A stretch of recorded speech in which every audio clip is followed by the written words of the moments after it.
Do do do.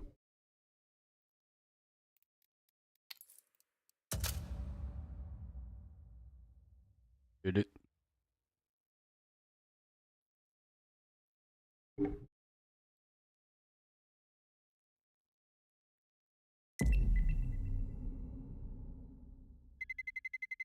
Let's roll.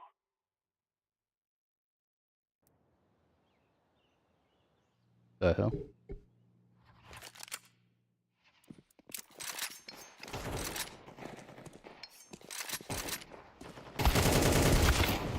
Ow.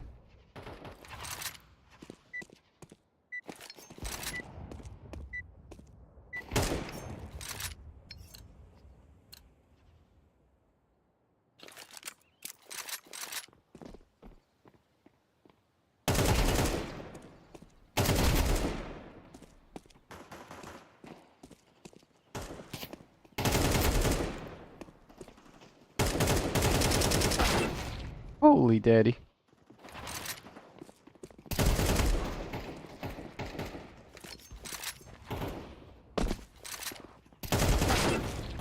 Holy Jackson.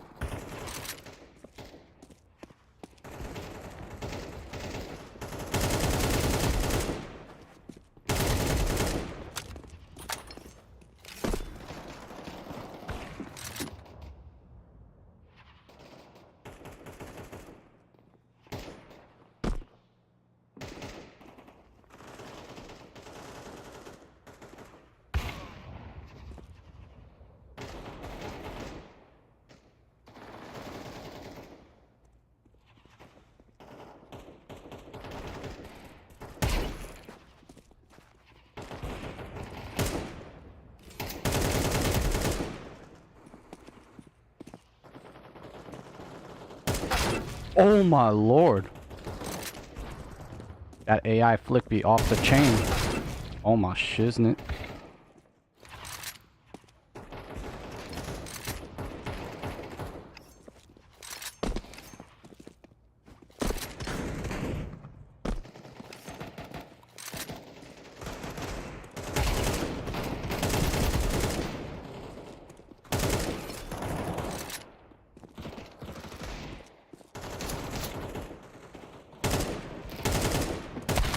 Holy daddy.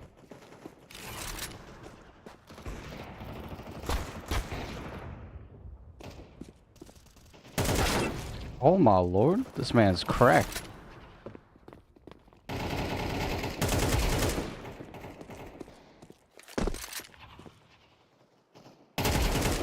What's good?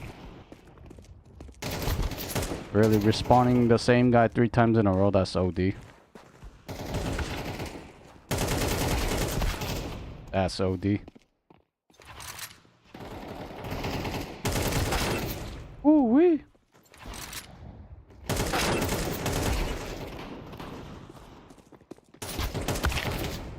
Damn dog.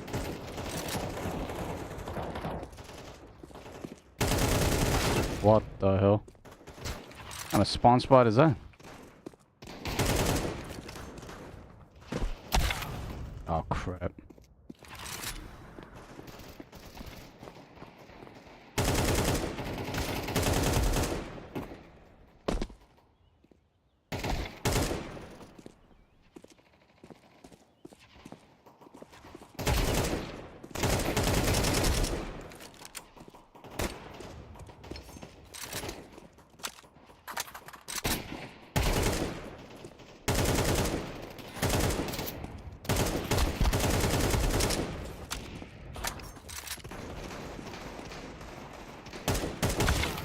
Holy.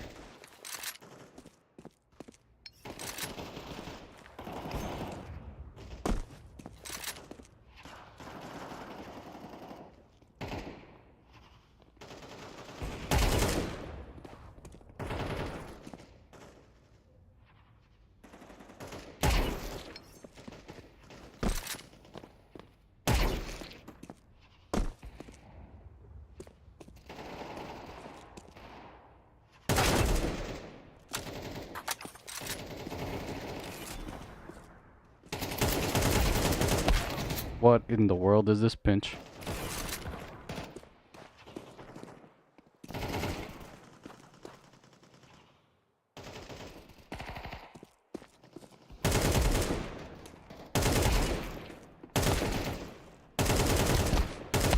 Oh my lord, I couldn't finish that.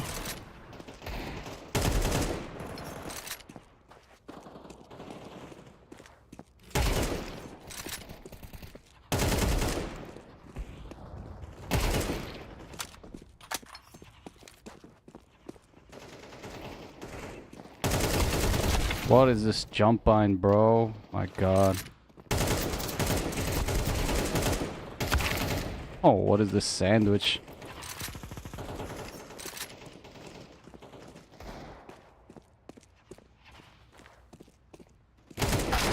Ooh. That boy only playing with a deagle, by the way. Oh my lord. Jackson cracked.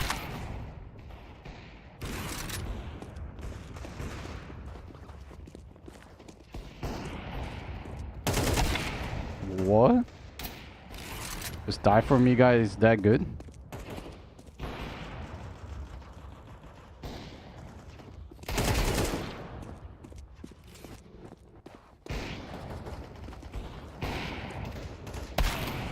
God dang.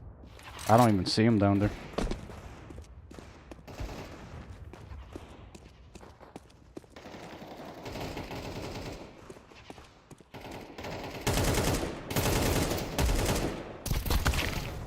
Oh my god, when did he sneak up behind me?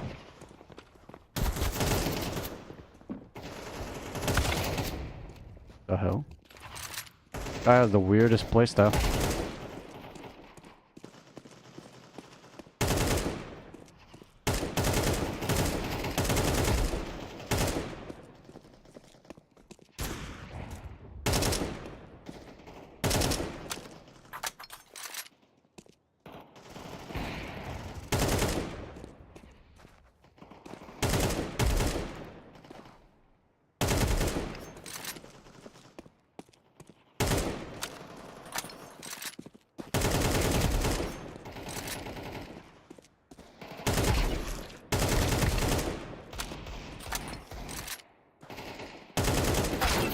Holy daddy. Boy's got good aim.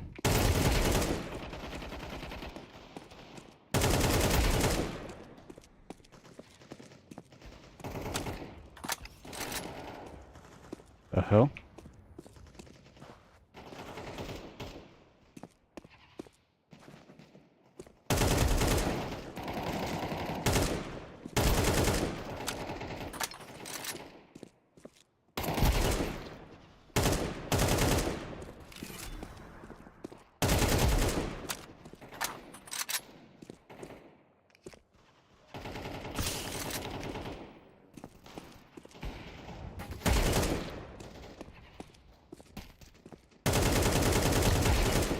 My god, that AI is crazy.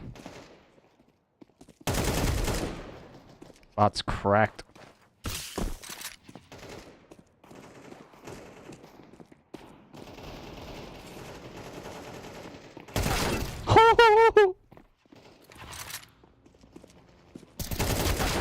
Oh my god.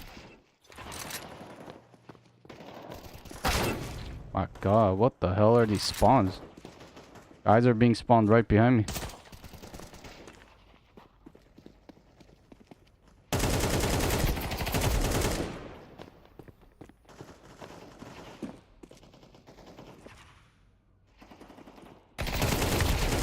Nope.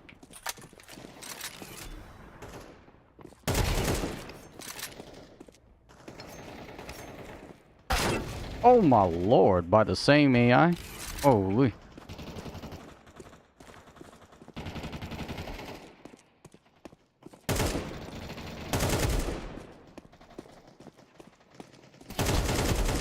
Oh my god. That AI scares me.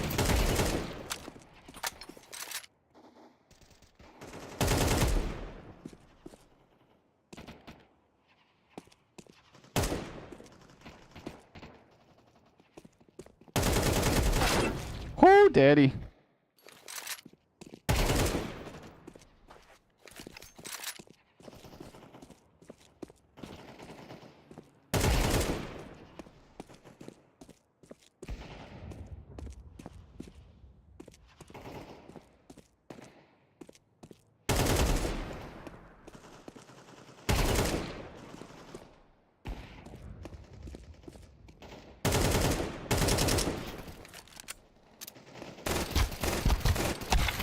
What?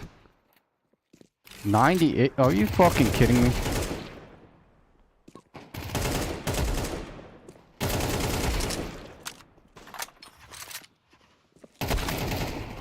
God dang it.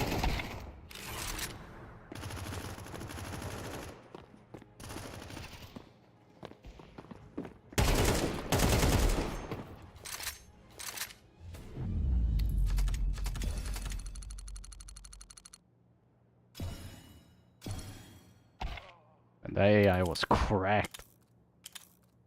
Gotta be one of the hardest AIs I've ever played against. Oh my god. Sliver away. Composer, devotee, streamer. 67 hours of CS. It looks like it's a real account that got hacked by Chinese bots, and then now it's used as a farm.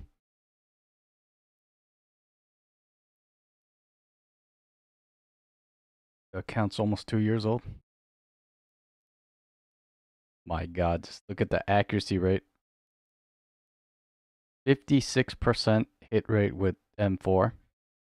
74% with the AK. 81 with the AUG. 81 with the FAMAS. 87 with the P2000. There's no gun that this bot uses that's below 50% accuracy rate. Like, Steam cannot keep track of this metadata and just ban everything.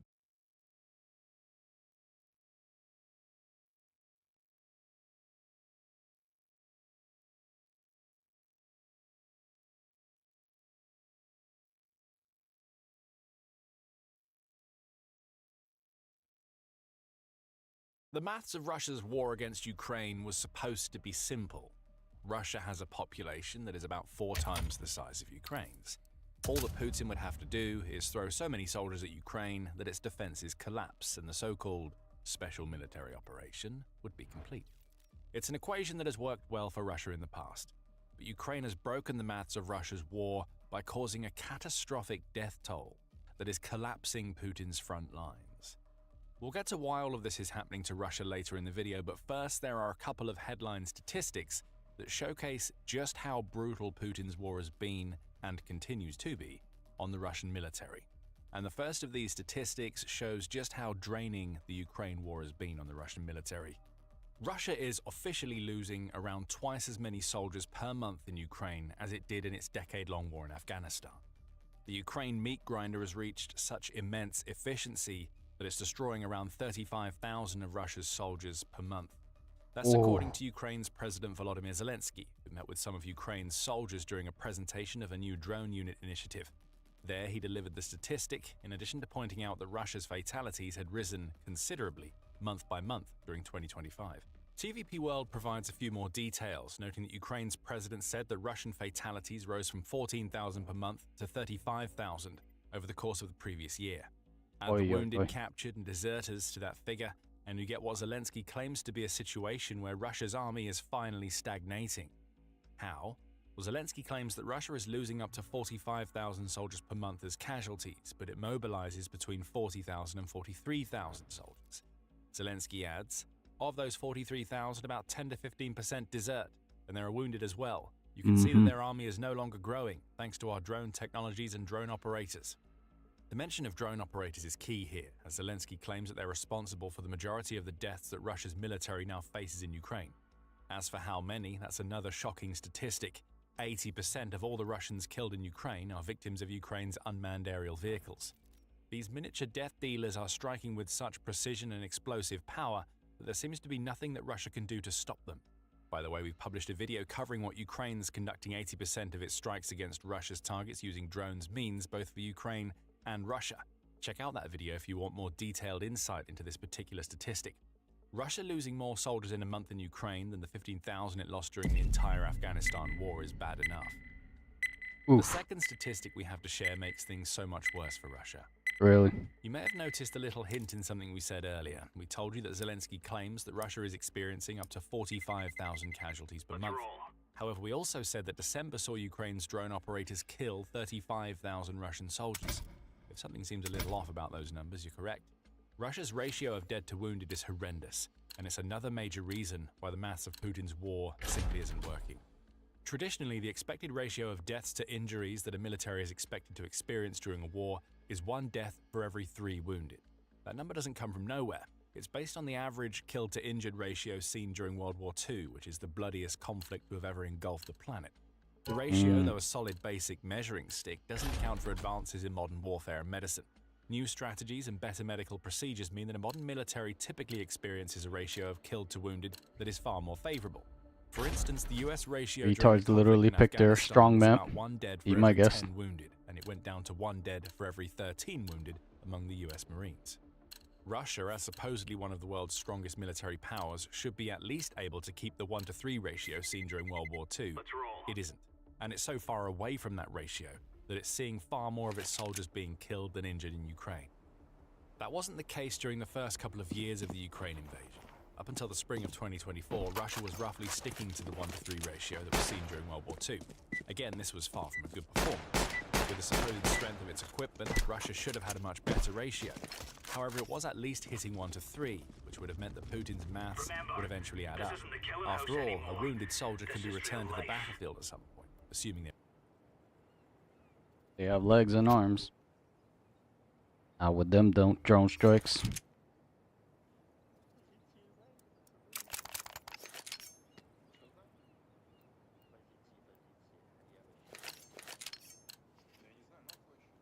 Let's go.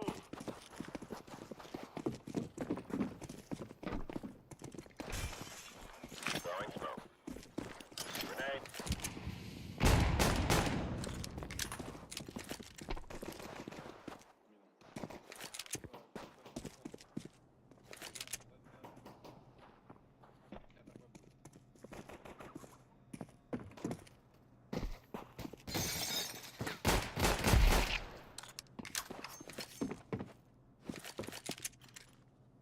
Flashbang. One a mid.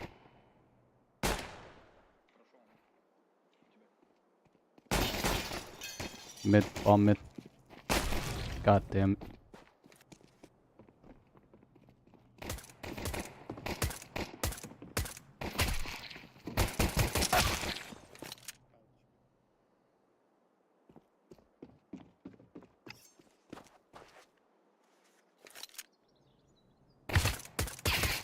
Ooh. We're really laying into them. I found a retard on our team. Yup, low elo. Like I just said, you could tell which monkeys play without their brains. Half walking, half running. Then what's the point in walking if you're gonna half run and half run? Half walk, half run. You already let the opponents know exactly where you are. But then you're not gonna use momentum to strike them. You're mentally ill. Laying down smoke. Grenade out.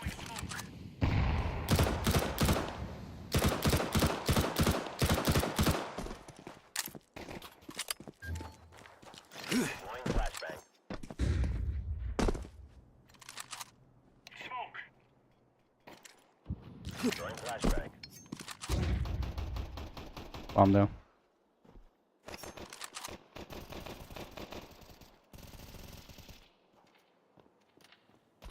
Counter-terrorists win. Right on. Dang, 98 damage, bro. What did that monkey get hit with? I didn't hit him with the MP9. Or what is this called? MP7? Unless my audio's messed up right now. I don't remember hitting him.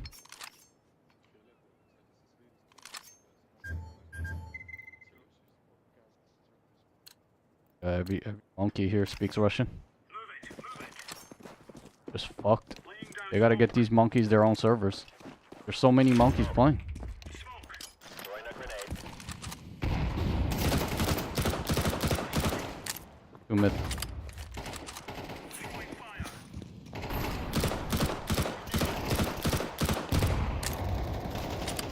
Mid. Deploying flashbang. Flashbang.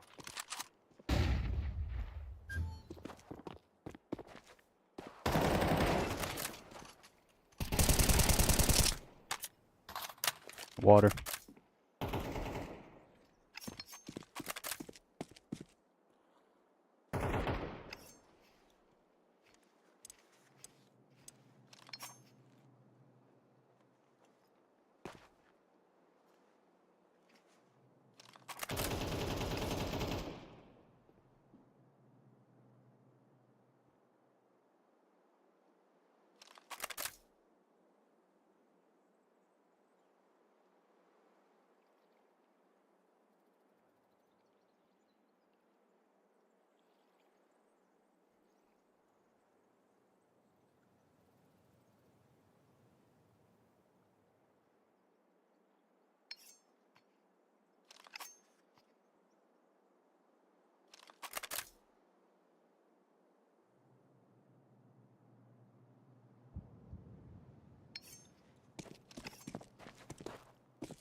Bomb has been planted.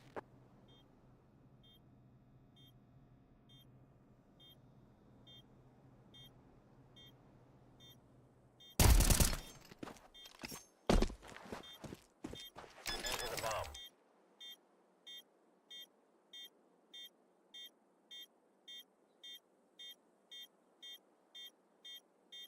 Bomb has been defused.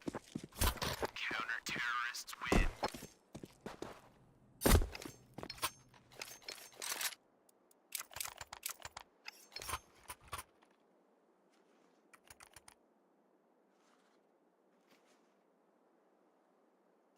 My lord, what is that profile picture?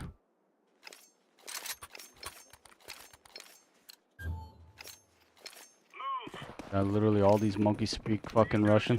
I don't understand a lick of word.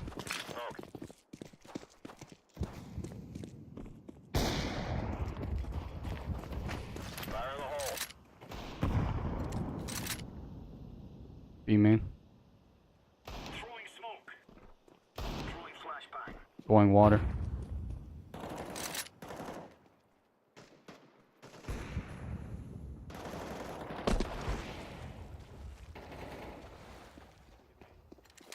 Both B, both B.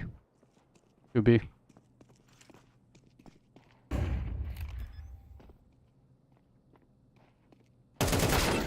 Fucking Christ.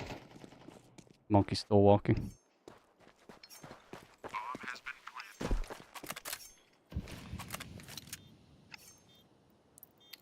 planted. Yeah, you could just tell this experience is coming out. Less than 10k elo. Fucking brain dead. You could tell.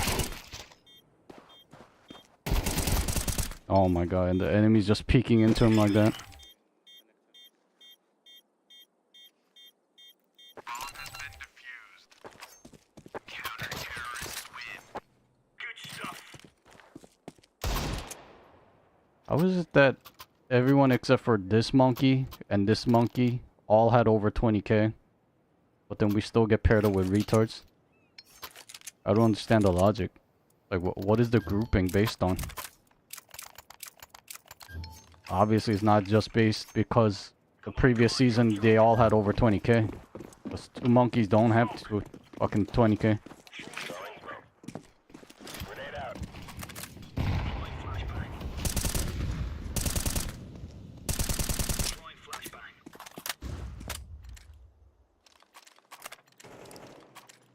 Laying down smoke. Grenade out. Pyramid. Throwing flashbang.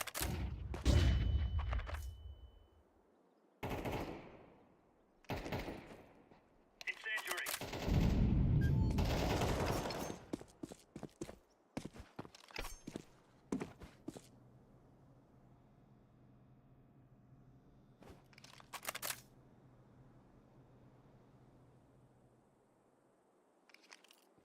Molotov.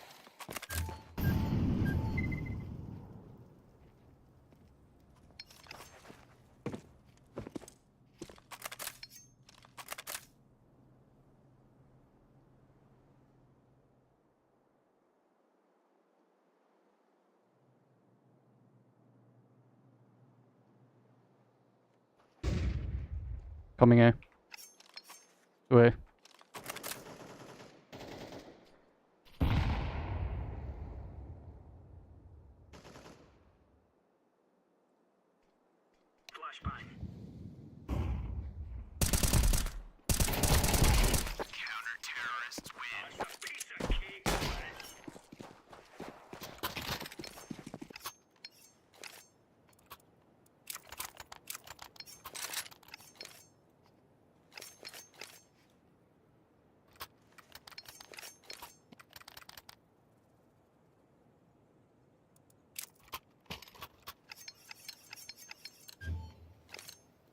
Go, go, go. Refund your gun. Laying down smoke. Laying down smoke. Smoke. Throwing a grenade.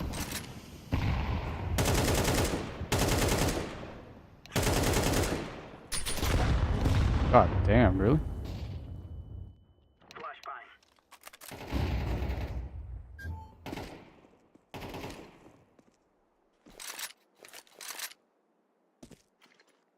Throwing a grenade. My god, just look at the way this monkey plays. Full exposed out into angles. Peeking that shit. Throwing flashbang. And he calls that a self-flash. Lord help us all. Still holding the same stagnant angle. Yeah, I already know this is a retard. By the time we go over to CT, not CT, on T side, he's gonna have minimal impact.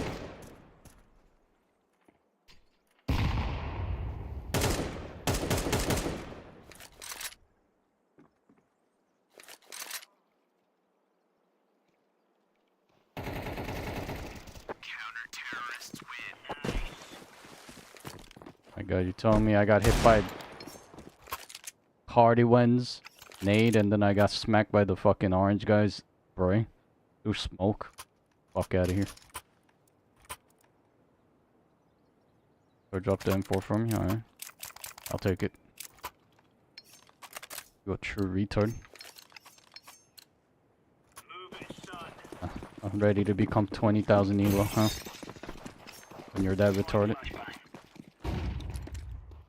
Throwing flashbang. Throwing smoke. Fire in the hole. Throwing flashbang.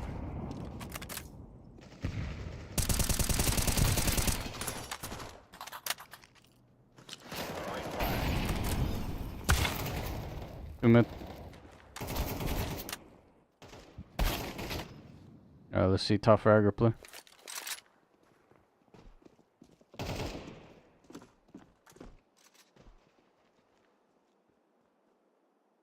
Just look at the way he's holding that angle.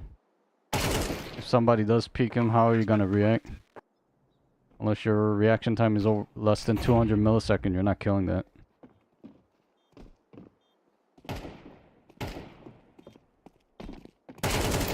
Ooh. Flashbang. Even in this angle, he doesn't understand his shoulder shows. Oh my lord. So many brain dead monkeys. And this kid is actually contesting to get 20k elo this season. That's why he's in this lobby. Imagine that.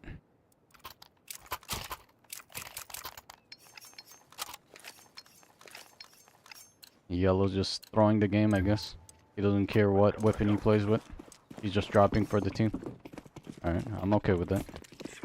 Oh, he's good. Down slowly. Deploying flashbang.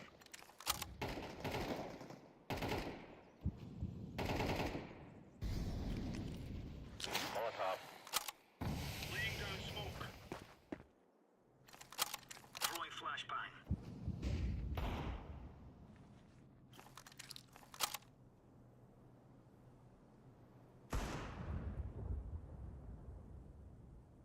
Incendiary out.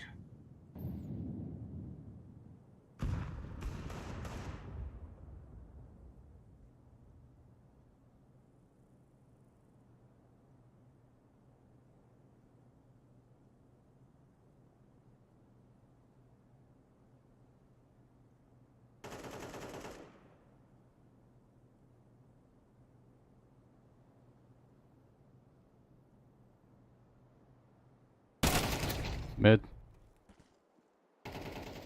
course, he peeks right into me as I peek in.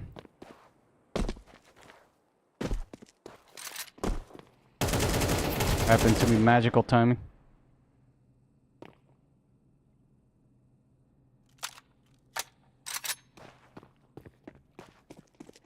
Russian pretending to be Italian.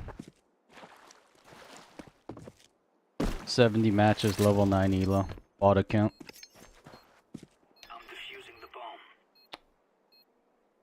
You know how it's bought? Base hit ID does not match his Steam ID. Number 2. Base hit KD is 1.3. In other words, somebody who's very good. But then matchmaking in Premiere is 1.09. So his KD on normal servers is on the way down. Hence, a good player sold their account to a fucking retard. And now the retard is ruining the KD of the Premiere.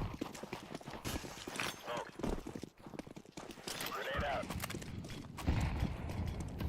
Deploying flashbang.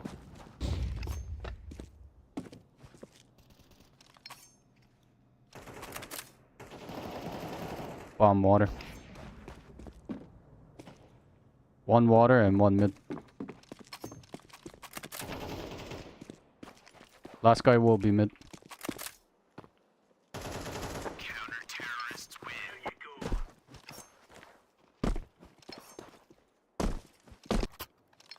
There you go. Hehehe. Wow, the op guy actually rotated very fast from near T-base. Surprisingly fast.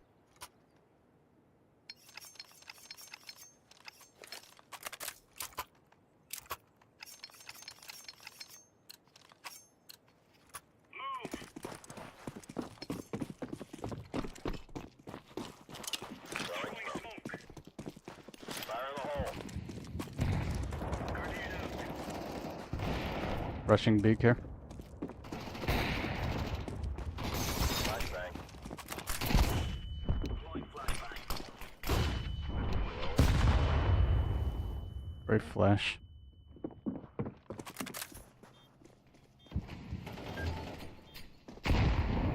One's outside B main. Throwing a grenade.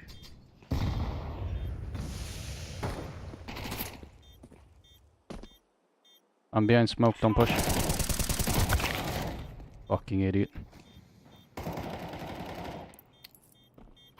Found the second retard.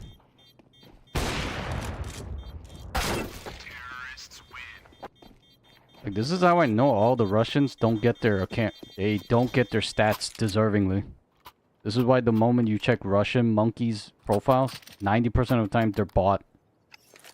Because their elo does not match their gameplay. It never does. Like, the extremes in Russia is crazy. The ones that are talented, they're like super talented. But then the ones, the medium of the 90% range, they're all fucking retarded. Throwing flashbang. Smoke. Grenade. I'm not gonna guard the site with the same retard.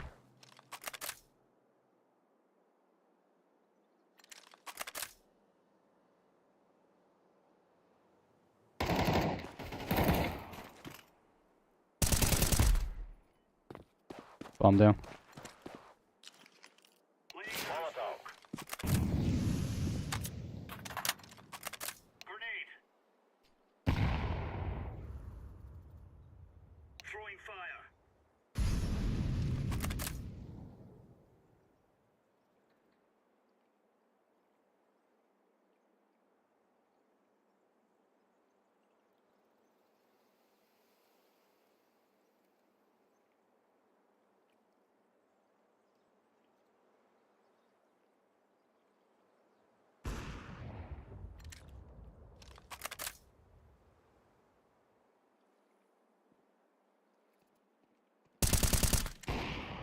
Deploying flashbang.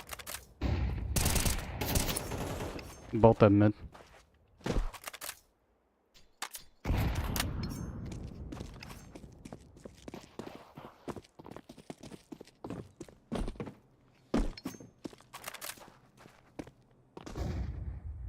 And one outside B.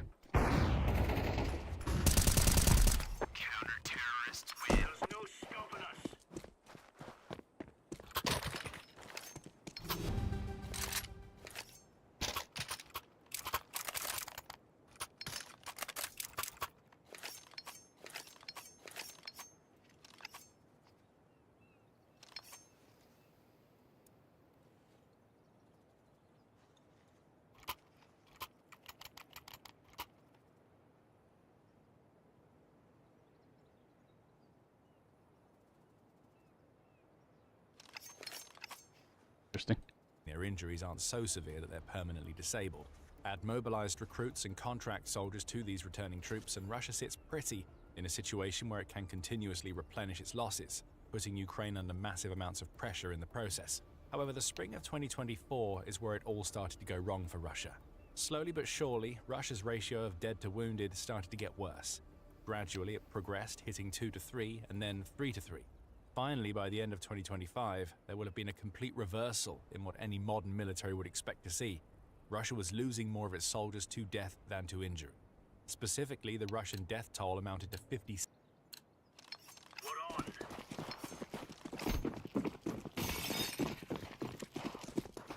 Laying down slowly. Throwing a grenade. At least 2 mid.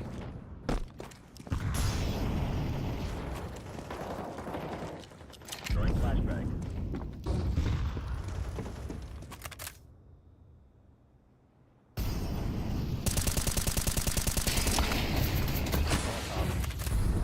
Two in B.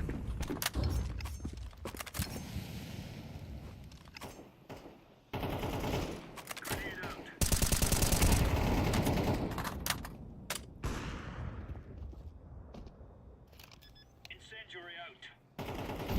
Bomb has been planted.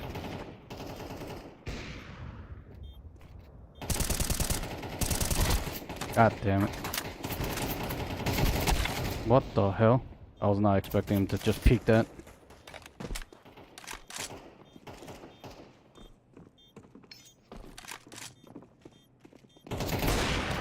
Ooh. Terrorists win.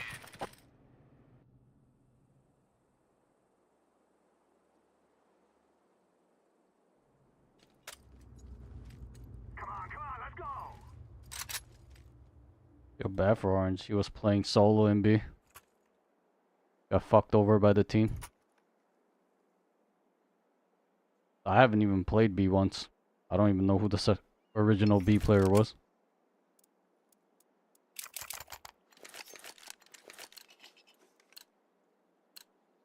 Let's go, my brother.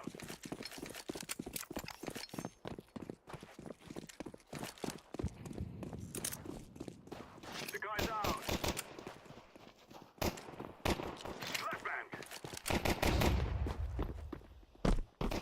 One mid. Let's go with the flashbang. Two middle.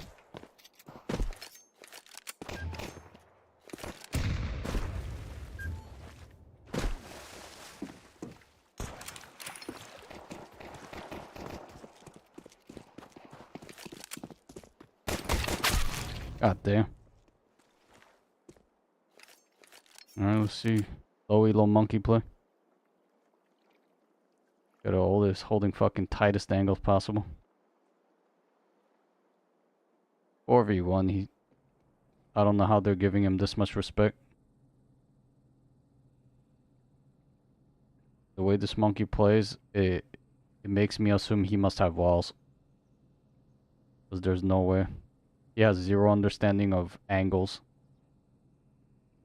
Like if any of the enemies peeked him right now from here on out, like he's always at a disadvantage. His body's already showing. Mentally ill.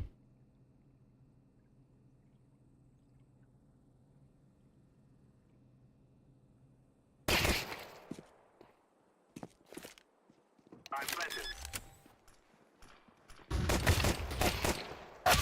Terrorists win.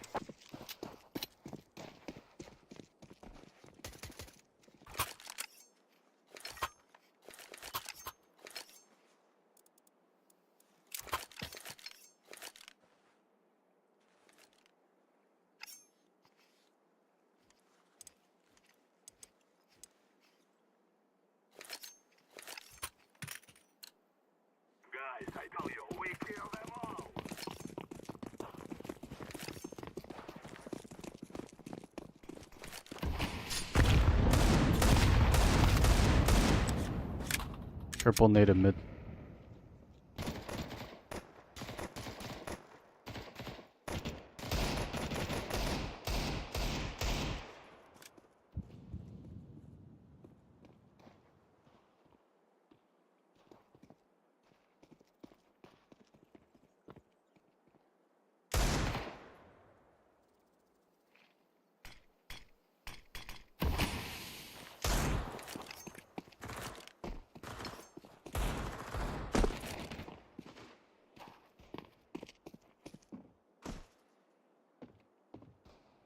Boosting up.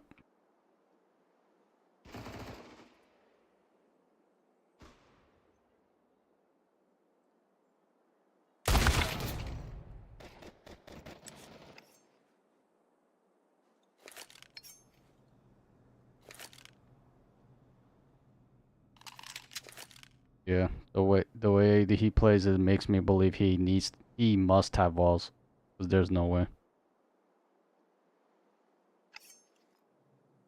He's just always timing everything perfectly to slip through. Because if the enemies are not retarded at this point, 3v1, they knew where the position, his last position was. And yet he's able to always sliver through. He's always needling through. Look at that. Always perfect timing. Okay, there was a guy watching the bomb. And he still slid through. Oh my god. Yeah, I'm 90% sure this monkey's walling.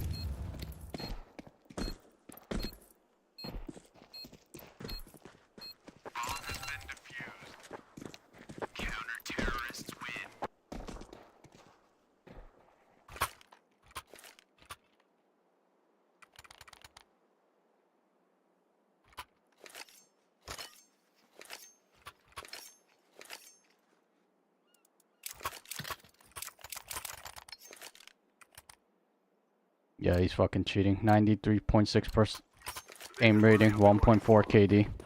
But then season 3, maximum rating was fucking less than 10 kilo. Right.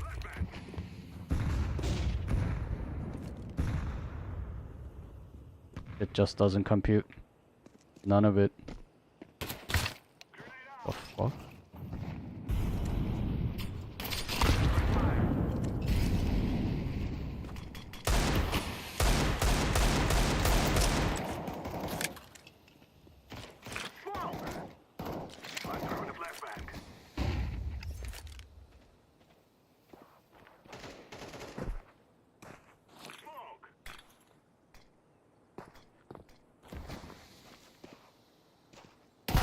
Oh my shit.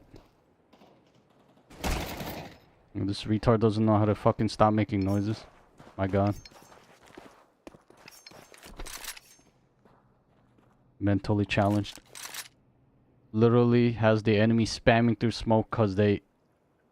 Remember, enemies are equally retarded. So they're aiming where the sound is being made now, but that's where I'm crossing. So I'm getting spammed down. For this fucking retard running around behind me. Crazy. But he doesn't even know how to silent drop. 1,000,000% this is a fucking retard using cheats. Doesn't check any corner thoroughly. Just as a formality.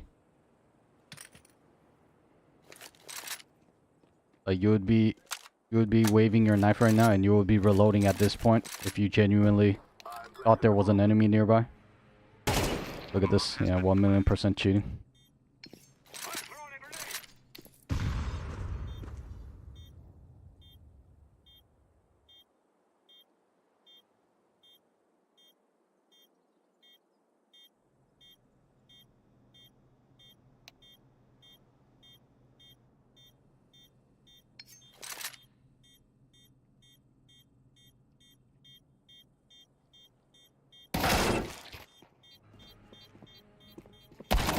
Retard.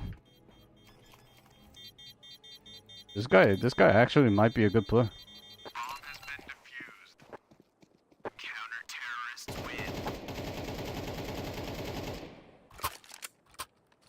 No, but he has a bot account too. This is the guy I already checked out. So deadass just might be a HVH right now. The way Orange knows how to counter me all the times makes me believe he also is just looking through walls. Especially when I'm isolated from my team 1v1s. Like he would never peek when I'm side by side with the teammate. He's only peeking.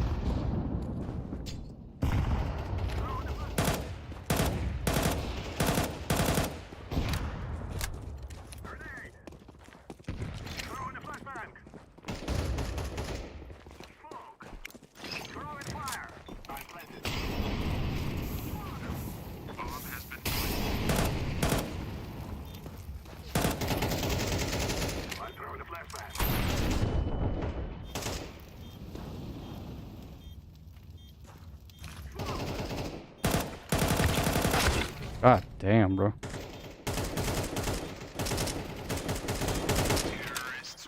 And a glass of milk is a little OD.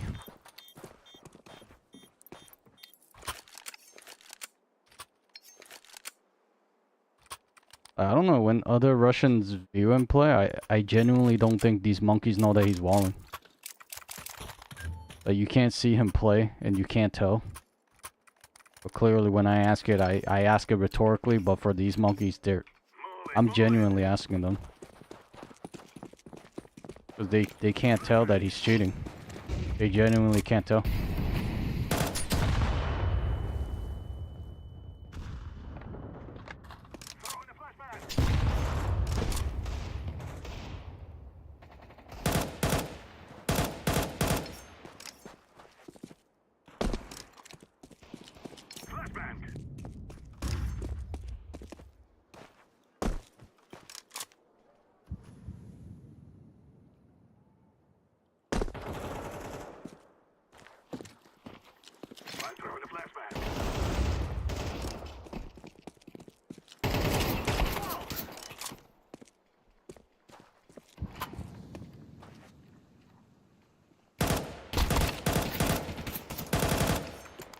God damn.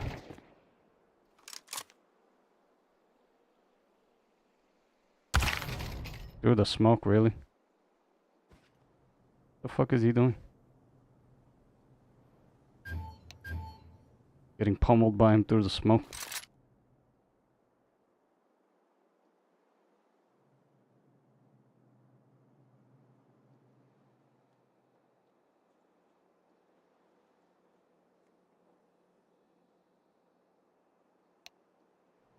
I was just mentally ill. 2v1, I thought he was coming in towards A.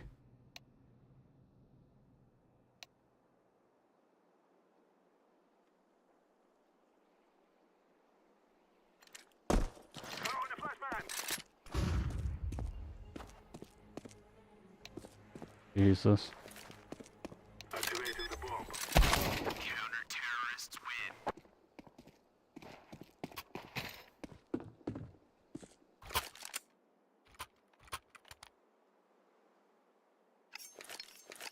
Jesus Christ.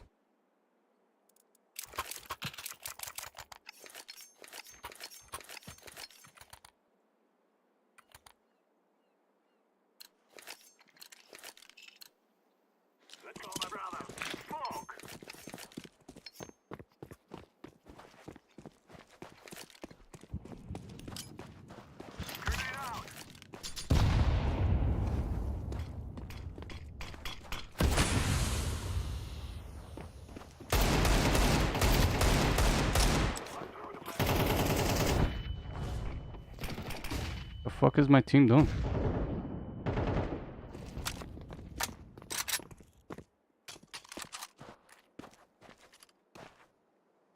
Alright, let's see the wall play.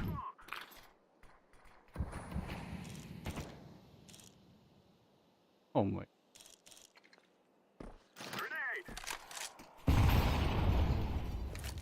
Look at this retard. Even when he was peeking there right now, if an enemy was close, he would have died.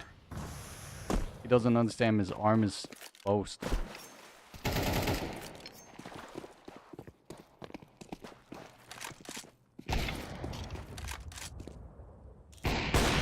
Oh my lord. Bomb has been How confident he is. Get him.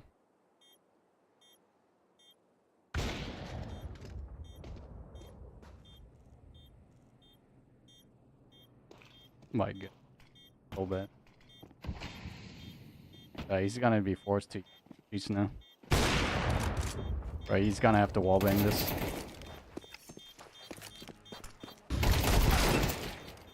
Wow. Anything to put up the theatrics.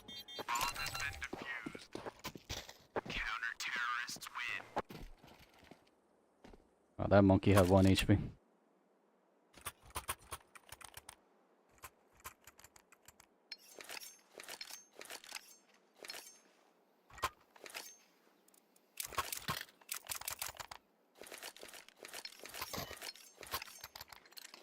Why would you even give the bottom fragger the bomb? This is how stupid Russians are. They keep giving bombs to the bottom fraggers. Like, I do it because I want to throw games. Like, but if you're genuinely trying to win a game, why would you give the bomb to the bottom fragger? They're bottom fragging because they're stupid. Ooh, feels bad. Alright, let's see the Waller play. You could just tell his elo's very low. Without cheats, this kid's... I don't even think he would reach 10k. Without his cheats.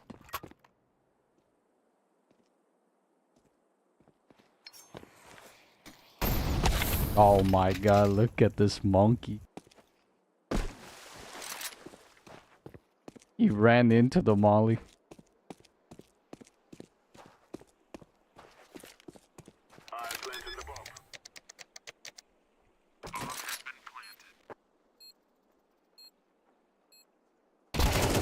Oh. Holding the dumbest angle, good.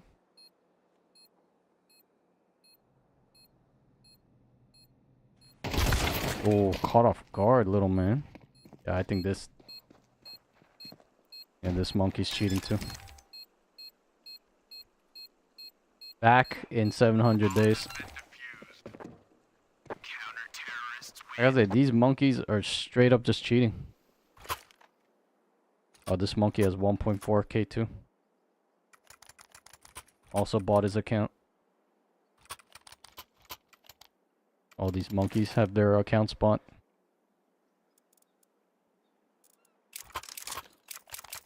Straight up just walling.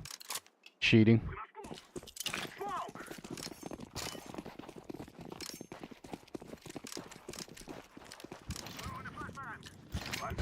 These monkeys genuinely believe this is their skill.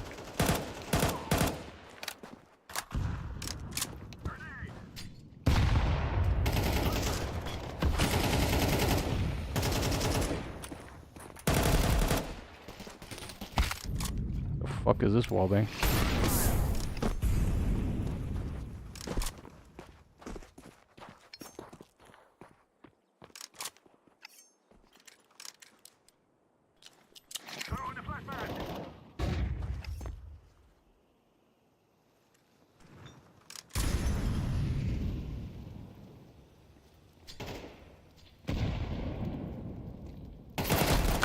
God damn.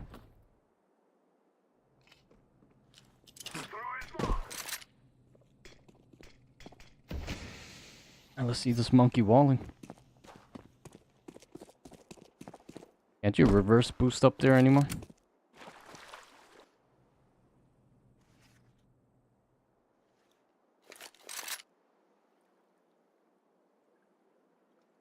My god, just look at this horrendous shit monkeys. Crosshair placement.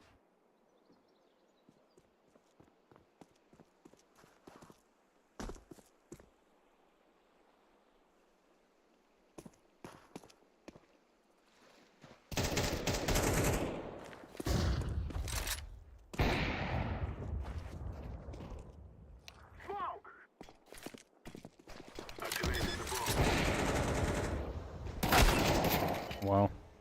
Even with walls, you're retarded.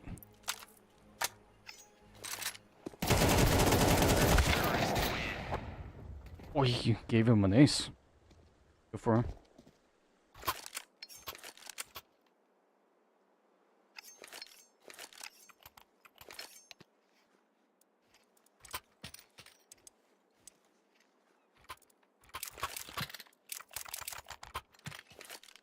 Yeah, getting owned with walls is diabolical. Like their blue has walls too.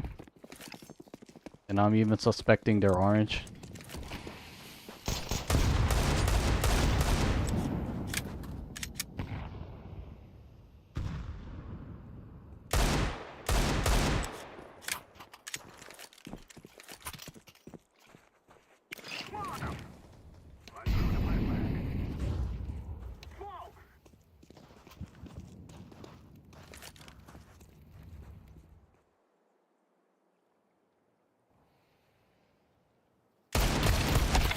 God damn. Alright, let's see the waller play. I have no idea if that was trigger bot. What the fuck that was. Cause when he shot the deagle, it didn't even make a noise in my earphone.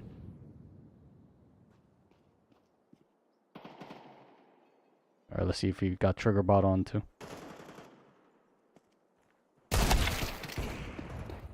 Oh yeah, that guy's walling. These two are walling each other. They're playing mind games with each other.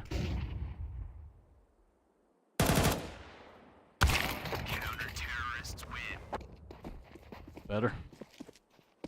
Fundamental skill-wise, their blue's just better. They're both retards using wall hack, but then our blue has no fundamental. So his wall hacks are not strong. Whereas I don't think this monkey's particularly that good either, if his maximum's 20k elo too. Well, obviously still better than a monkey that has only fucking 10k.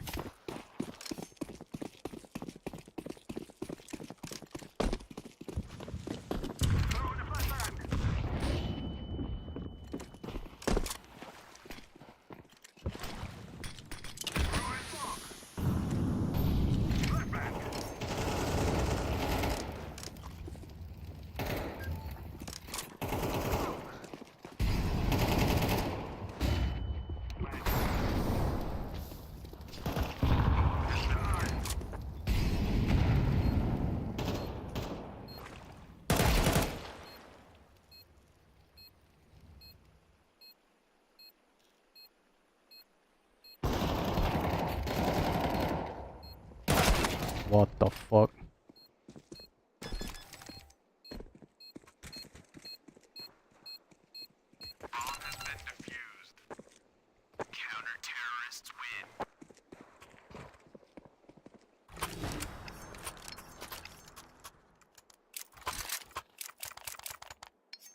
At the end of the day, we have one cheater. I'm suspecting them to have two. These two. Like, just look at the performance of those without cheats. Now is the time. I mean, shit, look at me. I'm on the bottom. Fucking licking toes at the bottom. Grenade out.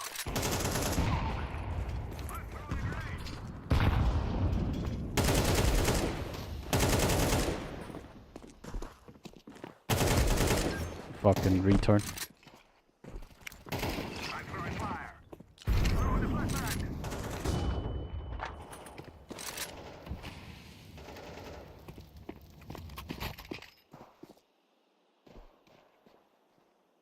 Molotov. Bomb has been planted. Flashbang.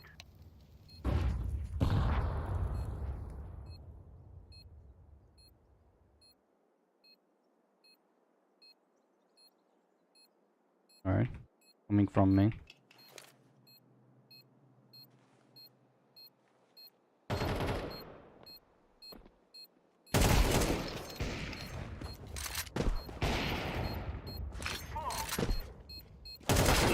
You're fucking kidding me.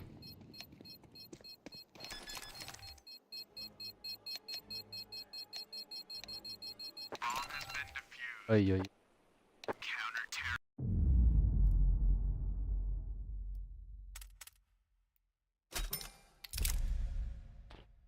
So many cheaters to report in that match. Holy shit.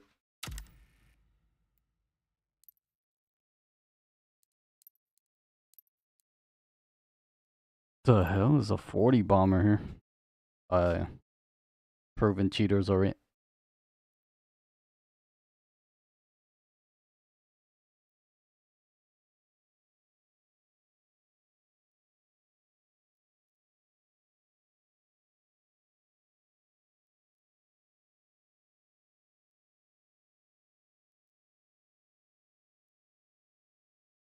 Mm.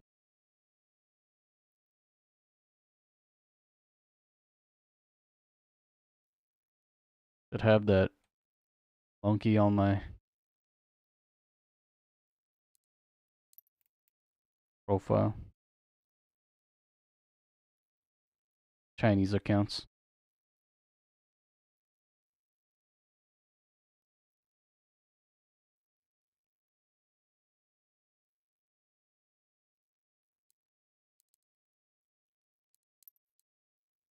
Alright, let's watch it. Can't download it yet. I can't wait to. I know for a fact this monkey's cheating.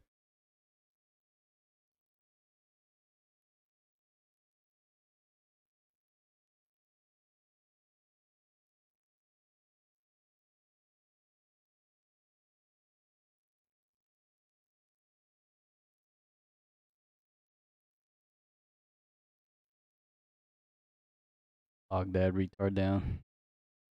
6% of the country's total casualties by the end of 2025, giving it a ratio of 12 killed to every 10 wounded. We could also write this as 6 dead to every 5 injured, but either way, this is terrible news for Russia. Zelensky's comments about the scale of Russia's losses being unsustainable are now seen in an even harsher light from the Russian perspective. And as Putin sits surrounded by the few Kremlin loyalists whom he hasn't purged, he has to be asking himself the question that we mentioned at the beginning of the video: why is this happening to Russia? The Russian military's general incompetence and reliance on attritional strategies that naturally lead to casualties aside, there are 2 major reasons why its dead-to-injured ratio is so bad, and the first of those reasons is likely the one you expect: Ukraine's drones. What we've seen over the course of the Ukraine war, and especially during the last couple of years, is that drones have replaced artillery as Ukraine's most efficient weapon. In terms of sheer numbers alone, Ukraine's drones represent an ever-present threat to Russia's forces. 2025 alone saw Ukraine plan to build at least 2.5 million drones, and it may have reached a production capacity of 4.5 million by the end of the year. Those drones, as we noted Zelensky pointing out earlier, are killing Russians in record numbers because they are much more precise and deadly than artillery. Don't get us wrong, if a Ukrainian artillery shell scores a direct hit on a Russian soldier, that soldier will be turned into a bloody mess. However, as Ukraine Today points out, that's not what often happens with artillery. More often, a shell strikes the ground in the general vicinity of its target, with the explosion firing off shrapnel in all directions. This shrapnel is dangerous, it can kill.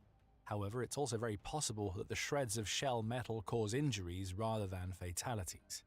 Drones are very different, at least in the case of the FPV drones that Ukraine is using to inflict most of the Russian military's deaths.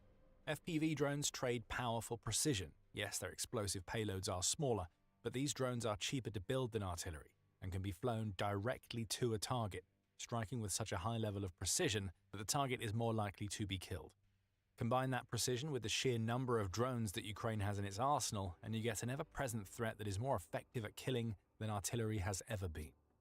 It's this efficiency that has led to 80% of targets that Ukraine destroyed being taken out by drones in 2025. Drones have even started to help Ukraine carry out the sorts of tasks previously entrusted to artillery.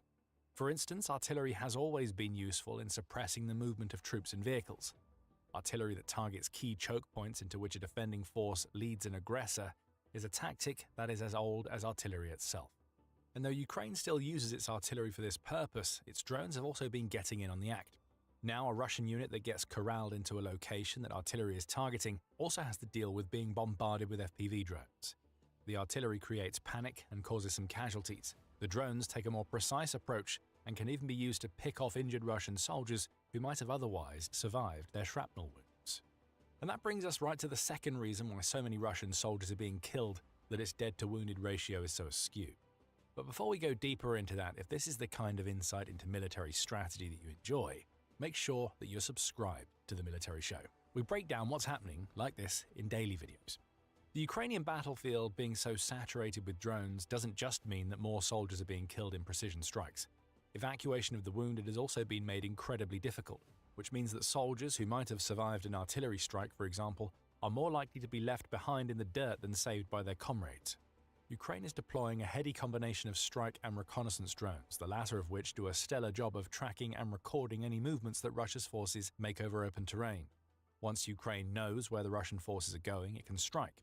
And when the initial strike is over, its reconnaissance drones can continue their never-ending watch, allowing Ukraine to react if Russia tries to send evacuation teams in to rescue the wounded. The results of this on Russia's manpower are catastrophic, so stick with us to the end to find out how bad that predicament is for Russia. As for Ukraine's proliferation of drones, they eat into something that is known as the golden hour.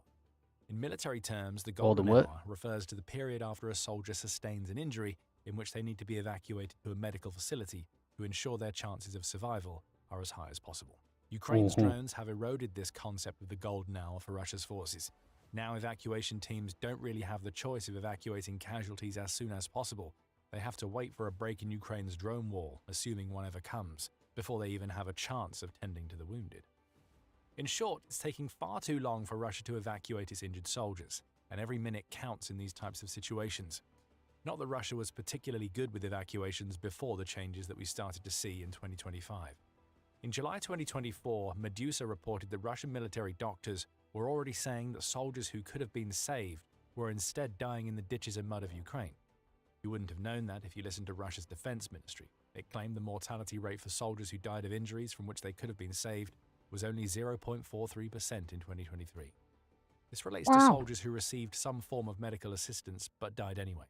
However, the ministry's own doctors used a different metric called potentially savable soldiers. And under that metric, at least 5.2% of the Russian soldiers who died in 2023 of treatable injuries did so without receiving any form of medical help. That's the problem.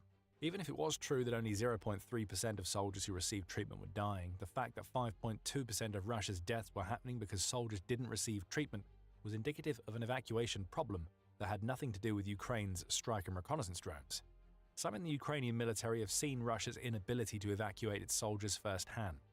In August 2024, Espresso.Global spoke to the staff sergeant of Ukraine's 13th Operational Brigade Charter of the National Guard, Kirilo Duchko.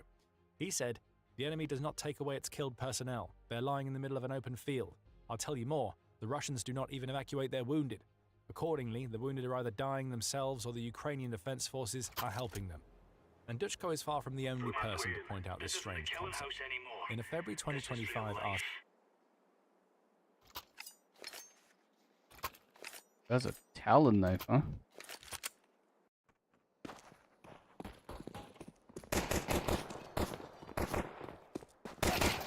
Whoa.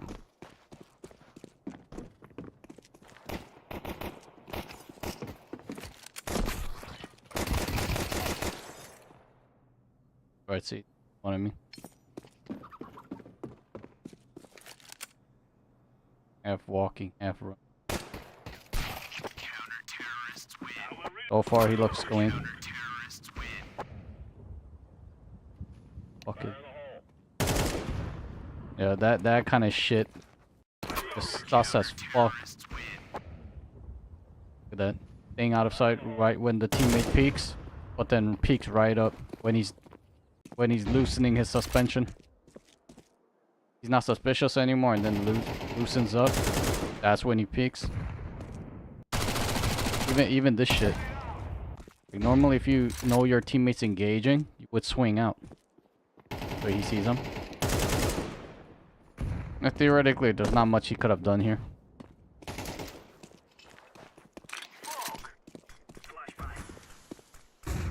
And I guess he would have drifted his crosshair a little closer if he was walling blatantly.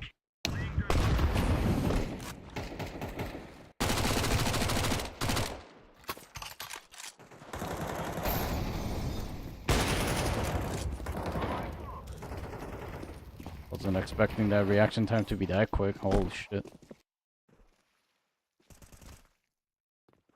Oh, he supposedly saw the shoulder.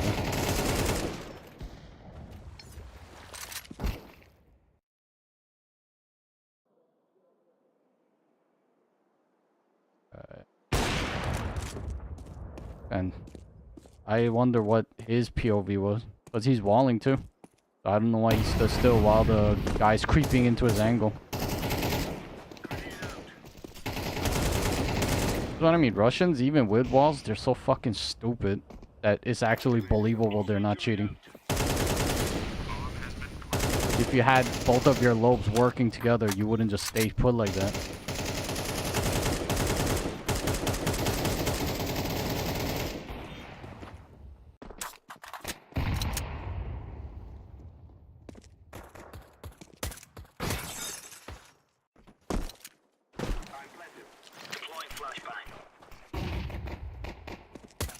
Oh.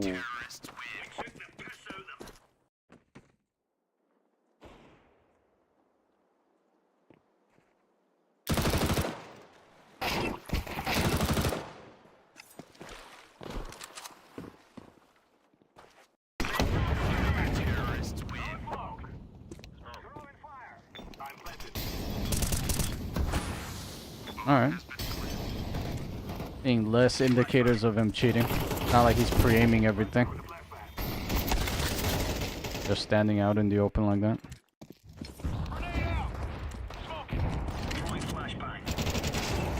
Could genuinely be that he just had a good game.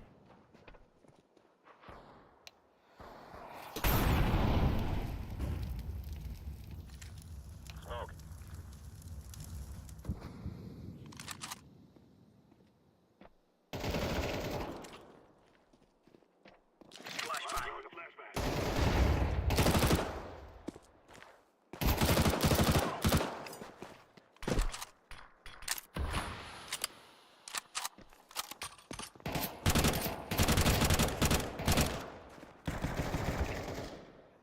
Right, so he's pinched. The fuck? Okay, that was a pre-fire.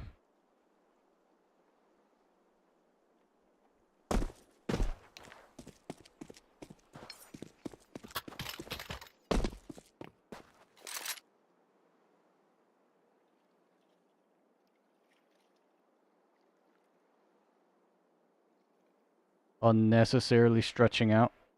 Like, this is what I mean. Like, this is why you might question if the monkey is walling or not. Because of the plays that they fucking pull. So retarded. Like, look at him. Playing so far back. Why? If you genuinely were fearing that he's big rotating from water, why would you hold this angle? But now he confirmed that it's not. Because he just heard sounds. But before then, how would you be certain if you were uncertain to the point that you were checking it? See, the logic does not make sense. Well, I'm saying these Mongolian and Russian monkeys. Why I suspect them of cheating. Because the logic doesn't prevail.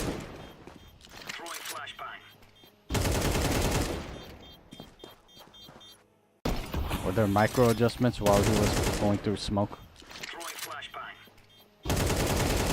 The way I see it, yeah, he was ready for the fight on the right side. So this theoretically is a monkey with history of acting. But he's just wildly spraying. Like usually if you see a high-level elo player spraying through smoke because they know angles, they have to be precise with it. They take steps into the angle and then fire. Monkey's just wild spraying like Rambo. But of course it connects because he fucking sees them through the fucking smoke. If I had to bet money, I would bet at least $100 this monkey's walling. Just very good at acting compared to other retards. I didn't see big signs of any aim snapping over and shit, so I'm not gonna get him for knocking. Mind you, look how he fucking starts locking in right when the team needs to make a comeback. All of these things play a factor. I'm curious about this guy. It just seemed like he was a solid player. But I might be wrong. Like I said, this is a face it account buying monkey. Oh, look at that pre-fire. Let's just look at the pre-fire. Who pre-fires the drop after this kill? Doesn't even get ready for the fight from water. Instead, he's pre-aiming a drop. Maybe that's the new meta. I'm not sure. But logically, I wouldn't be pre-aiming there.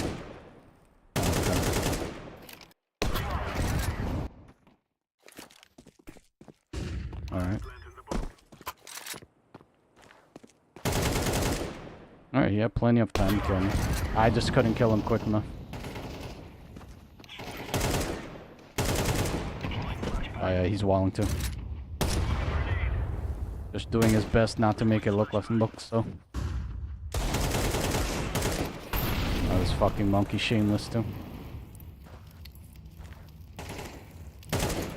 Not sure if, yeah, I think this monkey even has aim lock. Has that unnatural fucking twitch. Every time he stops spraying or bursting, his mouse goes.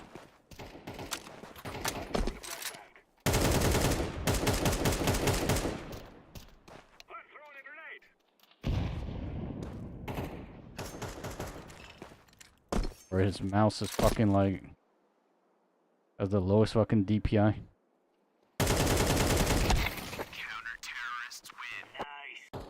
Yeah, I want to see him go a little blatant. Right, he hears that. That has nothing to do with that.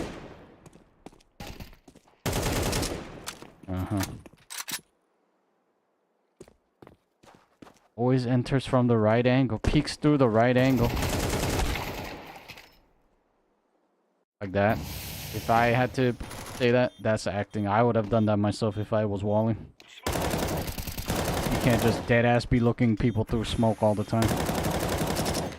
Gotta put it in a little effort to show finesse. See what I mean? Like this shit too. Just look again. Just look again. Like if you're not mentally ill, you'll understand why this is walling. Not here, not here. Like that, you can get naturally. Alright. So he knows there's one more here. But because of the smoke, you don't know if he's on the top platform or if he's low. Look how he pre-aims. Right. Do a little bit of acting. So far, teammate hasn't shot, so still don't know if it's top or bottom. The smoke is fading now. Okay, now he... But then look, even before he starts pre-aiming this here, while the smoke fades and then before he shoots, he's already aiming this way to peek into the angle, not aiming in the middle. He's aiming here, so that by the time he's strafed here, his crosshairs here. Right. Normal players don't approach an op like that. It doesn't matter. Your teammates behind you. Especially in low elo, you don't just swing shit. Because you don't trust that your teammate will trade it. Judging by that one, I don't think it's aim hack. Oh, what the fuck? See? Look at the micro adjustments he makes while he's stumbling. Look. The micro adjustments he make.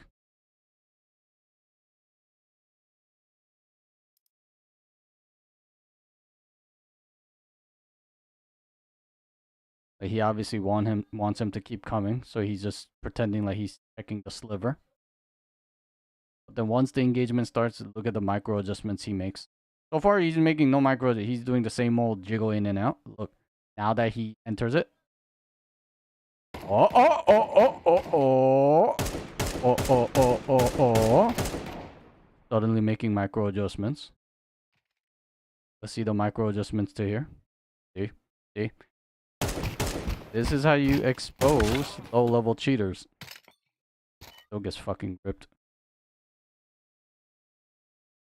While after he killed yellow, he's keep wide swinging here. But then as he sees me nearing the wall, instead of constantly wide swinging, which is what a normal player, if he wants to take the duel in this fashion, has to keep doing because he doesn't see anything yet. But then the moment I'm nearing the wall and my shoulder's about here, he starts doing the narrower strafes to take the duel. Get ready for his counter strafe. Like, see? You don't... I'm only lowering the speed because I have a feeling there's going to be always retards watching. Like the VOD eventually and go, that's not evidence.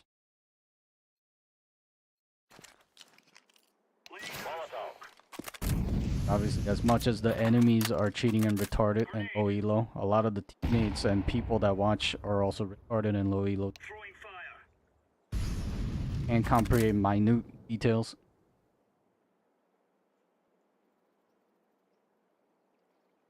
The fuck am I watching my own people? I want to see some of his blatant ass shit. This monkey already killed me twice through smoke. Ooh. Like, let's just pretend that he's skilled enough to do that. Even though I already know he's cheating. for those retarded that are... Ooh. When cheaters versus other cheaters, it's a little sus. The percentage becomes a little fair. Mind you, this is a 20-something K elo cheater, and my teammate's a 10K elo cheater.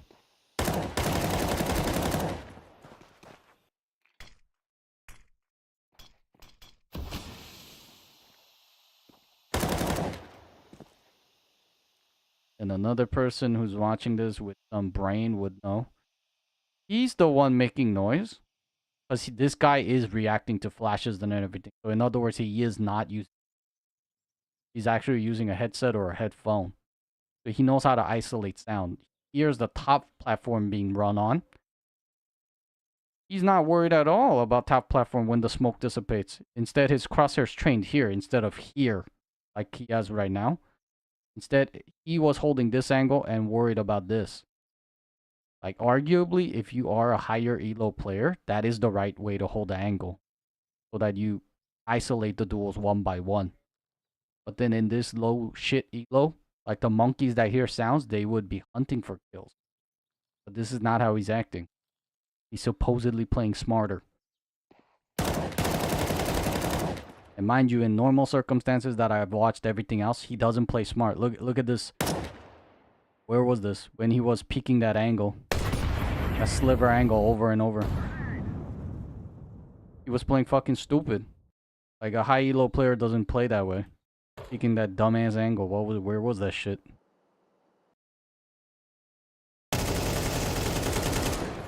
Not this shit. This shit? Yeah, this. The constant dueling here from this angle. Like, this kill is smart. Because you had your teammate to bait with. But then here. He gets bomb. And he knows that the mid's contested right now. No retard holds this constantly to take this fight. See? When it suits him, he plays like a retard. But then, again. The same time that you should see the same retarded tendencies here. Right here, so he should have swung wider and held this first. And that's what I was hoping for. That's why I was holding the tight angle. Because that's setting the crossfire for my teammate. Because he's checking inward, so I have to check closer. But then lo and behold, because this monkey has walls, he's already checking for it. And look how he peers over there. So our waller and this monkey walling, they both saw each other. And look. He's just blatantly waiting for it. Because he saw them through the wall.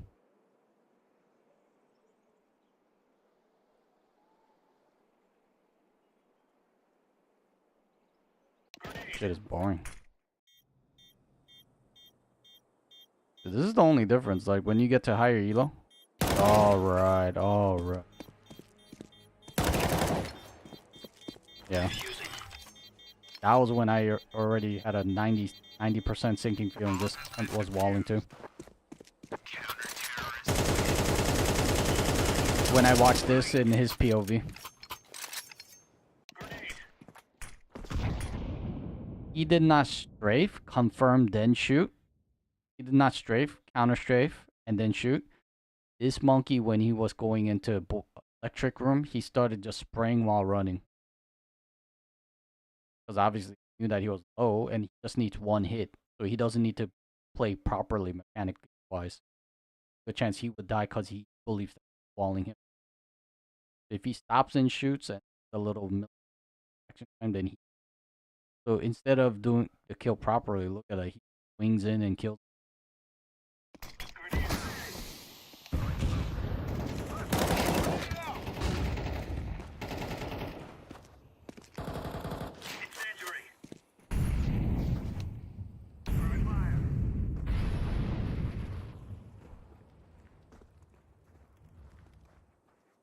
Yeah, again.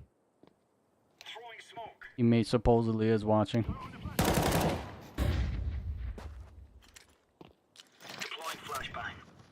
It conveniently makes the right play at the right times. Only conveniently. See? At peak. Timed perfect.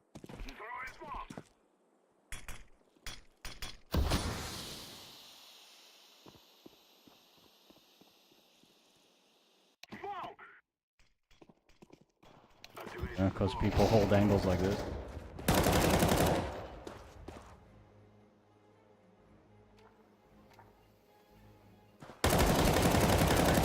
Oh my god, the struggle is clearly Monkey in his aim lock too.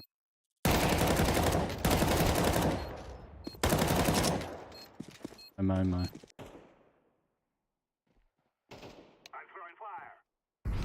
Yeah, I've seen it. Confirmed 3 monkeys. 1 match. Incredible.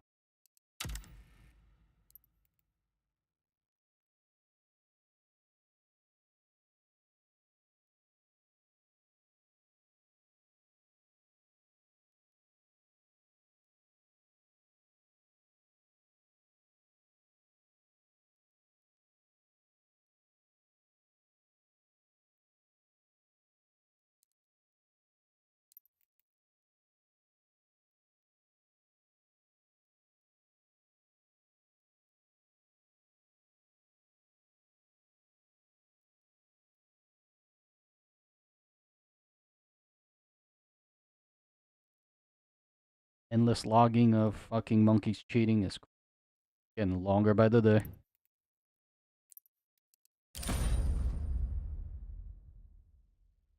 Minimum wear? How much would... Oh, already less than 10 cent.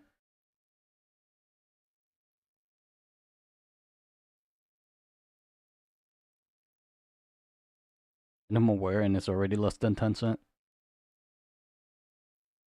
Article for the Washington Post. Jim Garrity wrote about visiting injured Russians who were receiving treatment in Ukrainian hospitals. The twist here is that none of the people that Garrity spoke to were soldiers.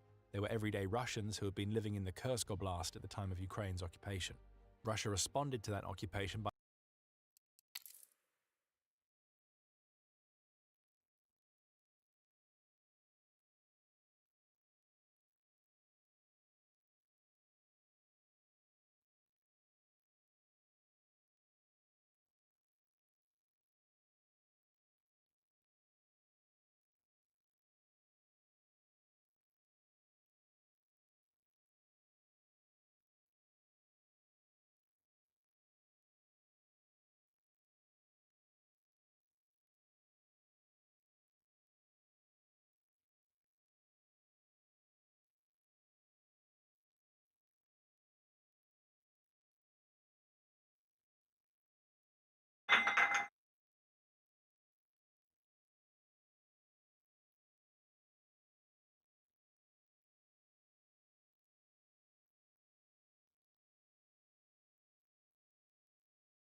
by shelling the settlements that Ukraine occupied, and the people living in those settlements ended up being hit by their own side. One of the patients that players. Garrity spoke to, named Ludmila, Like told a legit story good about how players. she was sitting in her house when she heard a plane fly overhead. Seconds later, a massive explosion occurred that caved her roof in and left her trapped under the rubble. Fortunately, her son wasn't trapped, and he had the wherewithal to seek out Ukrainian soldiers for help. Ludmila was pulled from the rubble and taken to a Ukrainian hospital across the border. In her own words, "If there had not been Ukrainian soldiers there, we do not know what would have happened to us." It comes to something when Russia's people stand more chance of being evacuated by their enemies than their comrades. But returning to Russia's evacuation issue in 2025, which is being hampered by Ukraine's drones more than ever before, it seems like leaving soldiers to die is a feature, not a bug, of the strategy that Russia employed during the year. For much of 2025, Russia was using infiltration tactics to sneak tiny units of soldiers into Ukrainian settlements. Those tactics obviously involved the soldier crossing over to the Ukrainian side of the combat lines, where they were supposed to bed in and wait for reinforcements to arrive, so that the territory they entered could be captured. More often than not, the reinforcements never come, and if they do, they may not have tanks or armored vehicles because Russia has depleted its Soviet stockpiles to such an extent that it's been forced to rely on infiltration tactics. Now, what do you think happens to an infiltrator if they get injured behind the Ukrainian lines? Well- No Russian evacuation teams are coming for them, so they have to hope that Ukraine shows mercy by capturing them rather than taking them out with a drone. So we've learned that Russia is losing soldiers at a faster rate than ever before, and that its dead-to-wounded ratio has taken a turn, to the point where more of its casualties are dead soldiers than injured ones.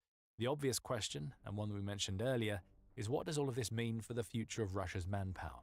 The answer is that Russia can't increase the size of its army in Ukraine either in numbers or capabilities. On the capability front, every soldier that Russia loses to Ukraine's drones is a soldier who at least had some level of combat experience. Granted, that experience may have amounted to little more than suicidal charges against Ukraine's defenses, but others might have had specialized knowledge, perhaps an understanding of the defenses that Ukraine has deployed, or knowledge about Russia's future plans. All of that disappears when a drone takes out a soldier. And those that Russia cycles in as replacements are often fresh recruits who have never been on a battlefield before. Combat experience is being lost at a rapid pace, as soldiers who would have transferred knowledge and skills to Russia's newcomers are instead being blown to pieces during their attempted assaults. Fresh-faced recruits with nobody to teach them are more likely to die. What Russia has is a vicious cycle where each batch of reinforcements that it sends into Ukraine is being destroyed faster than those that came before. On the numbers front, things aren't looking much better for Russia. Though it has been able to sustain its manpower advantage in Ukraine up to this point, we're now starting to see Russia's losses eclipse its recruiting. As the Kyiv Independent reported in December, Russia's 2026 recruitment target is 409,000 soldiers.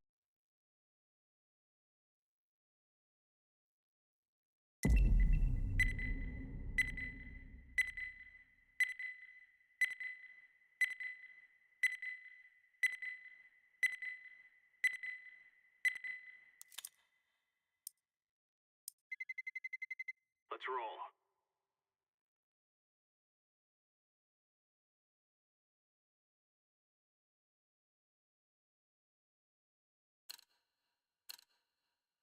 Imagine a 500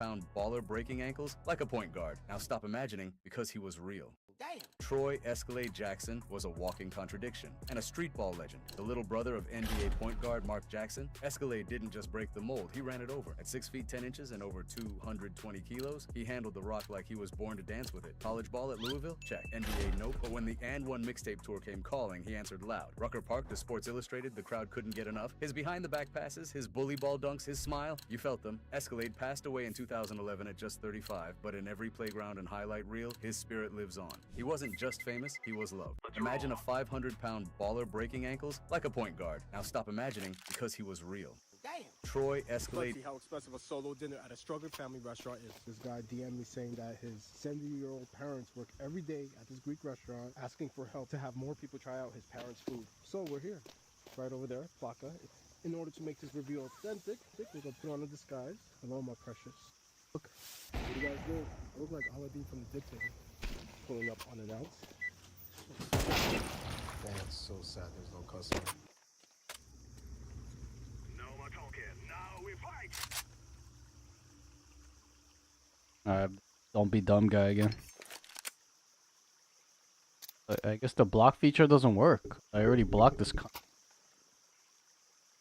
and I still get him. Oh well.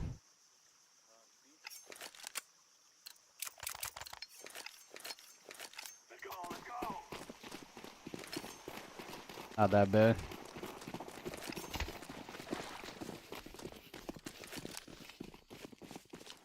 Smoke. Left back. Left back.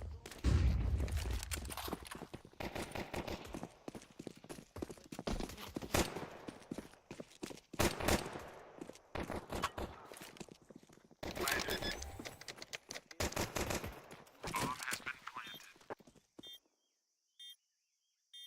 Not even watching my back right now.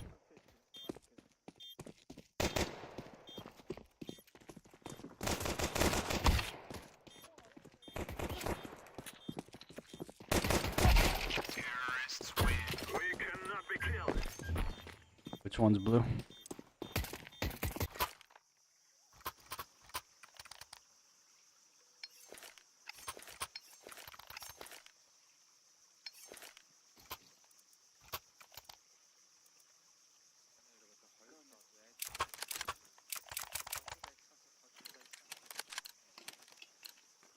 We must work together. Smoke. Throwing smoke. Throwing the flashbang. Grenade. Throw the flashbang. Grenade out. Throwing smoke. Activating the bomb.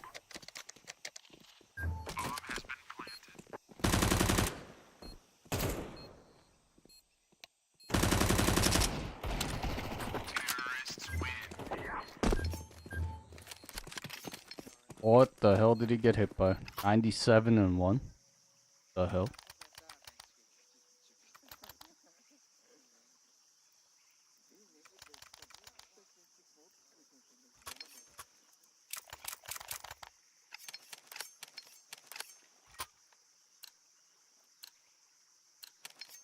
This is easy. We kill them, and then we go home. Smoke.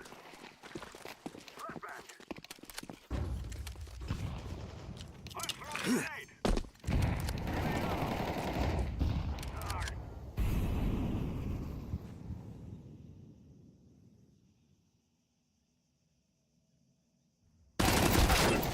What in the world is that?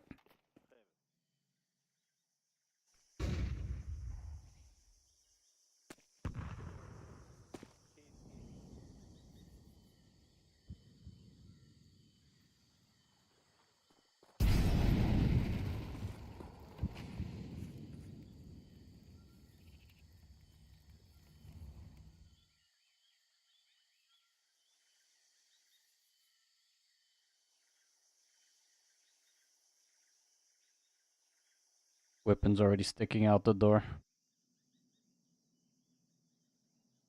All of these monkeys with zero ideas of what they're doing. They're walking into angles. Holy shit.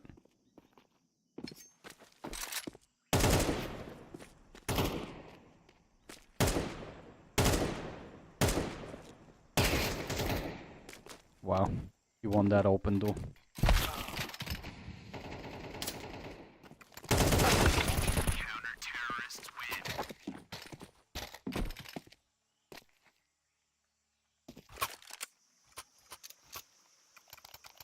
Wow, that guy has 7 HP and he killed 4 guys. Good on him. 6 HP.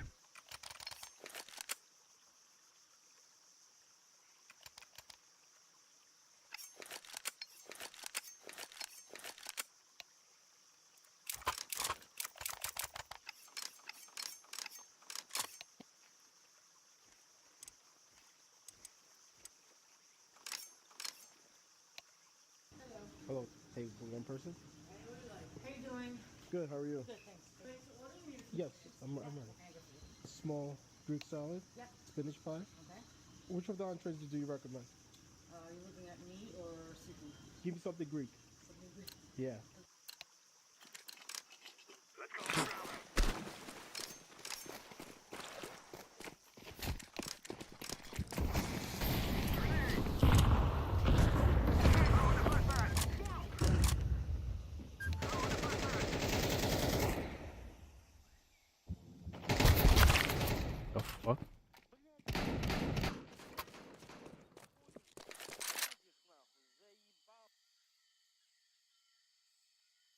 I mean, that is a common spam spot, but holy shit.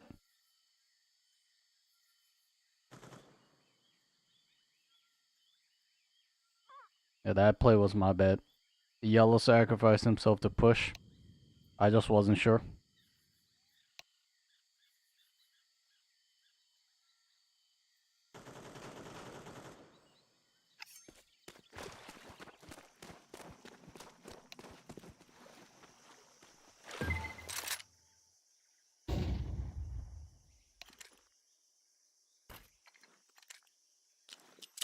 I'm throwing a flashback.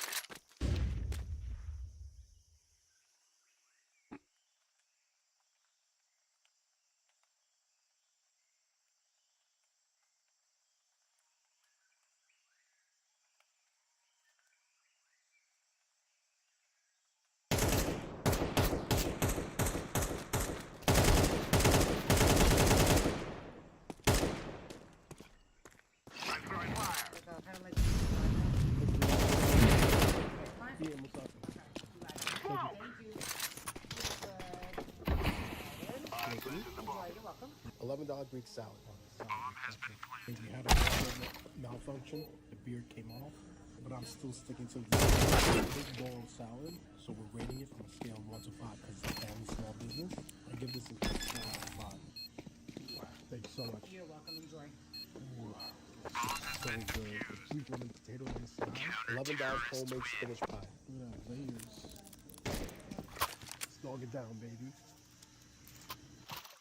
Doggy doggy.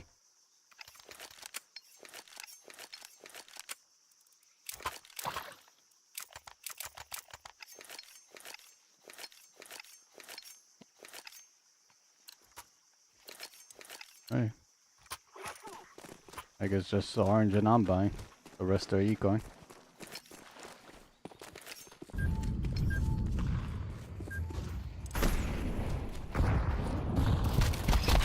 Are you fucking kidding me?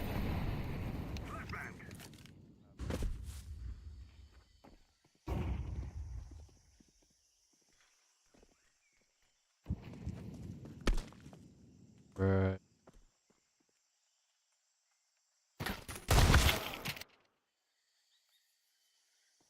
Yeah, the 3 of these monkeys are not holding shit anyway in the beginning.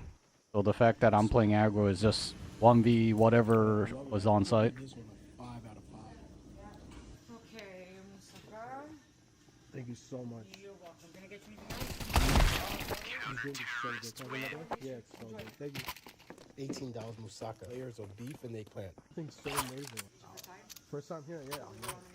No, I actually live in Brooklyn now. It's really good. I love it.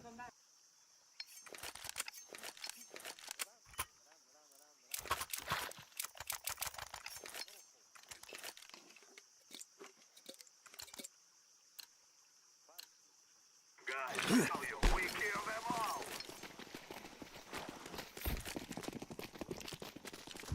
Flashback. Throwing a flashback. I'm throwing a flashback. I'm throwing a flashback.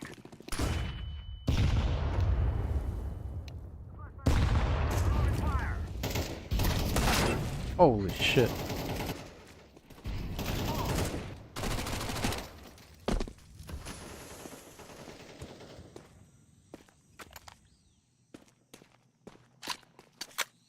I should've. It has 2 brain cells rubbing at most. Definitely. I love how everything's homemade here. Let's try the moussaka now. Oh my god. This is so good. I'm going with a 5 out of 5. Ooh, cuts like butter. Can I get these wrapped up? You got it. For dessert, you have baklava? Yes. Is it homemade? Okay, so I'm gonna have that. Okay. Part of the family? Yeah. Oh, yeah. Thank you so much. Thank you so much. $7. So good. Coming from Missouri.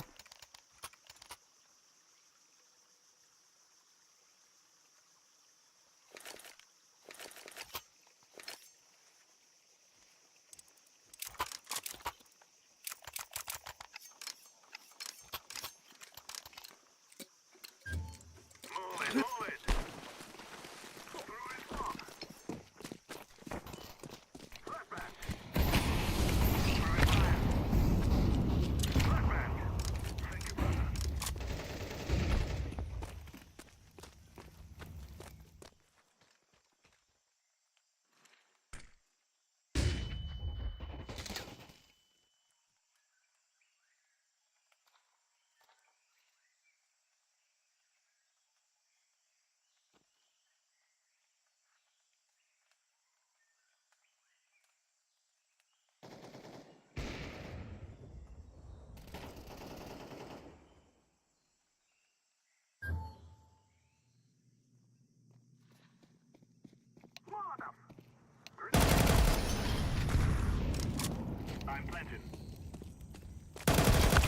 God damn it.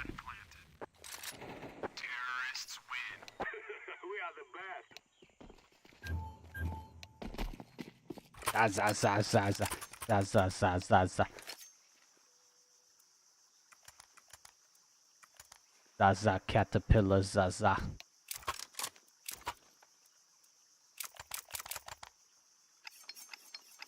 Fuck you cheats. Let's go. I'm throwing a flashbang. I'm throwing a grenade. Throwing a flashbang. Smoke. Grenade out. Oh my lord. The hell was that one tap? Molotov. I'm throwing a grenade. I'm throwing flashbang. From a less than 15k little monkey. I'm planting the bomb. Damn, and the worst part is his KD's not even good. Charge. Oh my lord. How are you telling me this guy cheats? Oh, okay. I see why. Bomb has been planted. I love the body block from his team. Terrorists win. If I have to guess, this kid's walling. His reaction time's way too good.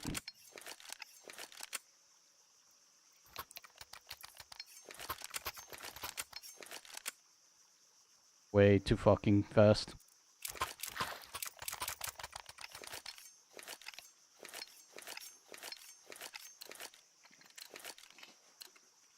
Go, go, go. Throwing smoke. Smoke. Flashbang. Grenade.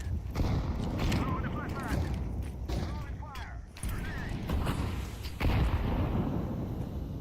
Throwing fire.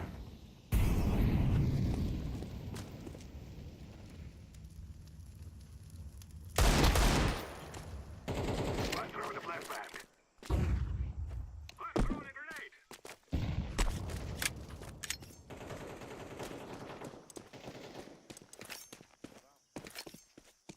Activating the bomb. Bomb has been planted.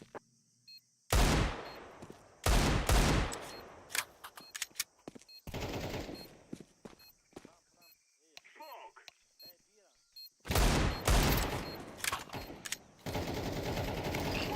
Terrorists win. You'll cry like babies before you die.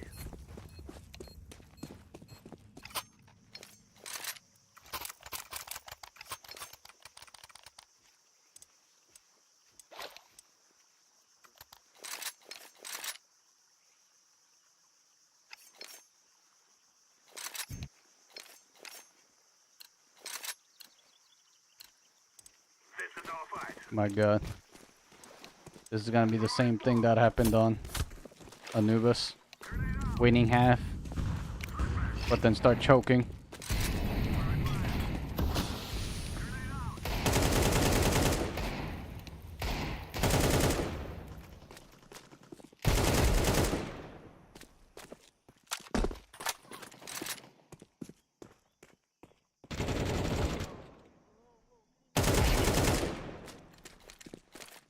Molotov.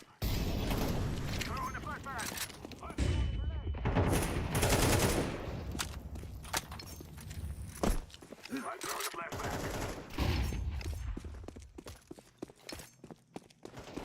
Terrorists win.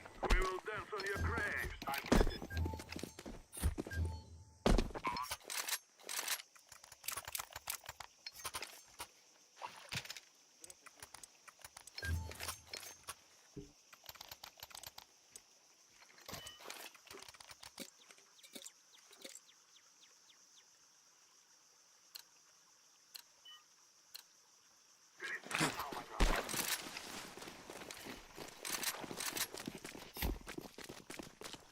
I'm throwing a flashbang. Throwing a flashbang. Grenade out. Throwing fire.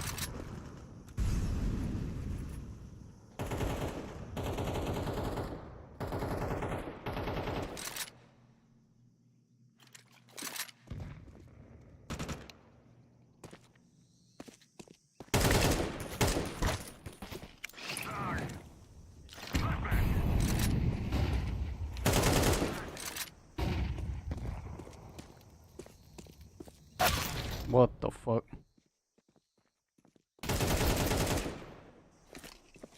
Throwing smoke. Not unless you. Activating the bomb. Let's see where the last guy is. This is supposedly a waller, so he should know. Right, he should be CT right now. Flashbang. Logically, he should be. Alright, let's see if Blue knows exactly where he is.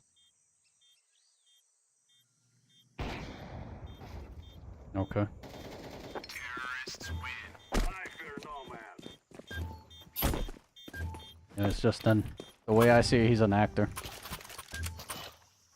The moment the last guy on site have died, this motherfucker would have ran towards site.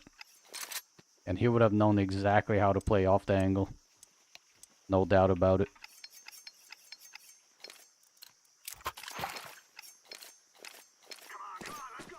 Monkey's a blatant waller.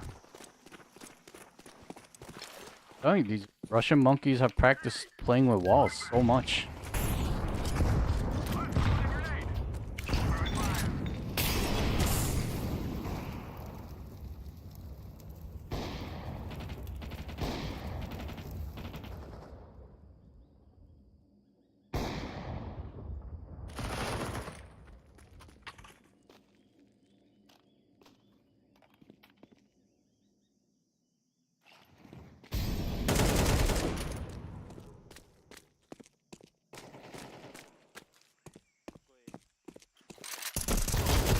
God damn. Let's see how purple plays. First of all, his crosshair placement's worse than mine. Holy shit. Retard's looking at toes. Alright, so he's making the right move. Even without walls, this is obviously the better move. He forced rotation on CT. He made it look like we have full control of A.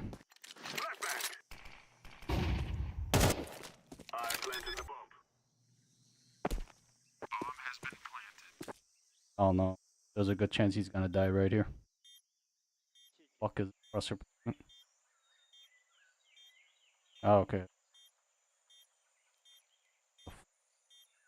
Plays like this.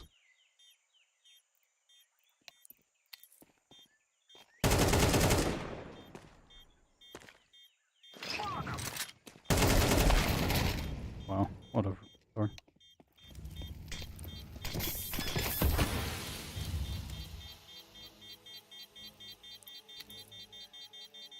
Wow, and they don't even have a kit. Nice. Terrorists win.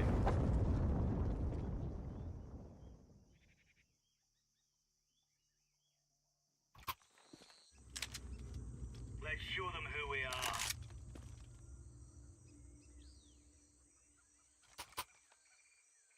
Yellow, whoever gets this.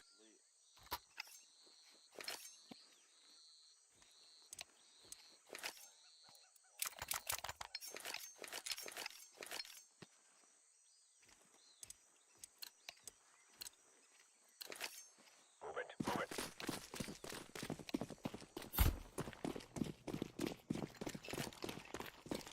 Smoke. Grenade.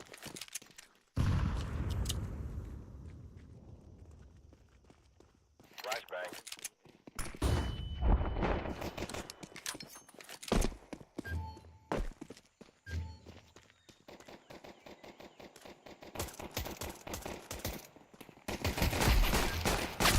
God damn it.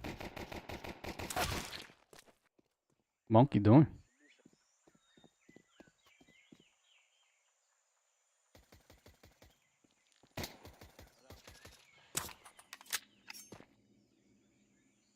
Let's see how much of a waller he is. Didn't even get to witness it.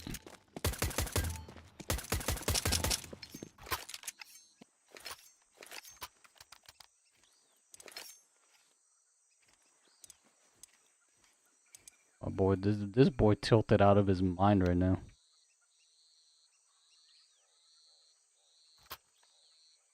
Funniest thing is, my team's not even good with cheats.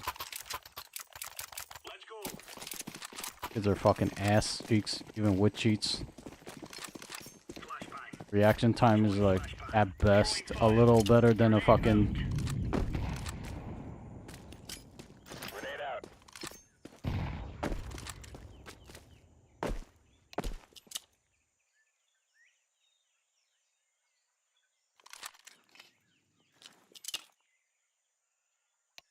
Laying down smoke.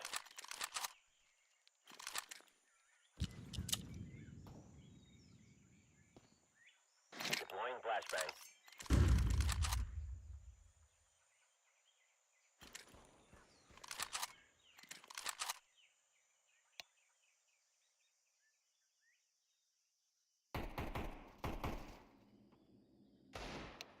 Okay, elbow. Last guy elbow.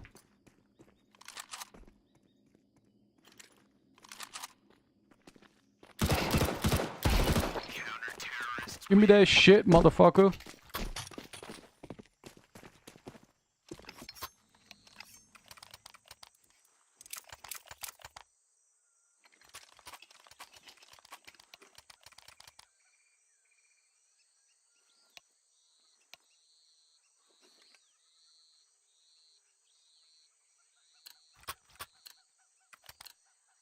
Let's move. Throwing smoke.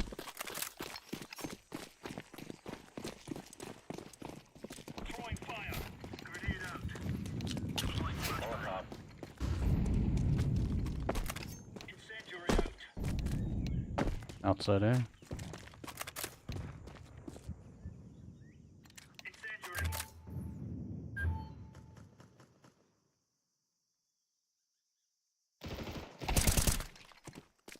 Throwing a grenade. Throwing flashbang.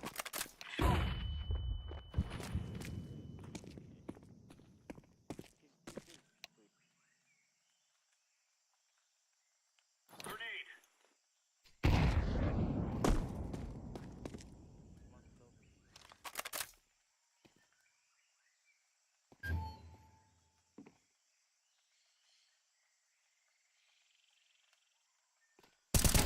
Oh my insta fucking one tap.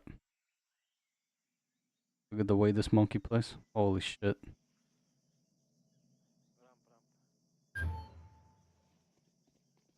This monkey has to be cheating. So fucking bad. Oh my, look at him pre-firing. Holy shit. Doesn't even know where to smash. 1,000,000% walling.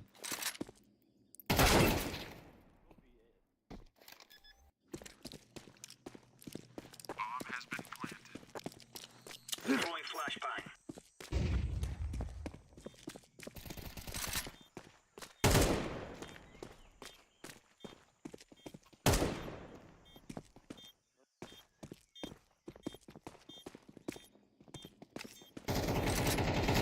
Defusing the bomb.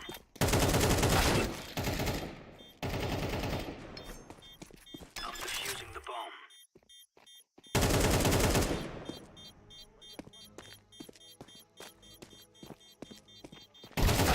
Terrorists win.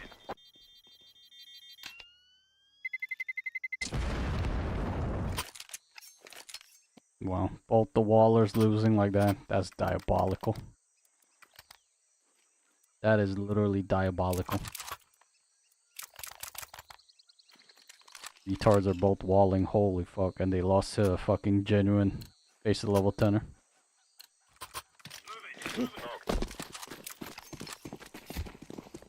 Retarded. Throwing a grenade. Flashbang. Throwing fire. Fire in the hole. Deploying flashbang. Deploying flashbang. Flashbang.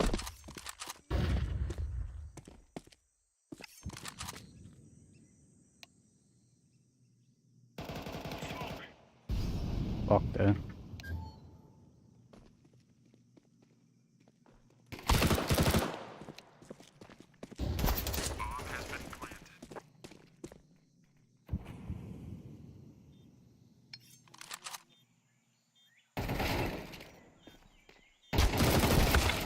What the hell is that?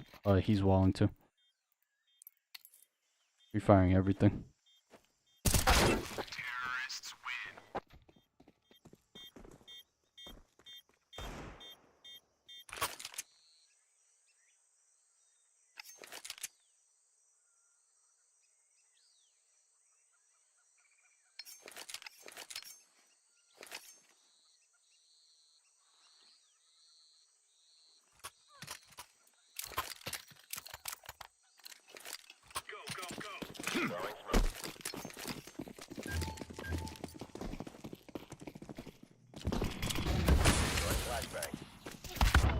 God damn it.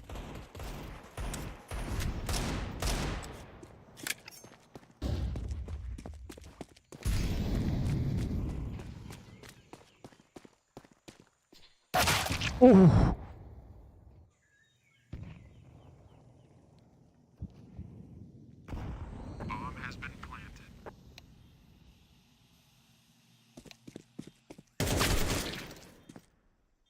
Interesting.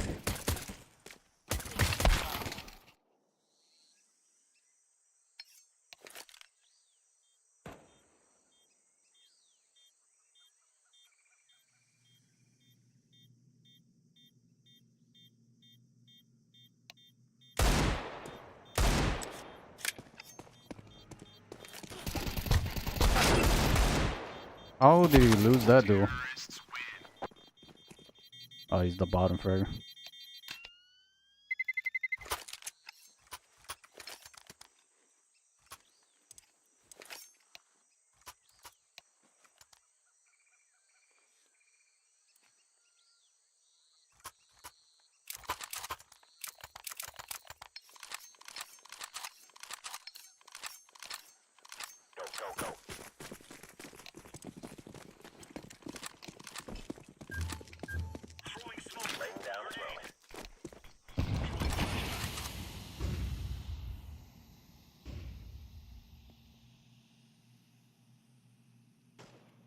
Laying down smoke.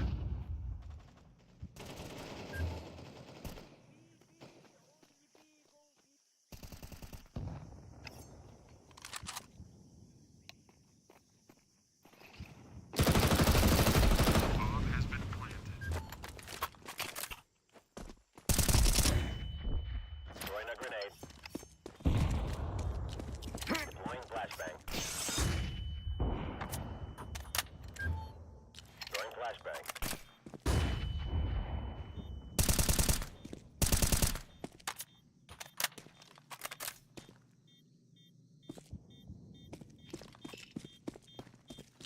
Smoke.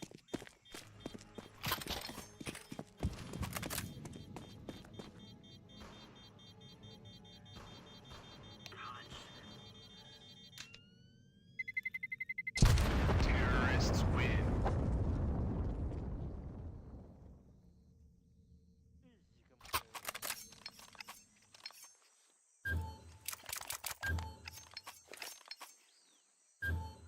This monkey crying.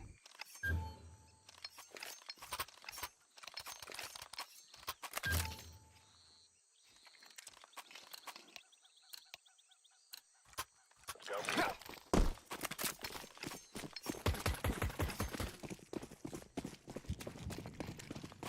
Grenade out. Molotov. Grenade out. Laying down smoke. Flashbang. Out.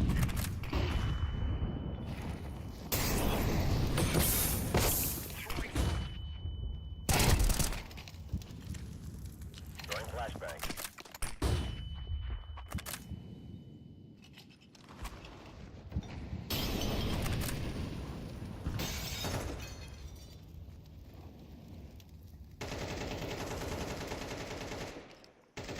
Laying down smoke.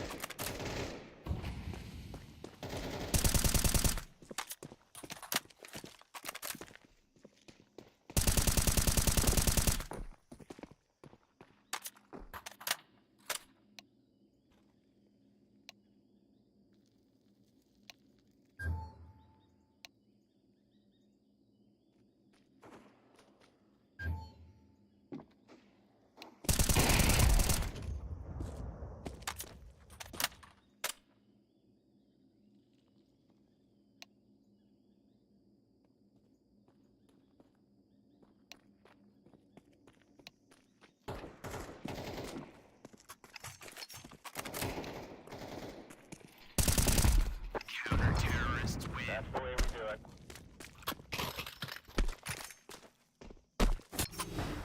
Jesus Christ.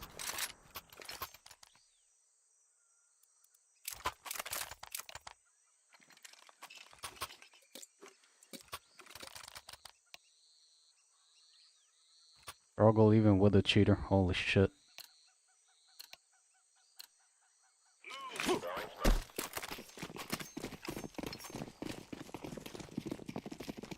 fire. Throwing a grenade. Incendiary out. Grenade. Smoke. Deploying flashbang. Throwing fire. What the fuck? Flashbang. Purple just gave up B side that easily. Grenade out. Mentally though.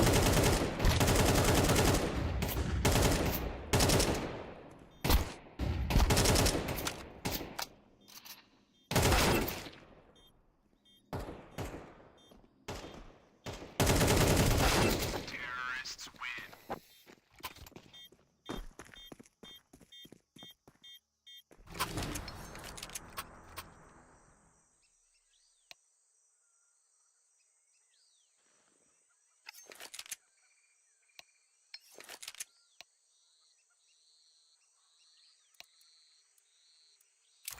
My god. Purple would be like 3k max without his cheats.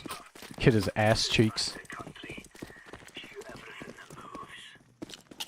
Throwing fire. Fire in the hole. Throwing fire. Flashbang. Laying down smoke.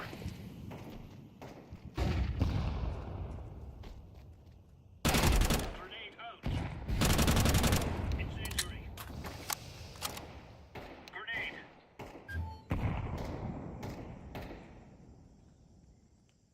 Throwing smoke.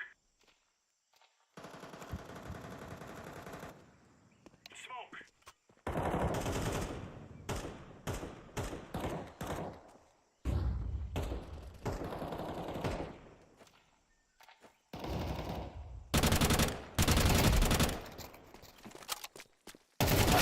God damn.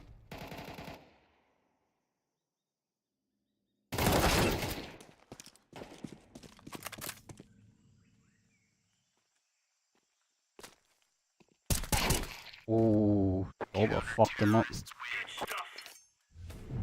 Yeah, we give them a spanking.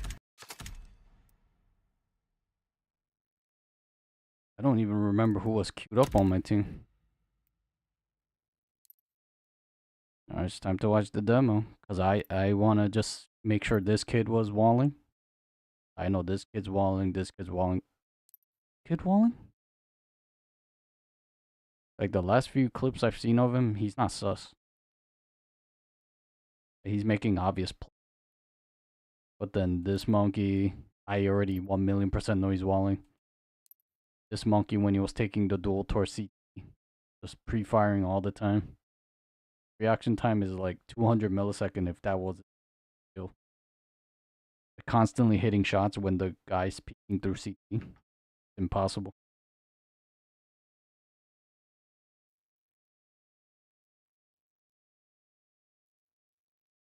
So I have this monkey logged in, this monkey logged.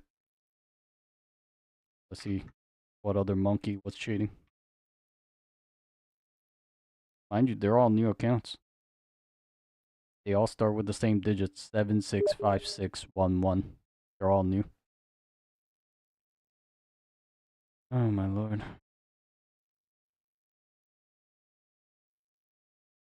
This. Alright, let's watch. I wanna make sure I get all the fucking retards logged in. I wanna cross-reference if VAC is actually banning these monkeys down the line.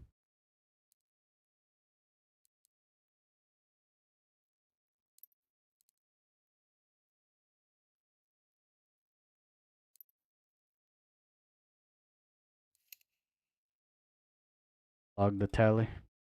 At this point, I like having cheaters on and against your team is just natural. Like if I were to negate a match just because, if I were not to tally up a match just because there was a cheater in there, I would have 0 games played by the end of the stream. Fucking ring everywhere.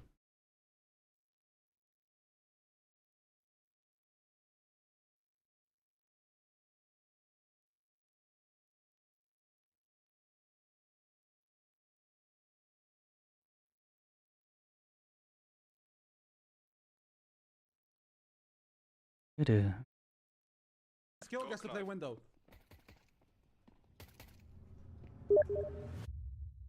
$18K lobby? Yo, that is crazy. I suspect you have cheese. Try pressing Alt and F4. Nice try. Okay. Hello, team. Hello. Rush? Be rush or contact? Contact. Backside. Huh?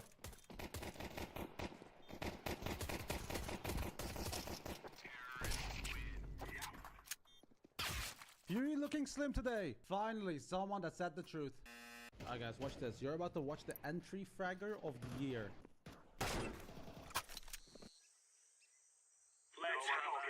Yeah, I just need to verify this monkey. Alright. Not bad blocking.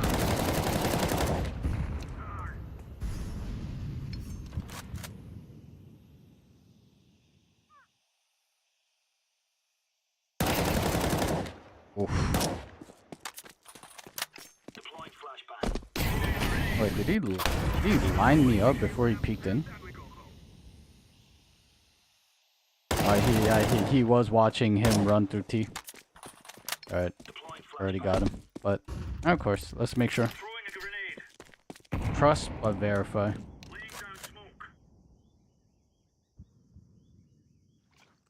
Right, this is the monkey that 1D'd me.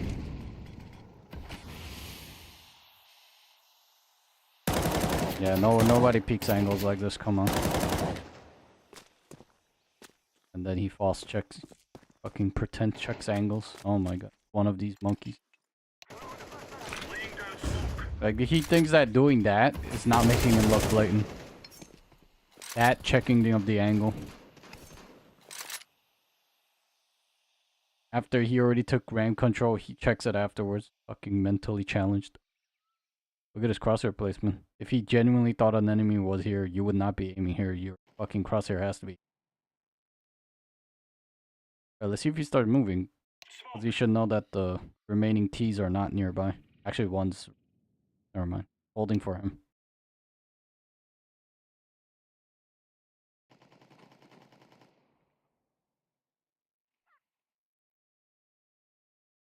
Oh, he's going for the back flank. You see how slow this monkey's checking angles? Because he's too busy looking at this and actually not on his actual screen. He has to put in the dedication of pretending like he's checking angles. Alright, let's see how he...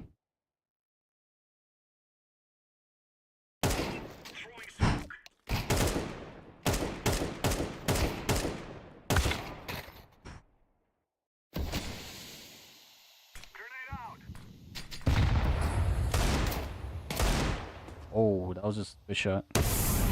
Even without walls, that's very doable.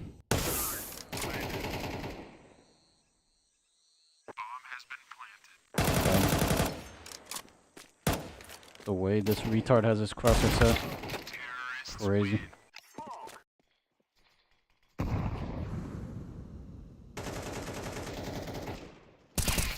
Oh my god.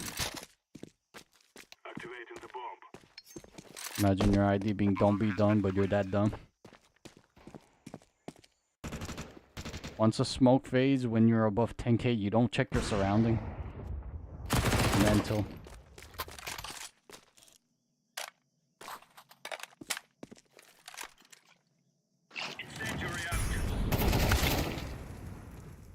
Okay, interesting.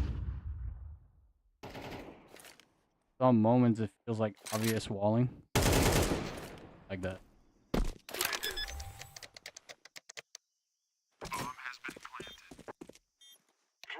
Let's see how he plays.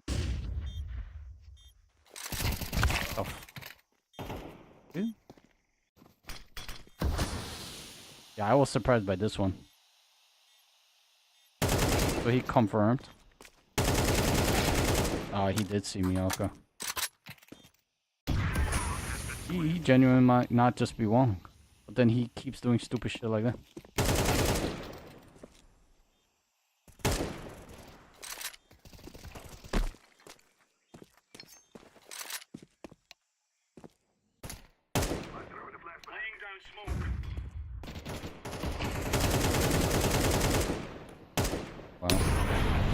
Fucking Dumb and Dumber.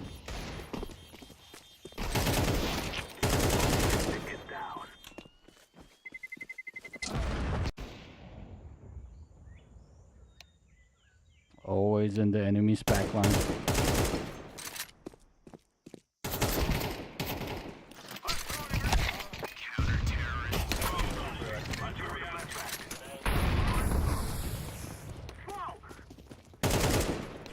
Oh my god, look at the way this monkey clears angles. Holy shit.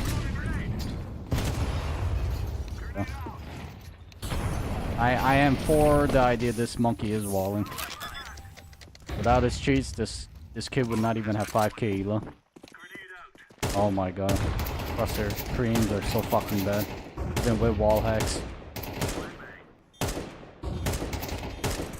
Oh my. Mentally challenged.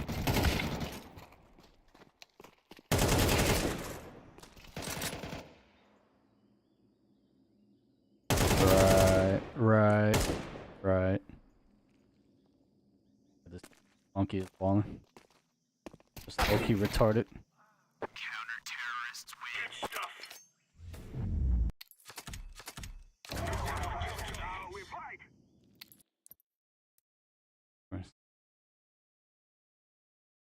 Fucking retards are so bad even with cheats. Holy fuck.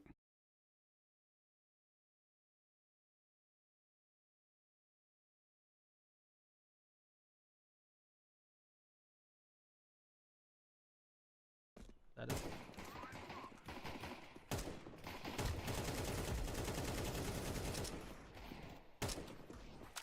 Easy. City. Green, go flash and we peek. Go. Flash and we go. Is this guy AI? ChatGPT? Oh shit, left. Oh no.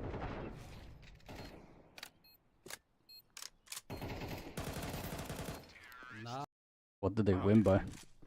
11-5. Not surprising. Yeah, Fury, you ought to be winning like that.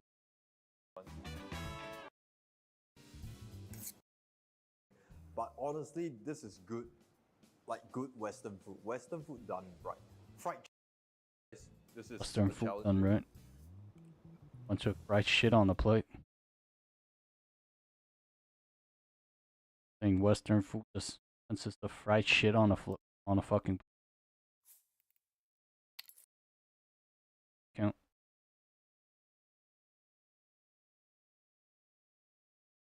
Need my drops.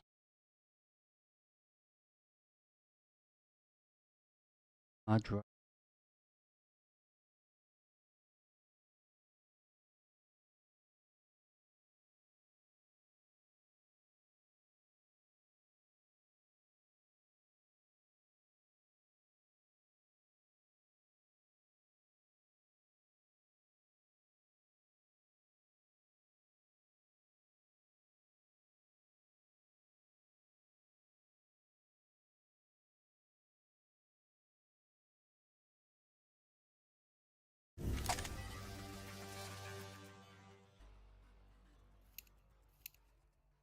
Wow.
I'm watching the boat, enjoying the view, enjoying my beer.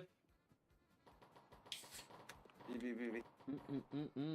I'm just enjoying here on a vacation. Better view than on Nuka, Planting, please. planting. I'm on my way. Wait. What a view. Amazing palm trees, nice street. What the fuck is this game? Wait, I'll see you in 2 minutes. Absolute dog game. Maybe add more cases. Please, Valve, add more cases. Is it still water? Yeah, wow, it's even better now, the view. Nice. Ah, it's fixed, it's fixed. We're so lucky that we got to this guy, because this guy is 4K long face it, you'll get it. Wow, just like me. Bro, where are my bullets going? What the fuck?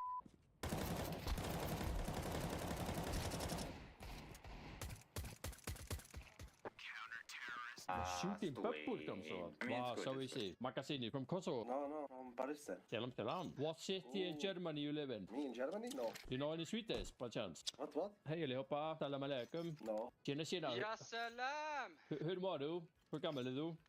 Mycket bra, mycket bra. Mycket bra, man. Yep. Ah, you live in Sweden? Yes. I see. Immigrant team, GG.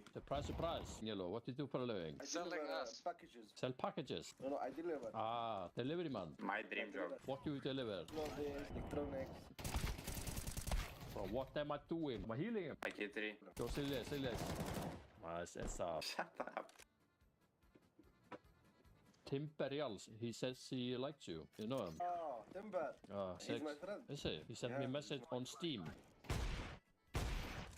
Mustafa! Gamer. Kurva. Maybe we should not be. Always pick. Yeah, me too. How's your day been, guys? What did you do today? I woke up, I play game, I sleep. What was for lunch? Kebabs. Salad, just like me. Woke up, Counter-Strike, go to sleep. Can someone drop me AVP? I win round, no problem. Say please give me Mahmoud. Please, Abdullah, Rashid, give me AVP. Thank you. Did you pray today already? Yeah, How many times did you do? 5 times a day. 5! What?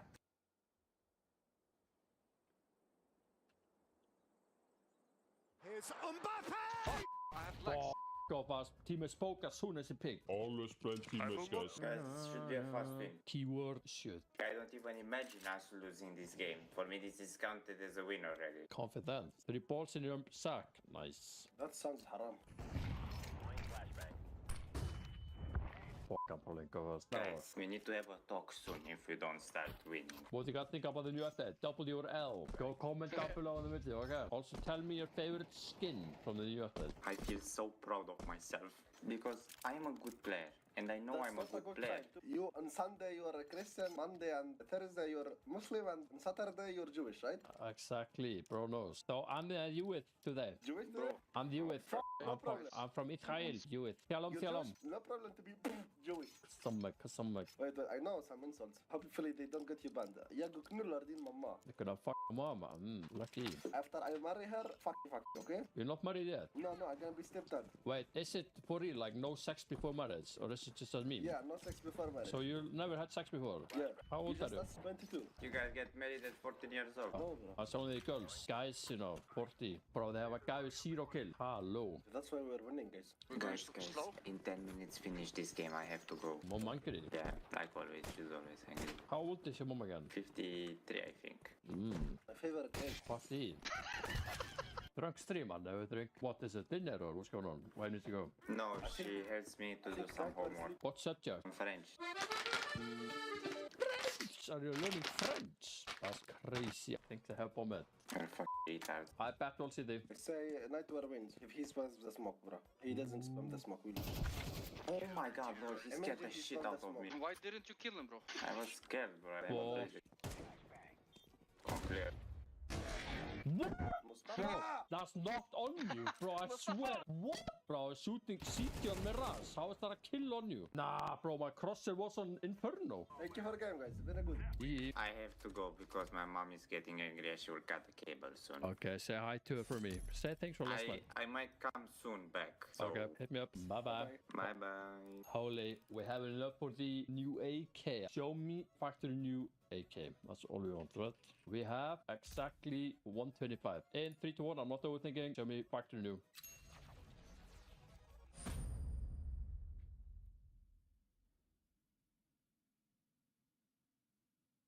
That looks kind of battle scarred, I'm not gonna lie. Minimum wear? What? How is that minimum wear? How is that minimum wear? Someone tell me that. How is that minimum? Need explanation. How much are they going for?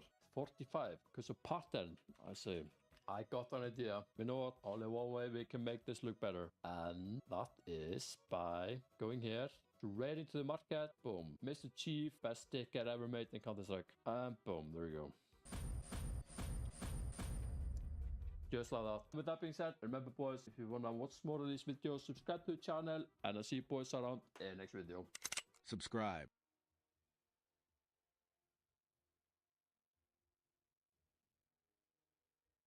Most players think pros win with perfect aim, but their real edge is movement they never talk about. Today, I'm breaking down 5 movement secrets that separate. Let's see how expensive a solo dinner at the hottest hard-to-get-into restaurant is in New York City. This is the 86, the sister restaurant of the Corner Store, another hard-to-get-into restaurant that I did a video back in April 2025. Hard to get into because it's a celebrity hotspot. Is this the 86 restaurant? Are you guys waiting online, or you have a reservation, or no?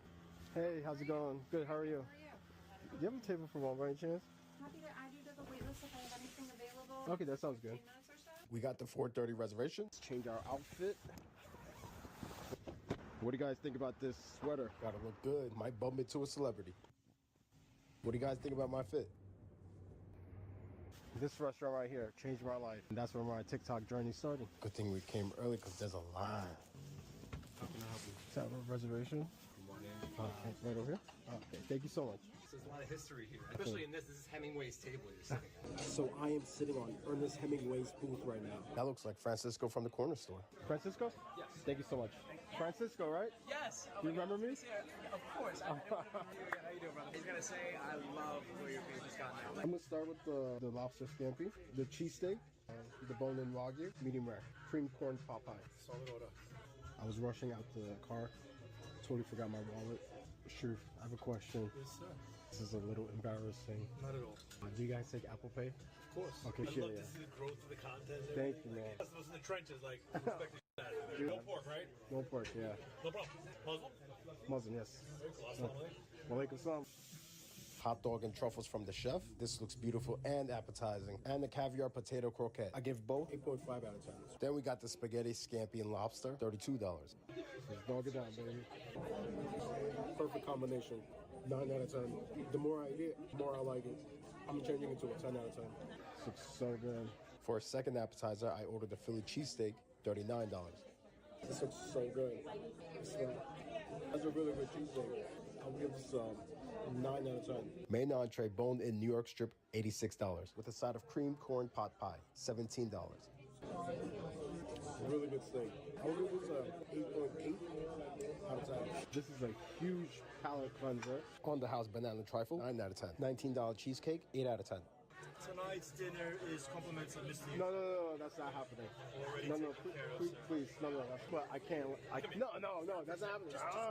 No, I'm not letting that happen. No. You had a rough day. It's fine. Let me try to end it on a positive note. No. Tried to buy it there. Thank you so much. Definitely coming back. Total bill $206. Left a $100 tip. Total $306. Let's see how expensive a solo dinner at the hottest hard-to-get-into restaurant is in New York City. This is the 86, the sister.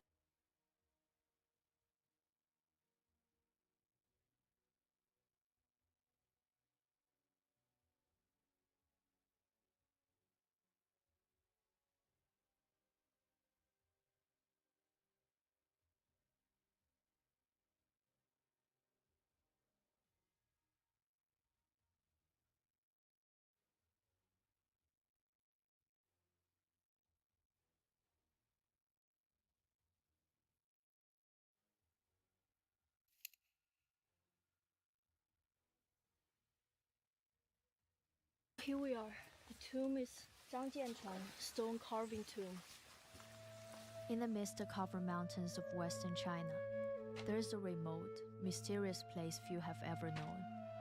Centuries ago, the ancestors traveled from far away and settled here, and hundreds of years later, traces of past heritage all rest in silence and tranquility. Tranquility. I love tranquility. A group of Russian. Very nice tranquility. Bubble tea, maca tea, jasmine tea.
Russian soldiers panic and scatter as a Ukrainian drone relentlessly pursues them from behind.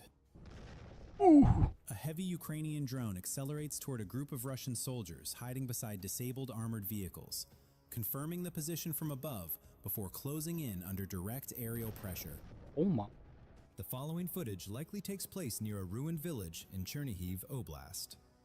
A Ukrainian drone observes and tracks a lone Russian soldier moving slowly along a tree line at the edge of the settlement. Fatigue or prolonged pressure from the front line appears to dull his awareness. He focuses only on the path ahead, seemingly unaware that a Ukrainian drone is following directly behind him, despite the clearly audible engine noise. At one point, a piece of plastic becomes tangled around his boot, yet he continues walking without stopping to remove it. As the soldier approaches the village and nears a roadside utility pole, the trailing Ukrainian drone closes the distance. With the position fully confirmed, the drone accelerates and commits, ending the movement under direct aerial observation.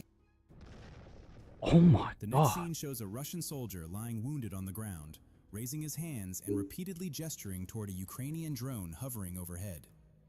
In a moment of desperation, he points toward his nearby comrade, signaling for the drone to strike the other soldier instead. The attempt fails.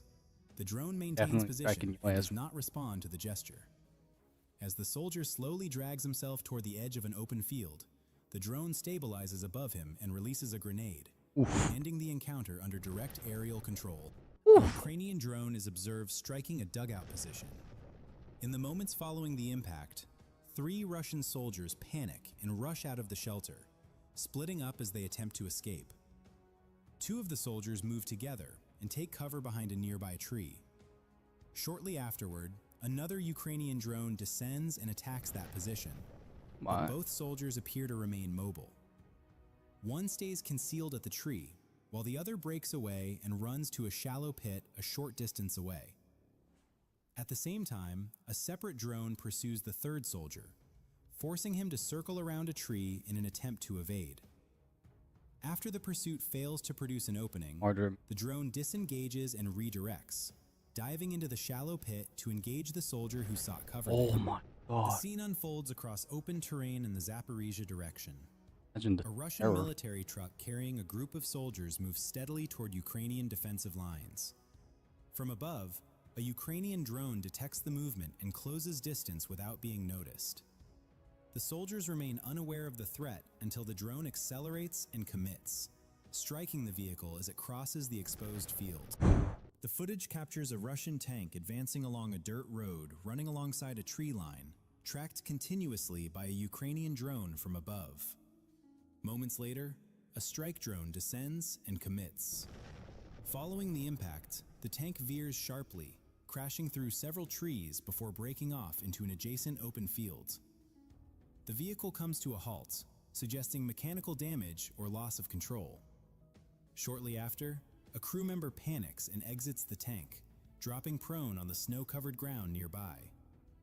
After a brief pause with no immediate follow-up strike, 2 additional Russian soldiers emerge from the vehicle. Disoriented, they sprint toward the tree line in an attempt to escape. The previously exposed crewman rises and joins them, and all 3 move together along the trees, fleeing the area under continued aerial observation. The following situation is recorded by a Ukrainian drone over a snow-covered field in the Pokrovsk direction. A Russian soldier moves across the open terrain in a constant combat posture, his weapon raised and aimed upward as a Ukrainian drone circles above him. Aware of the threat, he continues forward at a steady pace while the drone maintains altitude, orbiting patiently and applying continuous pressure. When the drone suddenly accelerates and closes distance, the soldier reacts, attempting to fire upward in a last effort to disrupt the approach. The attempt fails. The drone maintains alignment and commits, ending the movement under direct aerial control. 2 Russian soldiers are observed lying beneath a large tree near the front line, using its base as minimal cover. Both repeatedly glance upward, aware of a drone hovering above their position. Moments later, a Ukrainian drone stabilizes overhead and releases ammunition. The strike concludes the attempt to remain concealed under limited natural cover. The next footage takes place inside a forested area in the Lyman direction.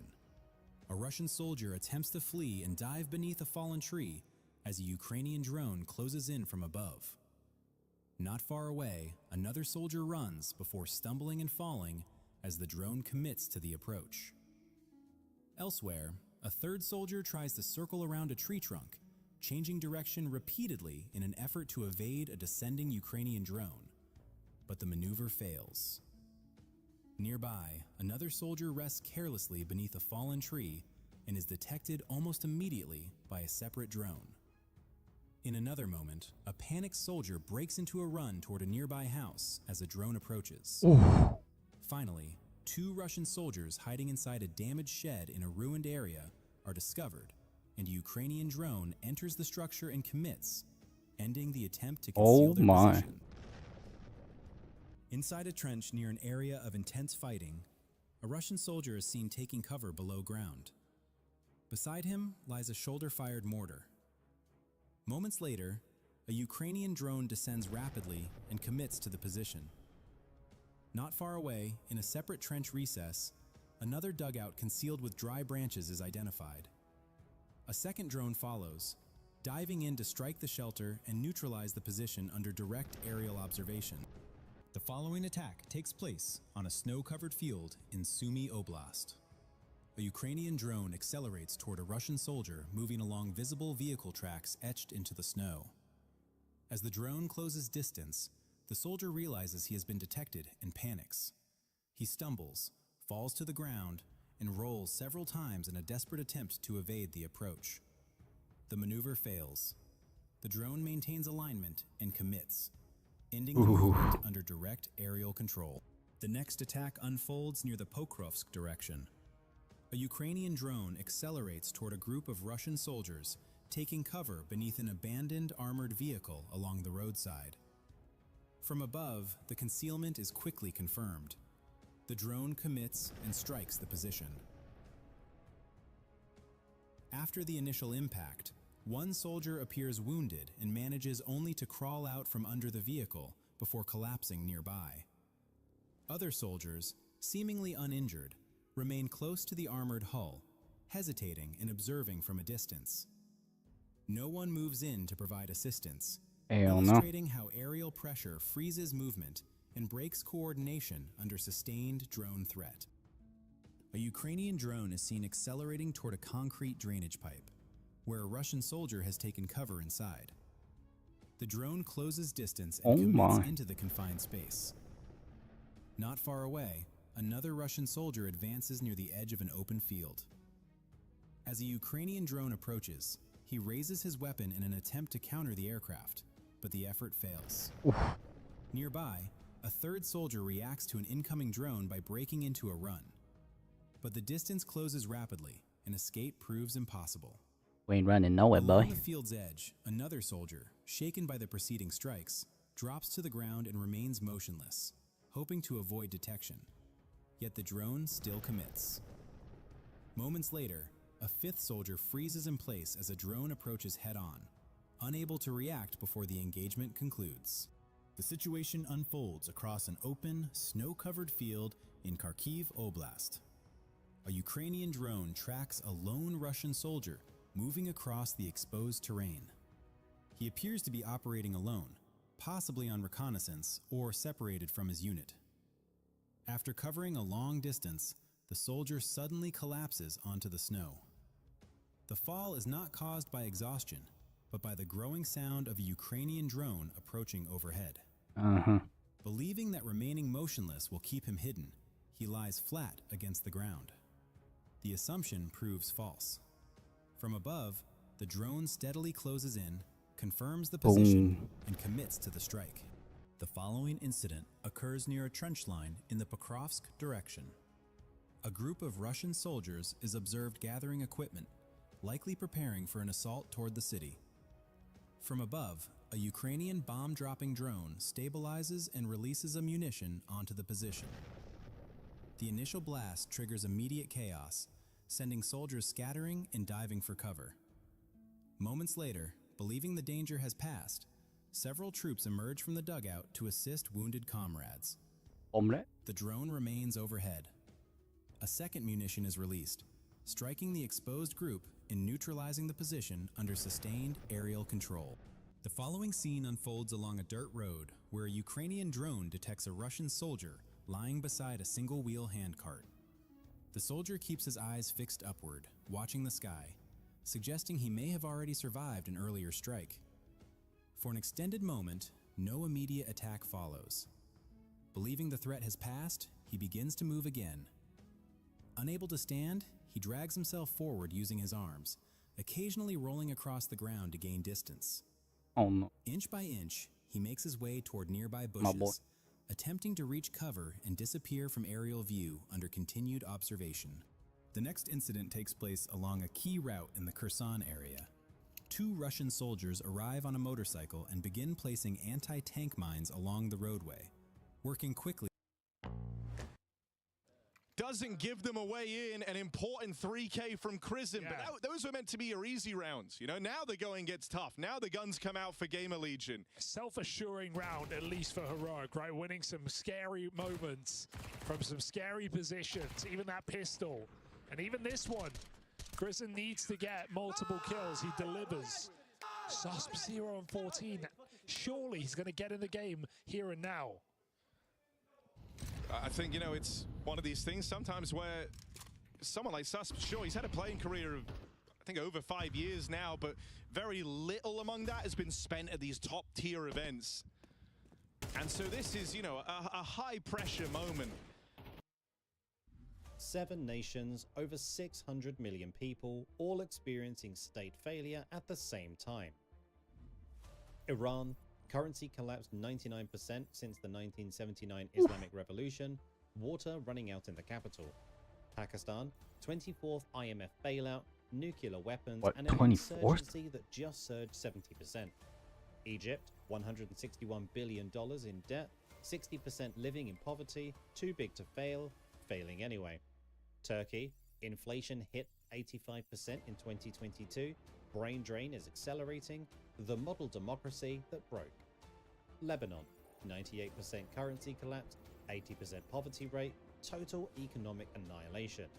Afghanistan, 64% of the population was pushed into poverty in 2025.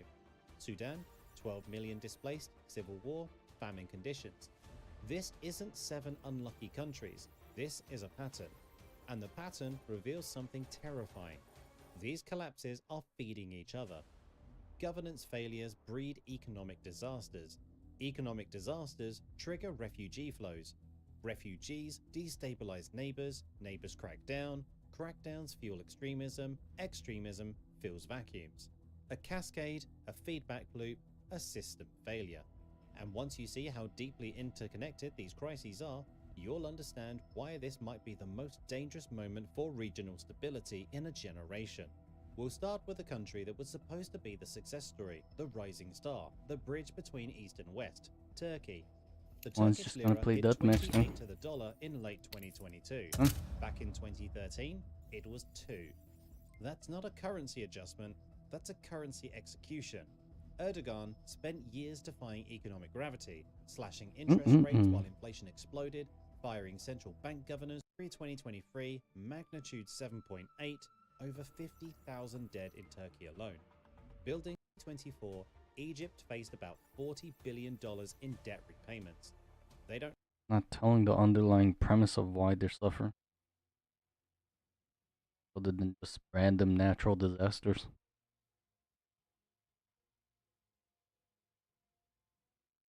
Not helpful, my boy. Alright, let's shut the light.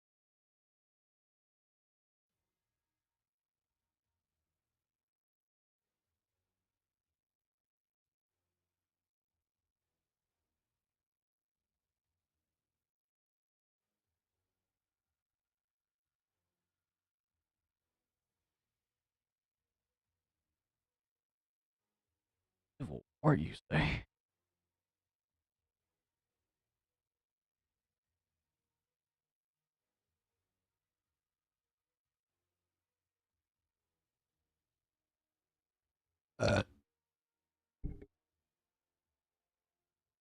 Buying the fragrance that I consider my holy grail. This is the only store in Sydney that sells it, and it can only be purchased in store. But before committing, I wanted to try a few others. YSL number 6 was first because there's been some rumors that it might be getting recreated soon, but it was completely dry. Baby Cat was the same, and these testers were so empty I couldn't even get a single spray out. At that point, there was only one reason why I was there. They're long? Topaz Serapia. And of course, it was sold out. Which at $960 probably wasn't the worst thing. So I put my name down on their waitlist, but I'll be back.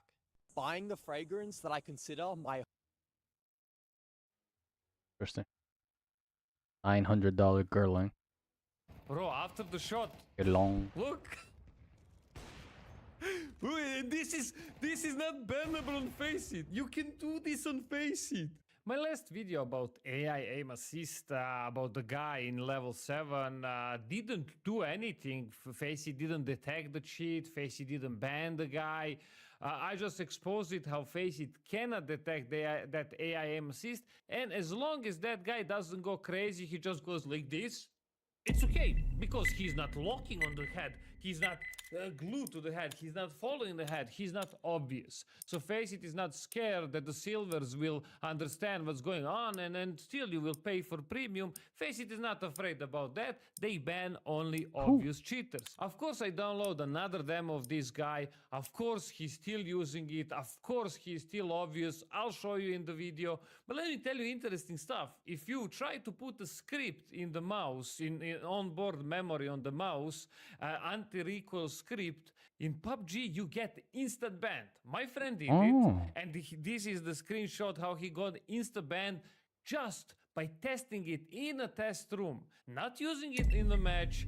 He went to test room and he got the same up and down. And let me tell you one weird thing. The guy gets shot in the head, and you can still see his cross going up and down because he's pressing the button. But AI aim assist cannot find anything. What's this? He's doing that, but he goes even more. He goes even more. Whoa, whoa. Let's see MP9 situation. Let's see what happened with MP9. Will he shake with MP9? What do you think, guys? What do you think? Oh my god. Again going up. Shaking so hard. What do you think will happen next? What do you think will happen here? Will the guy Shaking shake? like a bacon. Shaking like a bacon. I guess he will. I guess he will. Let's see here. Yeah. I remember watching this. Let me explain you. Here you will see first time no tremors, no shaking, no up and down. But very second time he goes crazy. Look at this. Let's roll. That was totally normal shooting. Totally normal shooting. But next moment, he goes up and down. Look. And he's even picking up the gun, and he's still doing that. He's picking up the gun, and he's still going up and down because he's pressing the button for the AI aim assist. Just watch. First kill, normal. Second kill, watch him when he stops shooting, he's still shaking. Let us go. My brother is watching at the floor and goes like this. Nah, he has nothing. He has tremors in his hand. Tremors. Like...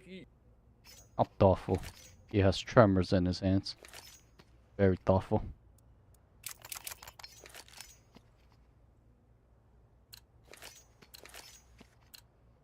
Let's go.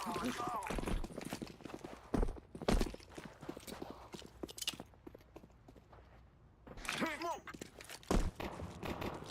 Flashback. Throwing flashback.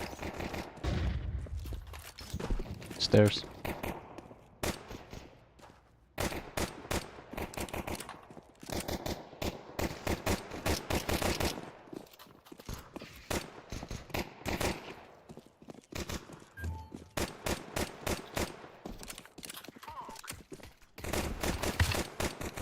Connector.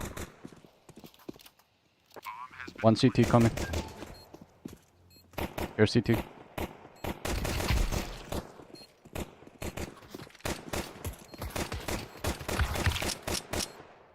Last guy jungle.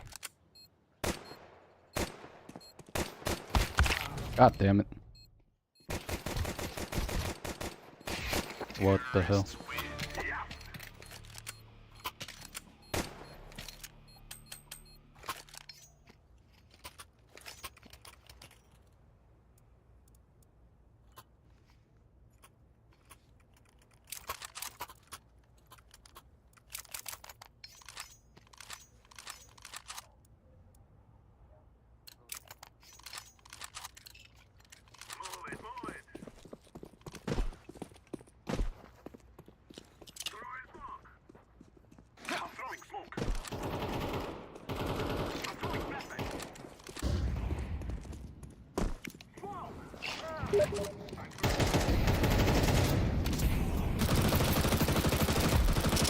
Smoke dead. One stairs.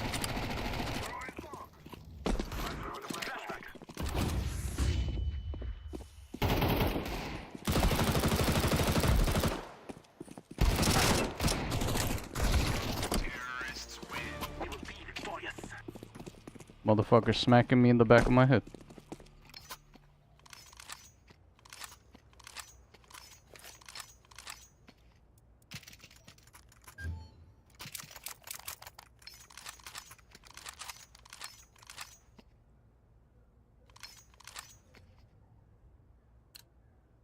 Eventually they're gonna toggle if they feel like they're getting cheated on.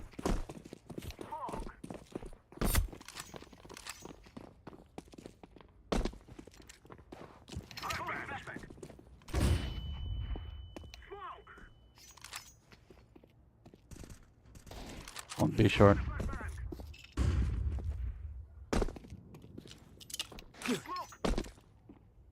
Flashing out. Holding close.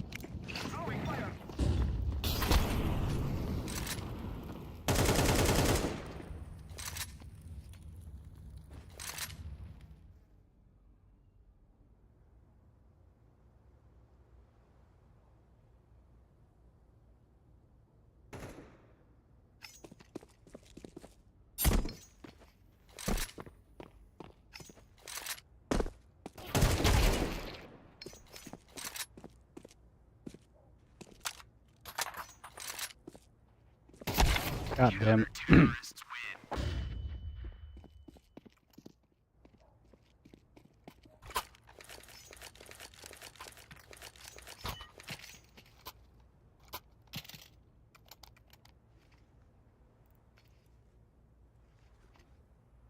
Zero kill, 3 death. Holy shit.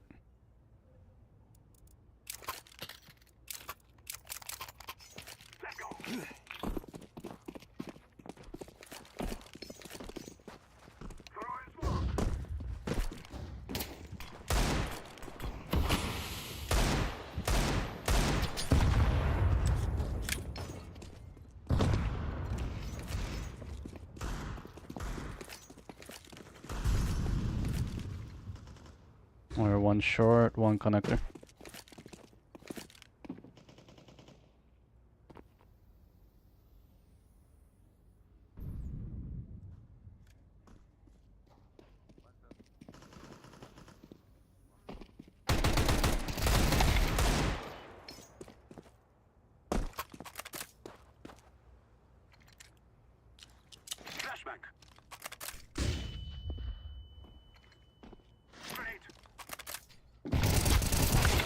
God damn.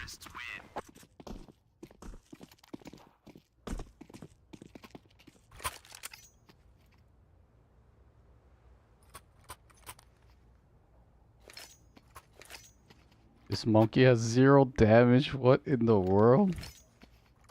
Are you serious? And he's trying, he's buying.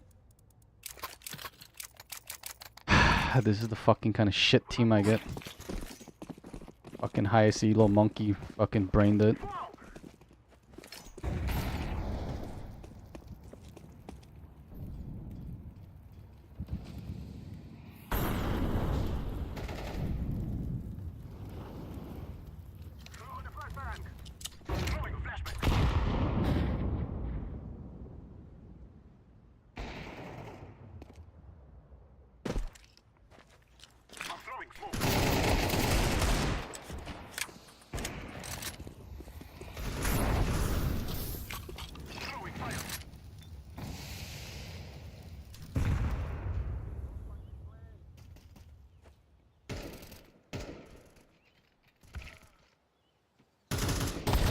God damn it. Nice. 22 bullet reload, good.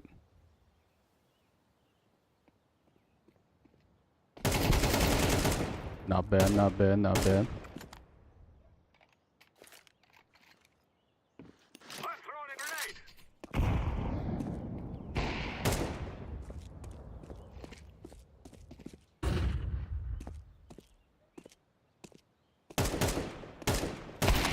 Oh my god.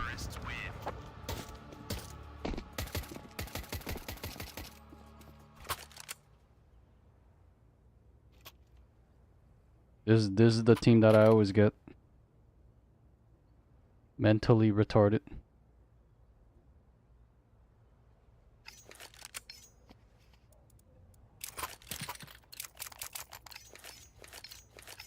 This is easy. We kill them, and then we go home. I'm throwing flashback. I'm throwing grenade.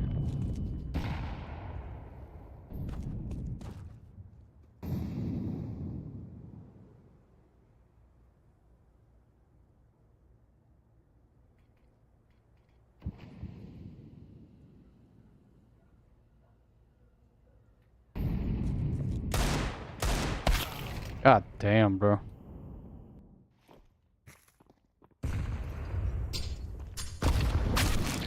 Whew.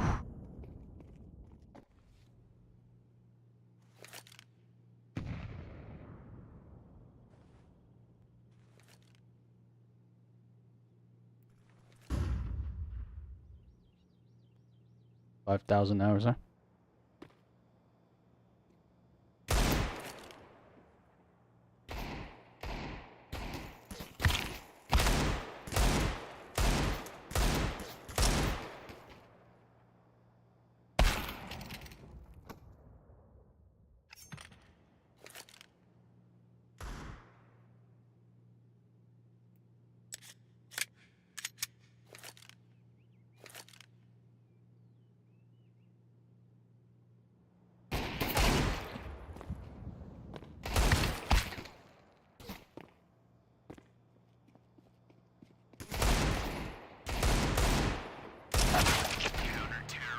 But I get all the garbage. Fuck.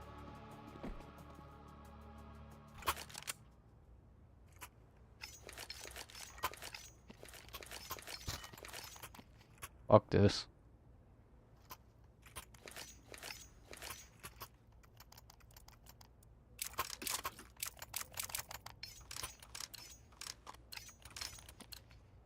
Now is the time.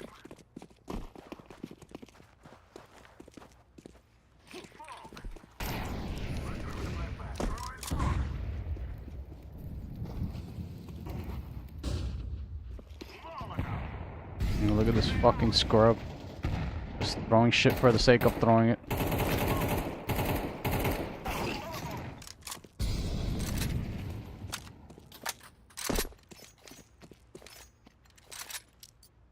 throwing a flashback.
know the guy from Croatia, the High Dream. First, he told me, I don't know why I'm shaking. Then, when he plays with another guy, now he said, guys, I have a disease in my hand. So, wait, you don't know why you're shaking when you talk to me, but when you talk to a random that you play duo with him, you know, because they find each other on Faceit, now he has a disease in the hand. Bro, decide, do you know why you are shaking or you don't know? Imagine those stories of cheaters. They are in denial until they are caught. When they are caught, no, bro, they disappear. But until then, they will just made up stories. Like that guy also got banned in NA. The guy got banned in NA. He was top 50 in NA Faceit. Slump, I think. He got banned, bro. Before that, no, I am not cheating. But when he gets banned, he disappears. That's a classic story of cheaters. Denial until you caught them. And let's continue. My brother doesn't stop. My brother doesn't stop. Look. Not very, very weird there, but I will just show you kills, and you will see he's shaking like crazy up and down. Look. Look, bro. He's shaking. He's pressing that aim assist button. Even when he's not shooting, his cross is doing that. Bro, I understand if you're shooting and you go a little bit left and right, you have that shaky aim. You know, you try to get the lucky shot because you don't know the spray. I understand that, high sense and all that. But my brother is going this, like this, even when I would assist on this guy. He goes shaky all the time, bro. Look. I mean, for me, it's just. Where did he get the AK? What? It's funny that Faceit allows this. The more I watch, the more I see what they're doing. With pistol, bro. Again, doing the same. Look. And headshot. And that's headshot. Imagine you're moving your mouse like this. You're moving your mouse up and down. PUBG infested with cheaters. Ban you for this. Look, he doesn't even see the guy on the right. Look. Bro, every shot. I'm telling you, maybe even trigger. Maybe even trigger, man. Faceit cannot detect. Premier give you cooldown if you use trigger. Look. And follows the guy. Shakes and follows the guy. With the spray. Amazing. And it's so easy that you just click kills. You just show kills. Look. Bomb soloing, eh? Alright.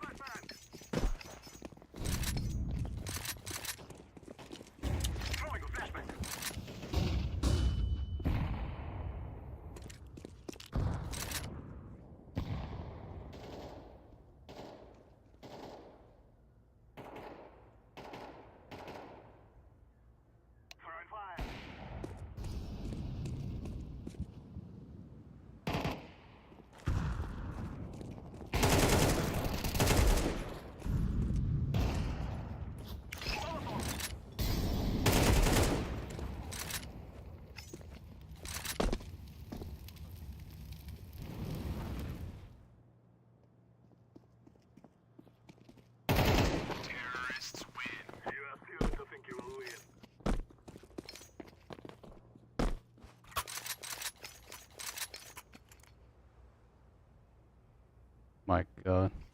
Kids are fucking dreadful.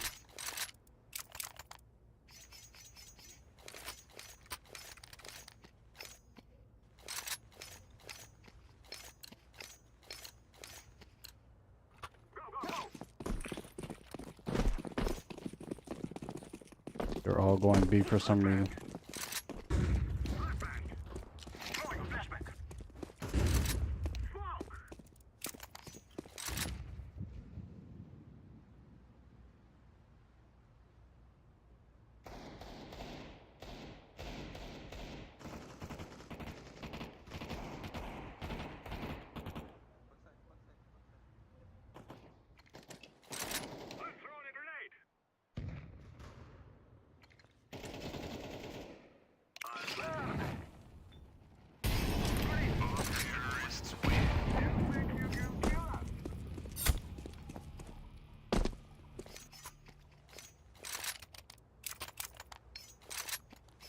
I need to learn how to use my molly properly.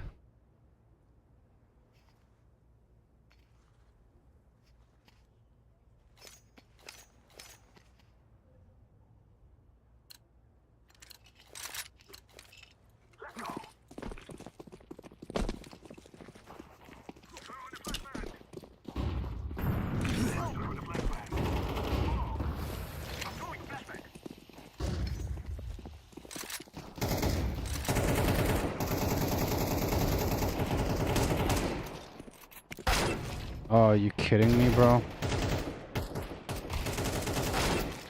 My god, this kid's so ass.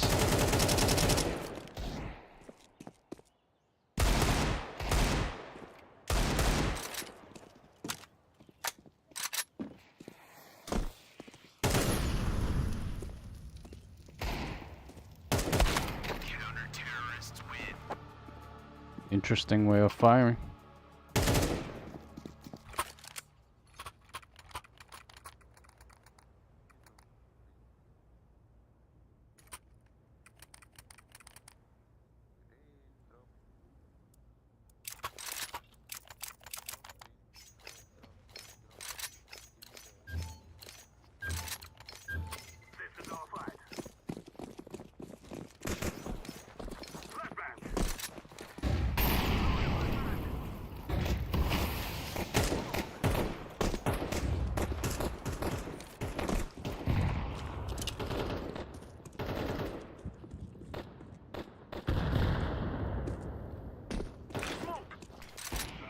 Fuck this team, Jesus Christ.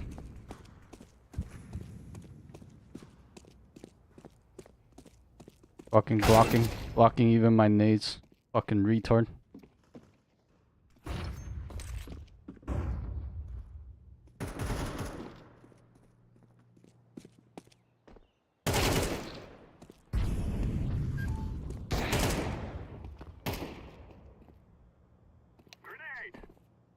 Wow, what is that nade?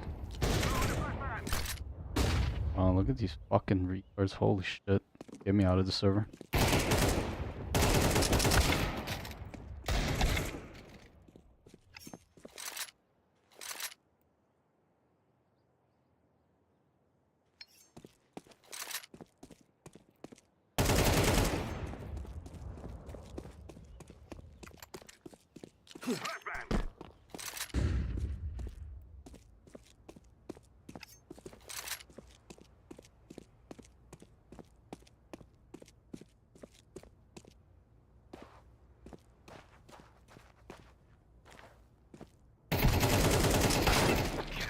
What the hell?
We are going to do this. Terrorists win. We have arrived.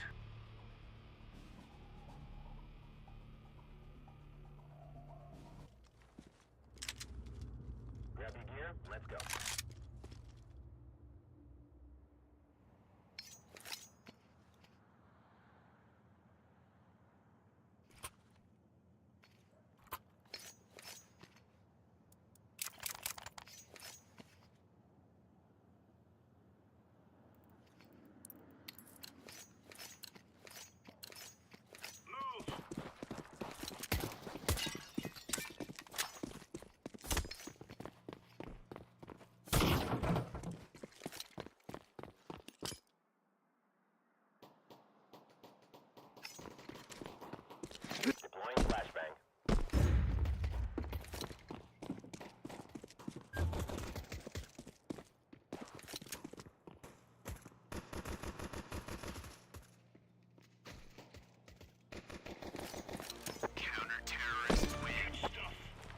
Damn. Seems good at pistol. Question mark.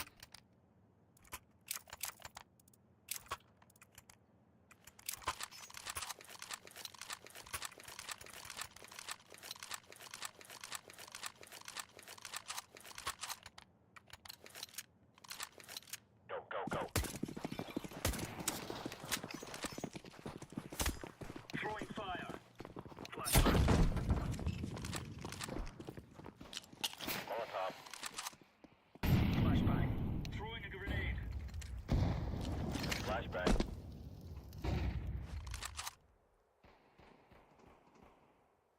You right?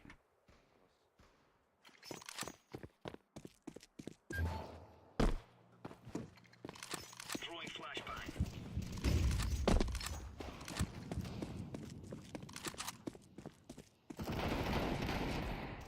Throwing a grenade.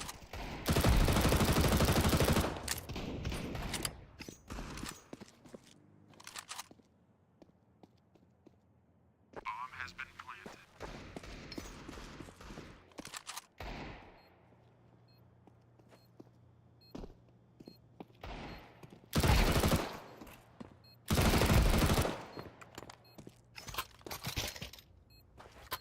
The fuck? Where's the info?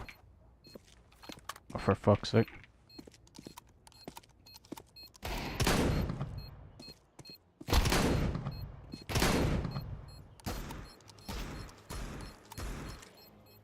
Throwing flashbang. Back. Terrorists. God damn it. Have to average a fucking ace to get a win.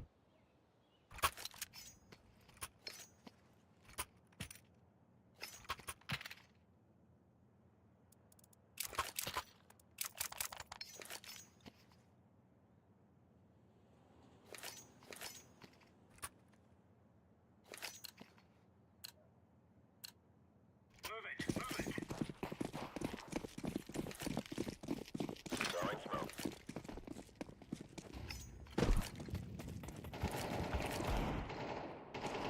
Fire in the hole. Flashbang.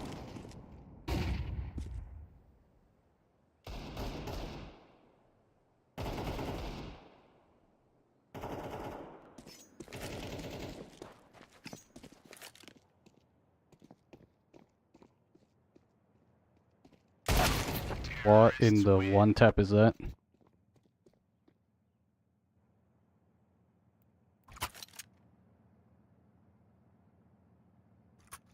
Enemies have zero problem one tapping me. Moving, ducking, really doesn't fucking matter. Always one tap. Crazy.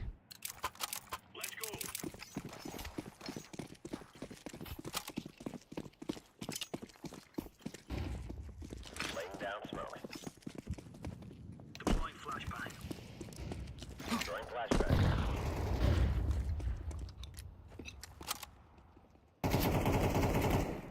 Grenade out.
That AK, motherfucker.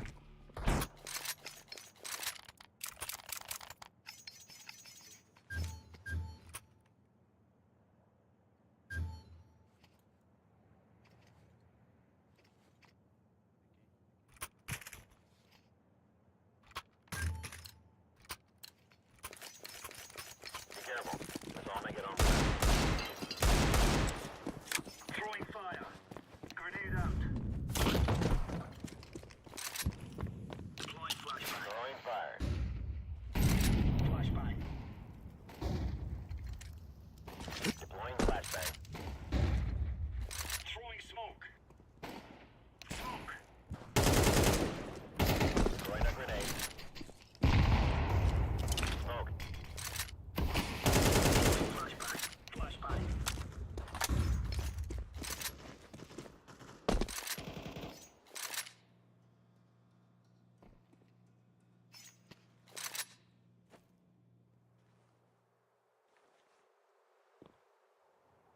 Throwing flashbang.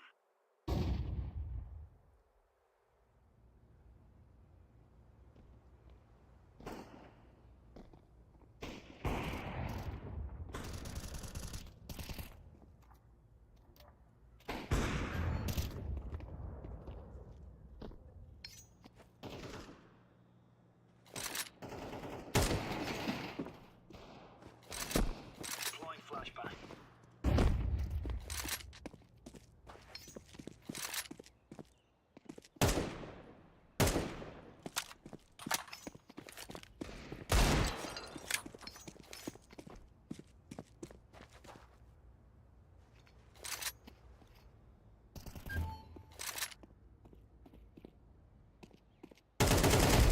Counter-terrorists win. There's no stopping us.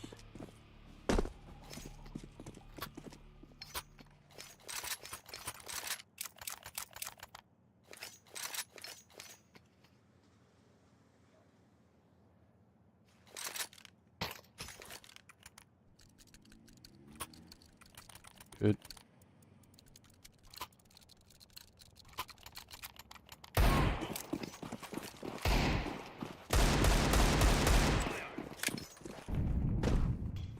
Grenade out.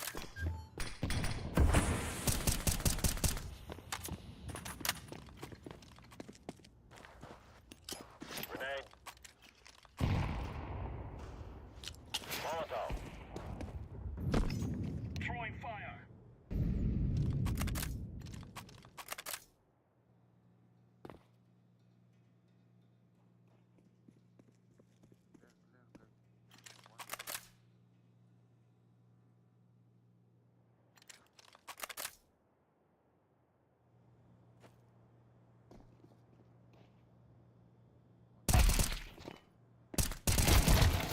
God damn it.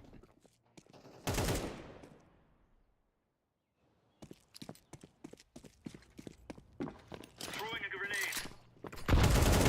Oh, wee.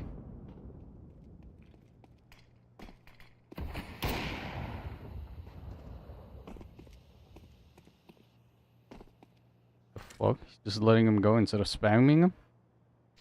I don't understand.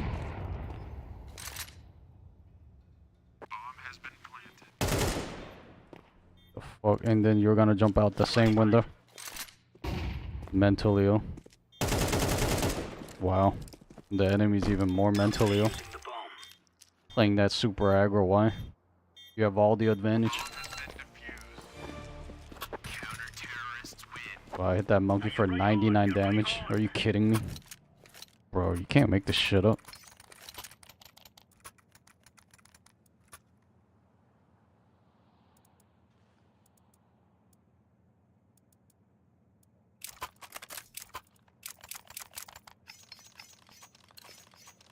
$99 damage. Throwing fire. Grenade. Throwing flashbang. Incendiary out. Throwing smoke. Fire in the hole. Throwing flashbang. Flashbang. Throwing fire. Throwing flashbang. Out.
Bomb's not even there.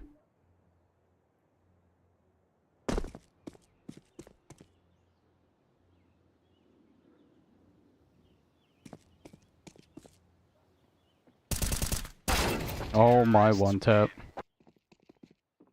Like I said, you can't make it up. I get one tapped.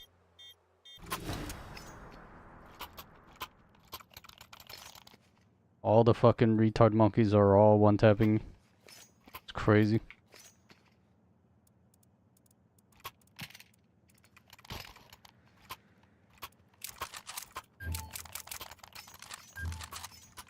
They're gonna wish they were never born. Throwing smoke. Incendiary out. Grenade out. Flashbang. Laying down smoke.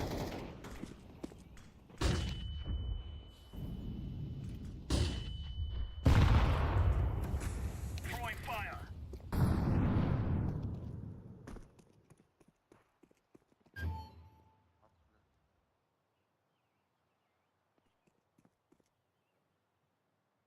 Throwing flashbang. Throwing a grenade.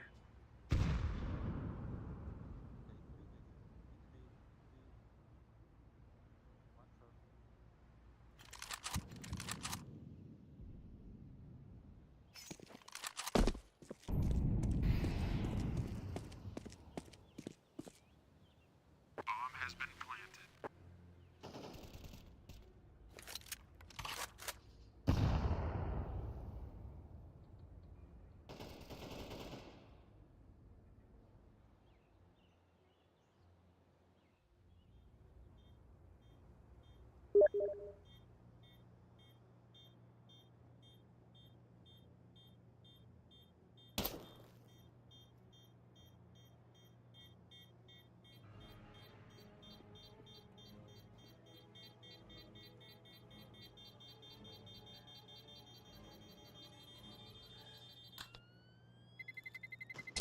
Terrorists win.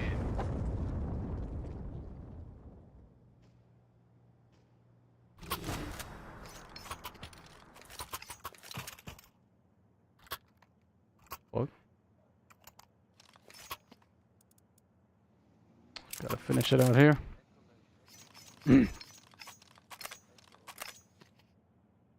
Fuck you mean eco, you retard. Gotta finish it out. Come on, chop chop. Loose force buying. 24,000 you little monkeys, this fucking stupid. Grenade. Deploying flashbang.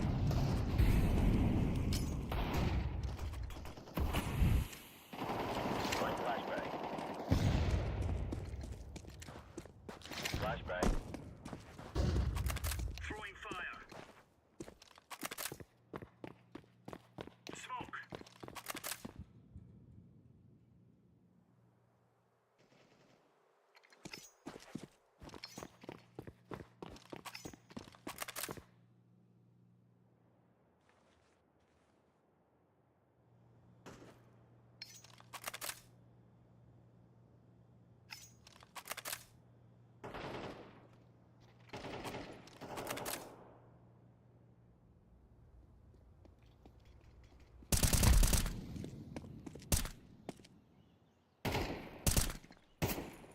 Grenade. Counter-terrorist win.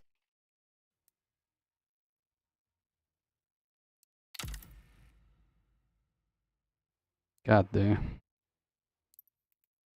Help this monkey get a red bar.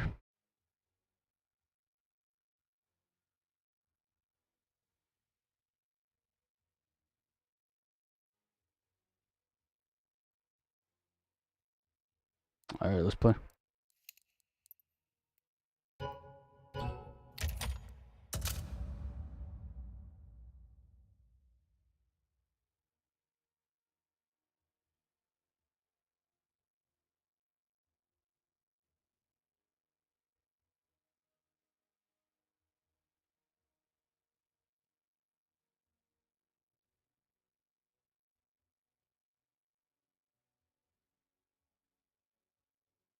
For match token. Taiwanese my ass.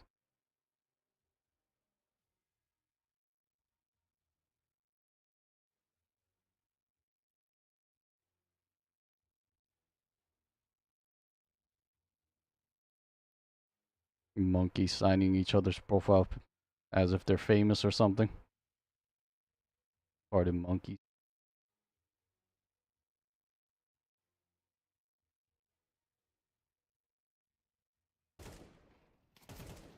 Look at that, bro. Every shot, even when he finished shooting. That's why I'm telling you.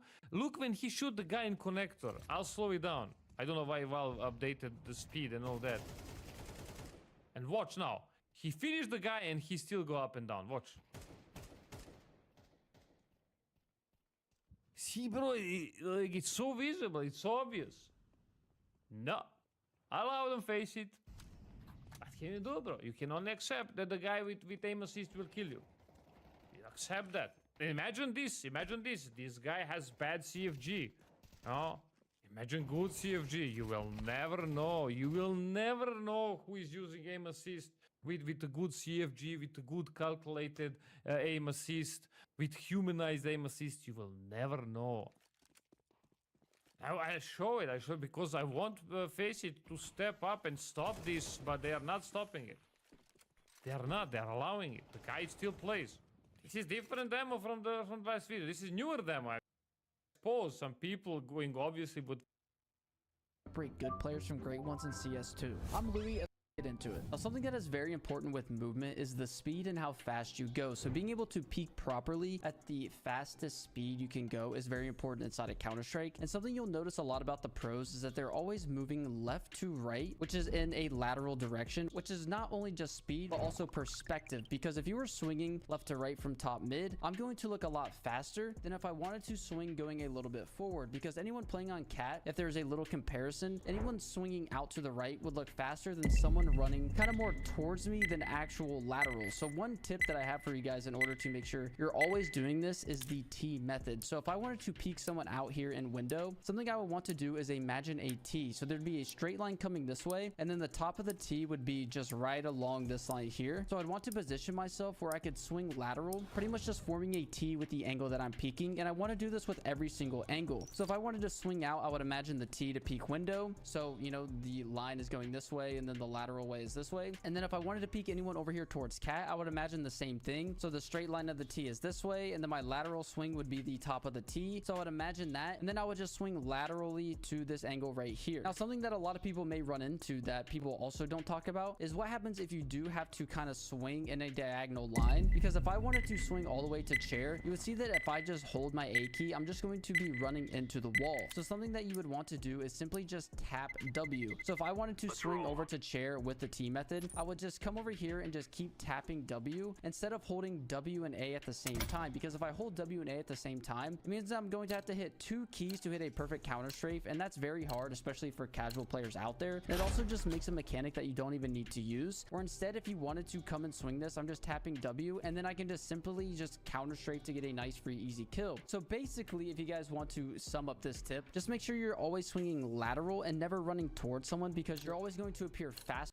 Give the illusion that you are running and shooting. Now, a lot of people have talked about, you know, the donk slide and all these other things, but this is something that isn't necessarily the donk slide or anything that Tarek used to do back in 2014. This is something completely different that I used to call the fadeaway peek inside of CSGO. And after watching a lot of pro demos, they actually incorporate this sort of peek. So let's say I wanted to peek someone over here in market and I was swinging into them. Something I don't want to do is just stop and shoot. A lot of you guys think that you just want to stop here and counter strafe, start to spray, maybe tap crouch, but this is totally out of meta inside of Counter-Strike. What you want to do is actually hit a fadeaway peek. So when you swing and spot someone, you want to start strafing in the opposite direction, almost like a fadeaway basketball shot if you guys watch the NBA. And then you want to incorporate a movement, which is the crouch slide, which some people may call the Tarek slide, or, you know, if you're 40 years old and say that you were doing it in 1.6, you want to just come here and then slide like this. But something important about this mechanic that a lot of you guys may be missing is that you want to hit crouch after you start moving to the left, because if you just see someone crouch and then start to move, you can see how slow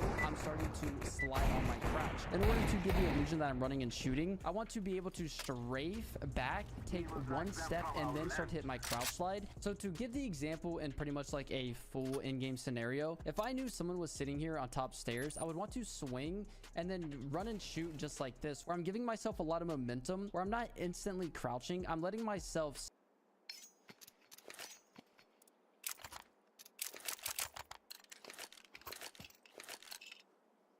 might not regret this day. I'm throwing smoke.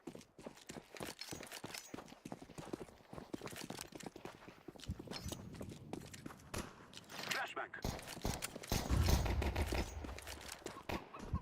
Throwing a flashback.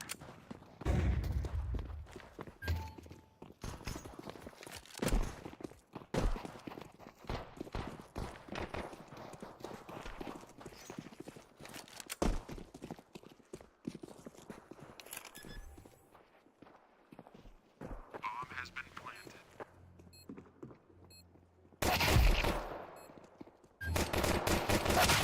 God damn it.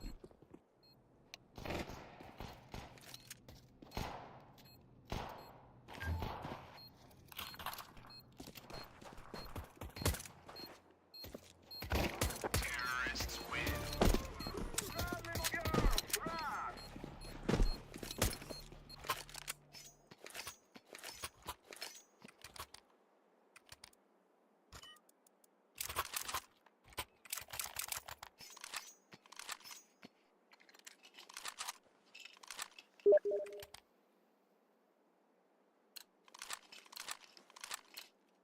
Who here is not ready? Molotov, flashbang. Grenade. Grenade.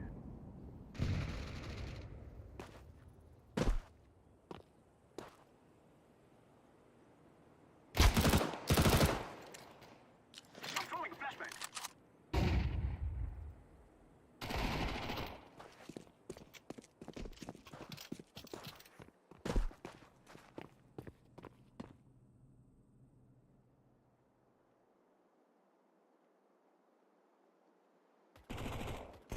Terrorists win. Ha-ha! Exciting!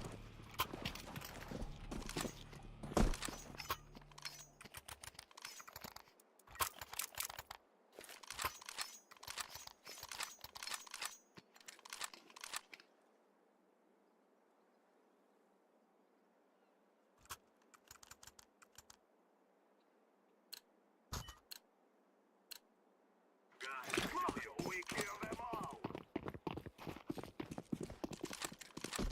Throwing fire! Throwing flashbang out! Throwing a flashbang! Throwing a flashbang!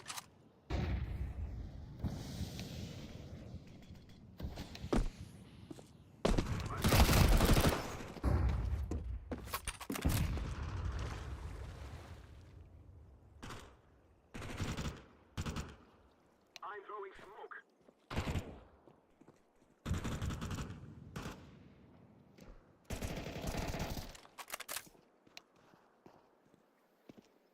Negative.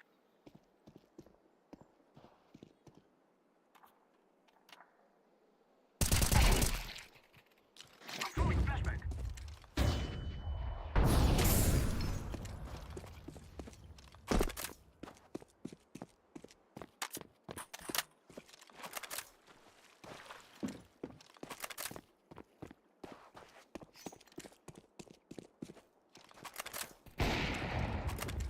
I'm planting the bomb.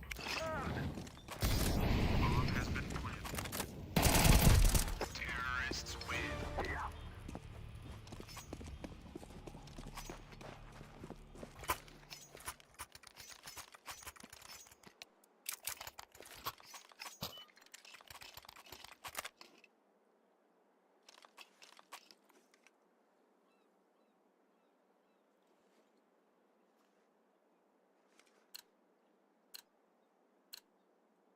I'm throwing smoke. Flashbang. Throwing fire. Flashbang. Throwing grenade.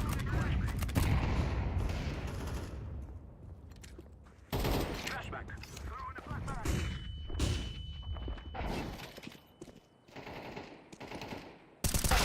Oh my, one tap? What the fuck?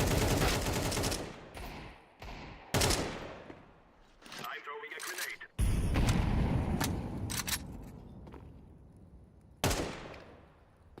Smoke. Must be the highest skilled monkey.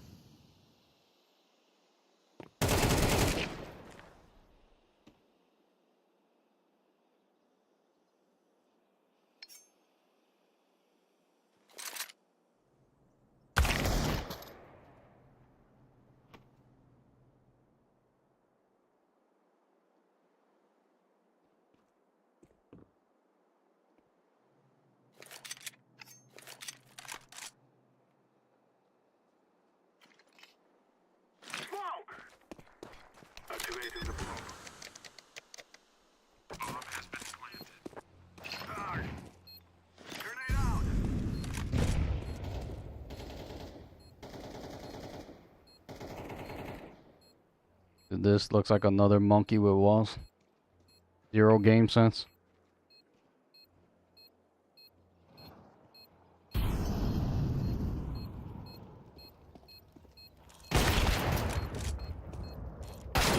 Oof. Yeah. Not a legit monkey.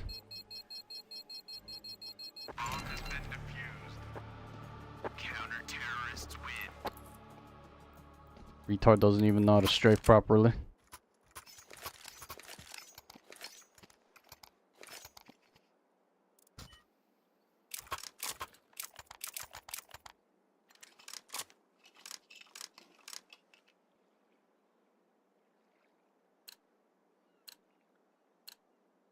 This is our fight.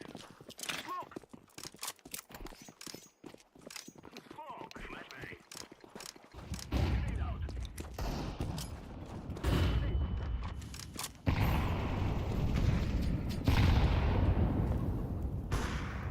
I agree. Molotov!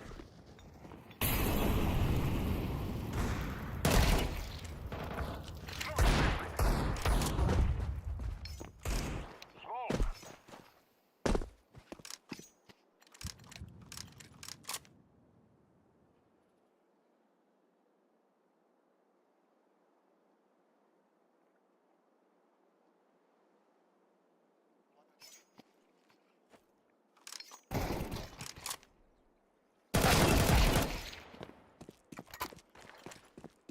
Throwing a flashback. Planting. Bomb has been planted.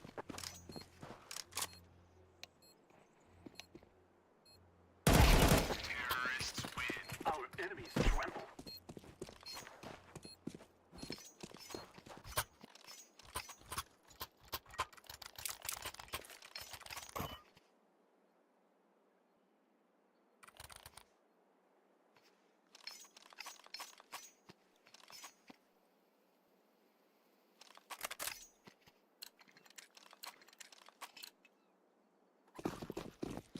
Smoke! Throwing fire! Throwing grenade!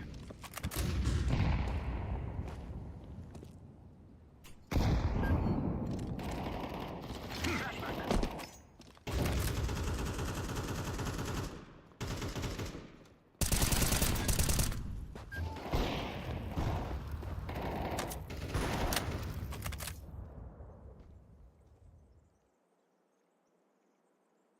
I'm throwing a grenade!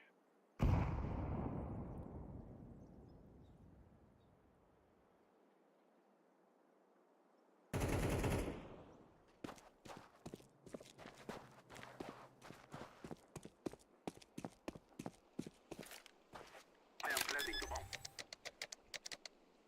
Bomb has been planted. Terrorists win. We shall overcome.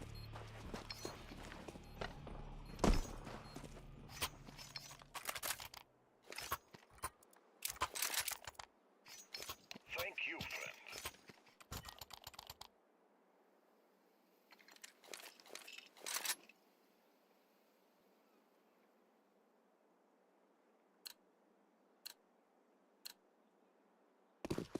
I'm throwing smoke.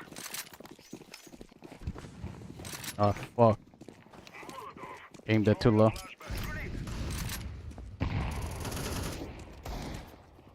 I'm throwing flashback.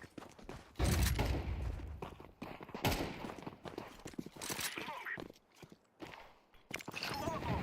Throwing fire. I'm throwing flashback.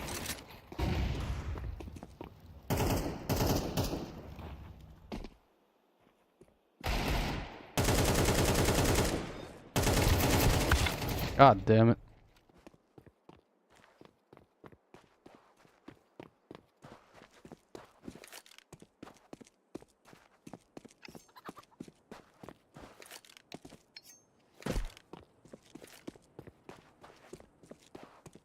I'm planted. Counter-terrorists win.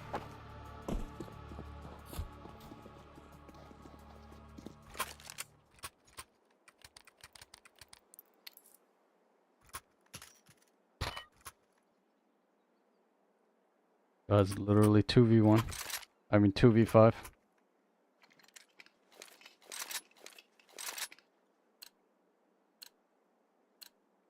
We must move. Smoke. Throwing fire. Grenade.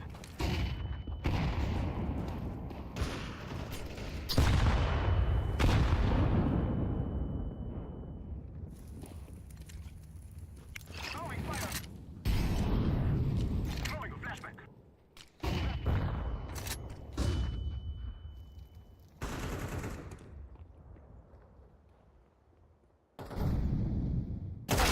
God damn, bro. I'm throwing smoke.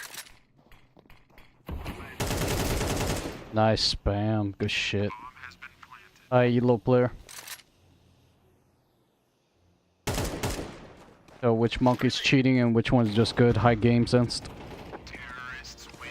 I fear no man. Yellow's doing entry fearlessly.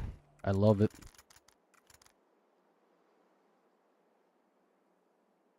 Only 800 hours in CS.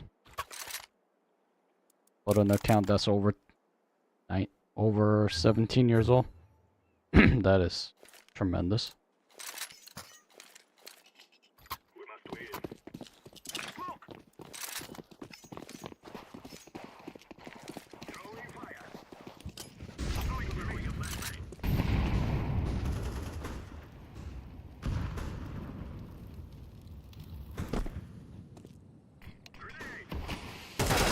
Oh my fucking god.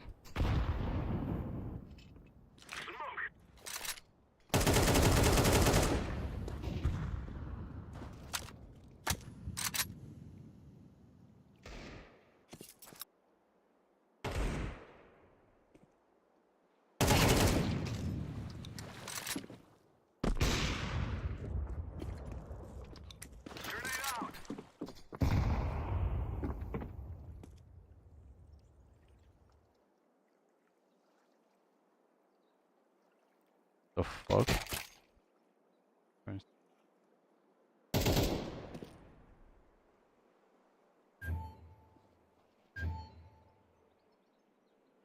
Let's go to B-bomb.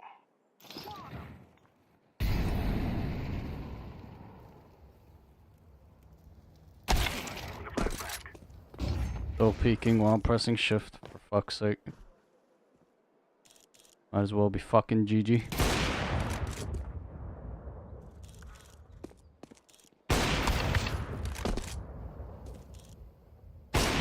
Ooh! My god, reaction time of a god.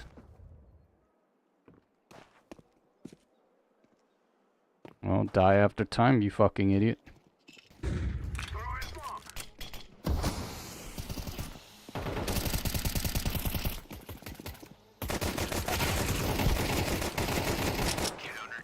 Wow. Got away scot-free. Good for you. Did a lot of damage on them though.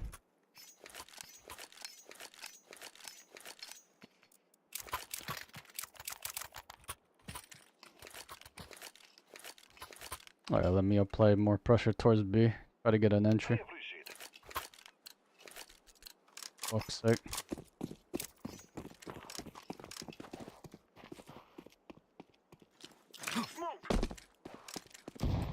Flashback.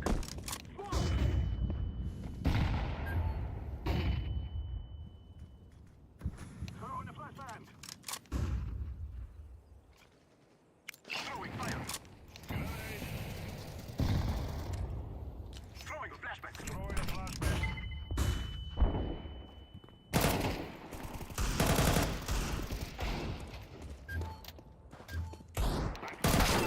Oh my god, I always get one tapped.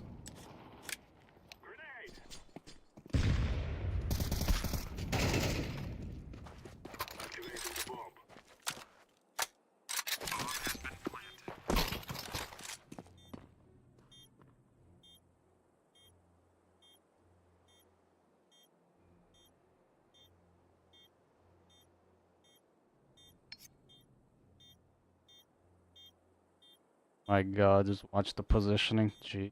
Where's...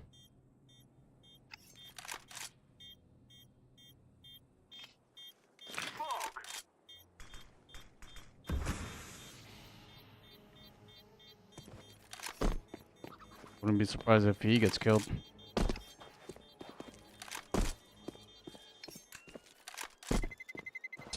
Terrorists win.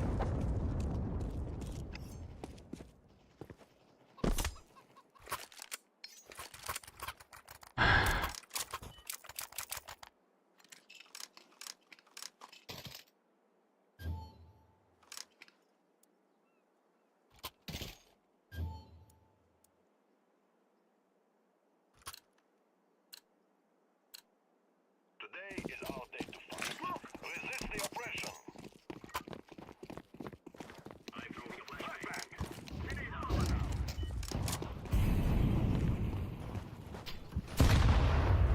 Grenade out.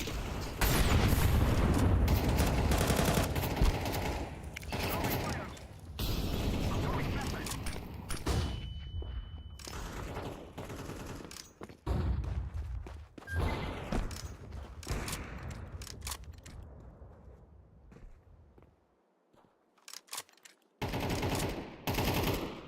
I'm throwing a flashbang. Flashbang.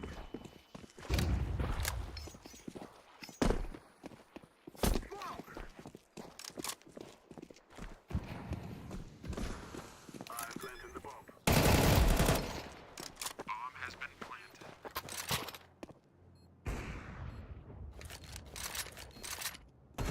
Terrorists win. We're on a real man.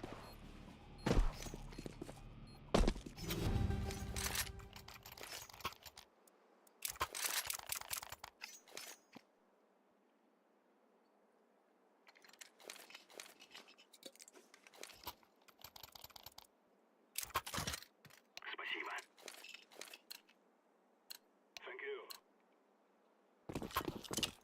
I'm throwing smoke. Throwing fire. Throwing grenade. I'm throwing grenade.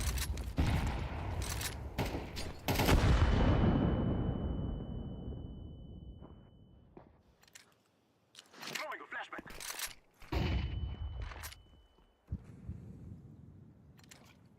Grenade. Throwing fire. What the fuck?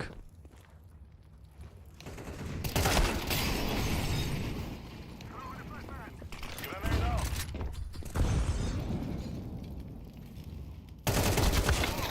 Gee. Prem. I'm planted. Bomb has been planted.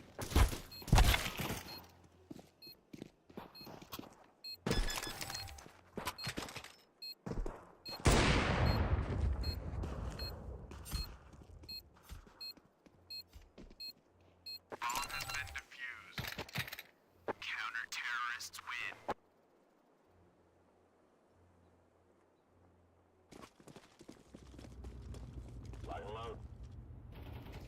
And you know everyone's watching this rough game. You likely feel like you're really letting your team down because this is far from, I was going to say your best, but that's obvious. It's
God damn it. I missed both. Bro.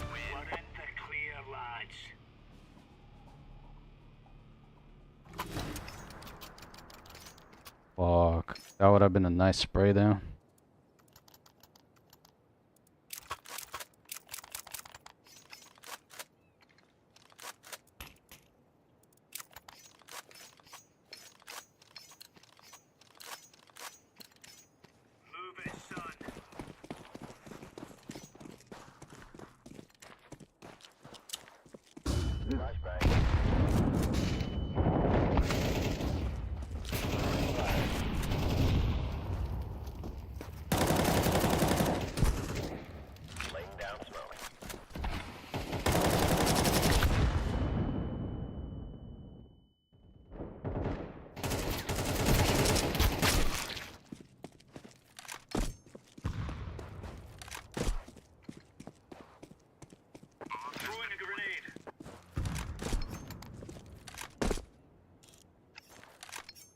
From even the bare minimum, this is... It's far from what we expect, to be honest. We've seen far better games. But unfortunately, Harry... Oh, yeah, I mean, that's not hard. Yeah, obviously. He's left on the wrong side of the map. We have a B-pop coming in, and Sus will have to retake. So again, Krisen, he did it once. How about the rifle round? A lot harder here, and he's all alone. Last time, he had rotates available on short very quickly. This time... everyone is far away. PR follows up, and this one's over before it even begins. Just a stack on the wrong end of the map, and that decides your fate. It's relentless beat into these last couple of rounds from Gamer Legion. Just rolling. Big gun round. And pouncing on a...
Oh, that was my bad.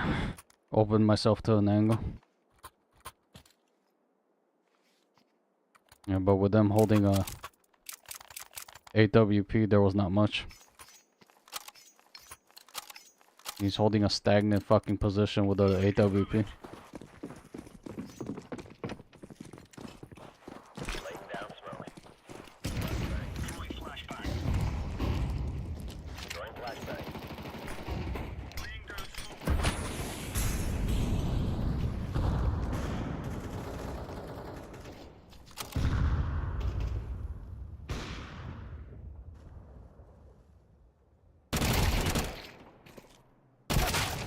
God damn, really? One tap?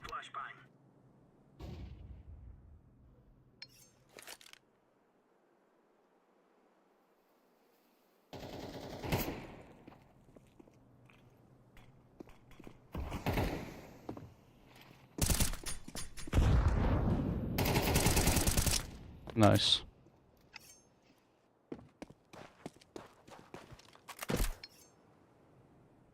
Wow.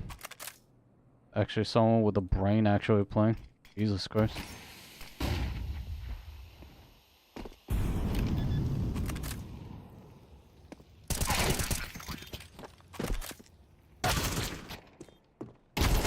Oh, we got it. GG.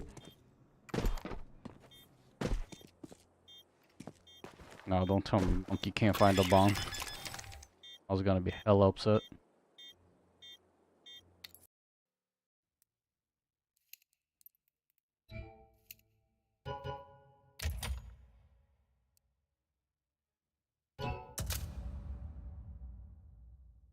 Weakened bomb site. Step and then crouch, because it's all about momentum and giving the illusion of, you know, keeping that high momentum. Totally.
To velocity speed when I peak, or even over here towards Palace. If I wanted to swing someone playing over here towards triple, I want to see them and then run back like this, and this will give the illusion that you are running and shooting, and it's also going to make you a very hard target to hit, where your velocity isn't necessarily slowing down, but you're keeping that fast-paced speed where you're moving back in the opposite direction, and you're also crouching at a really good speed because you have momentum, which also throws off the crosshair placement of anyone that you are dueling with. I'm going to introduce you guys to Bounty Stars. Bounty Stars is one of the fastest growing case opening websites with a provably fair system that even employs a transparent algorithm that allows players to actually verify the fairness and randomness of each game. They have game modes such as cases, case battles, upgrader, and many more. They also have weekly tournaments with big prizes, free giveaways, and daily cases for you to open. If you use code Louis, you also get a bonus on the site when signing up and depositing through skins, crypto, or other supported payment methods. And if you do encounter any problems, they also have a live chat support team that can help you with anything. Check them out using the link in the description and pinned comment, and thank you for Bounty Stars for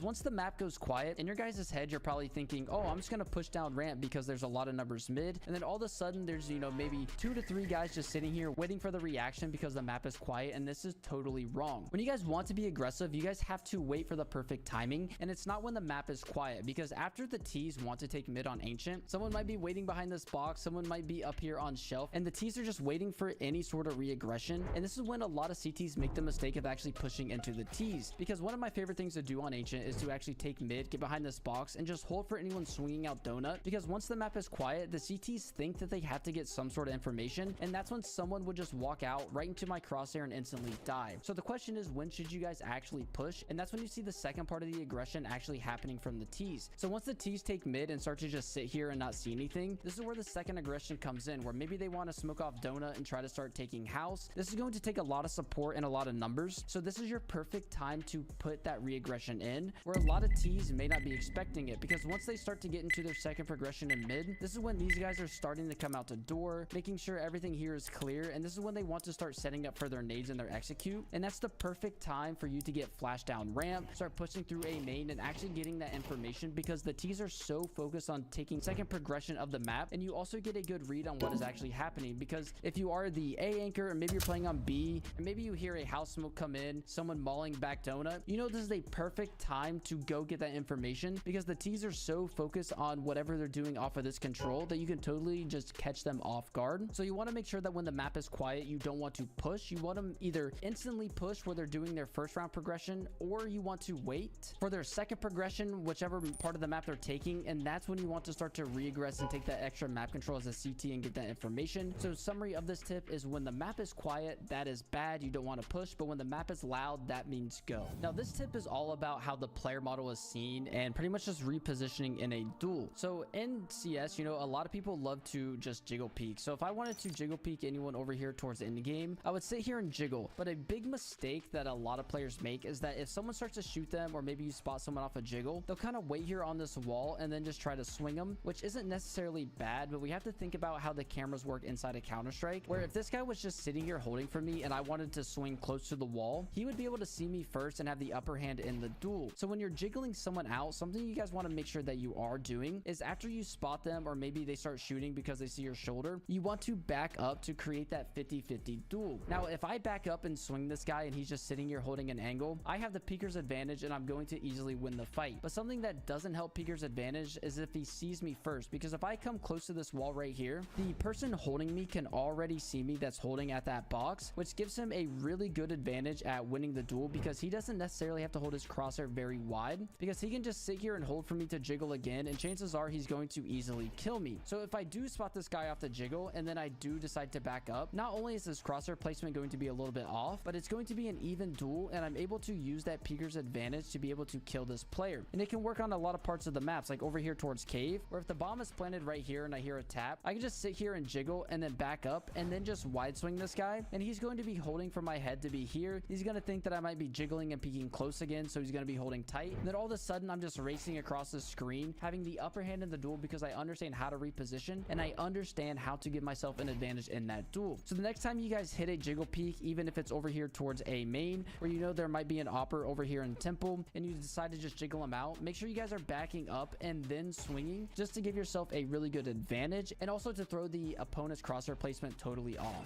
If you guys enjoyed this video, make sure you guys subscribe and like and check out the video on your screen. And also to know, I am now partnered with ASON, the headset that I'm wearing. So if you guys want to go purchase a headset, you can use my code and get 10% off, and also help me as well, because I get some of that commission. So if you guys are on the market for the new headset and want to use what the pros wear, make sure you guys do check out ASON. It is an amazing sound canceling headphone, and I really do appreciate you guys watching the video, especially if you made it this far. The link to ASON is down in the description, and I'll see you guys in the next one. Peace out.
Guys, look at this. And I carried as well. Did my prediction not come? 6,600.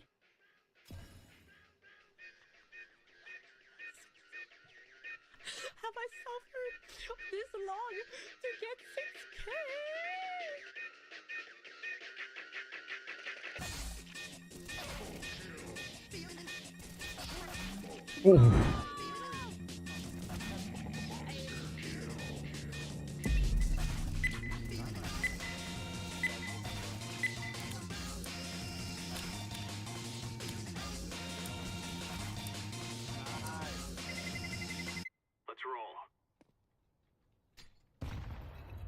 I have to get in there.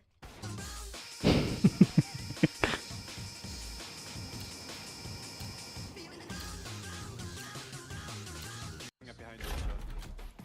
No scope for the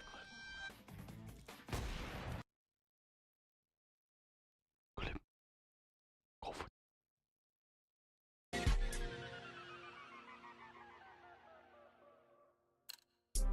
Slap the shit out of him. He kind of falls, but finally it's secured. Kobe seals it away for Jeremy Lin, but Really upset he gives you the death stare. Yeah, that wasn't a death stare. That's a Kobe does a little sticking into the crowd with his stare.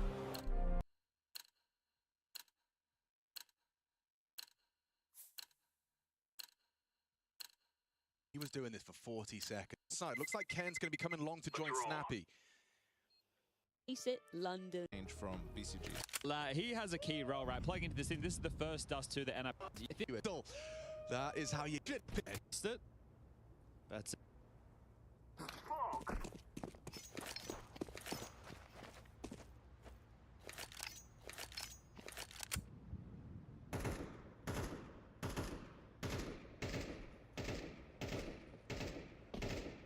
It's all about the land games for a team like this. Long Wrinkle's going to be peeking into this, and he's nailed the headshot. Simple. Taken down. Oh, Wrinkle. 3 quick clicks of the USP. Taking down the man that put Oh my lord. name. He's taken down his inspiration to start us off. Big smile on his face. Quad kill in the pistol. That is how you get the juices.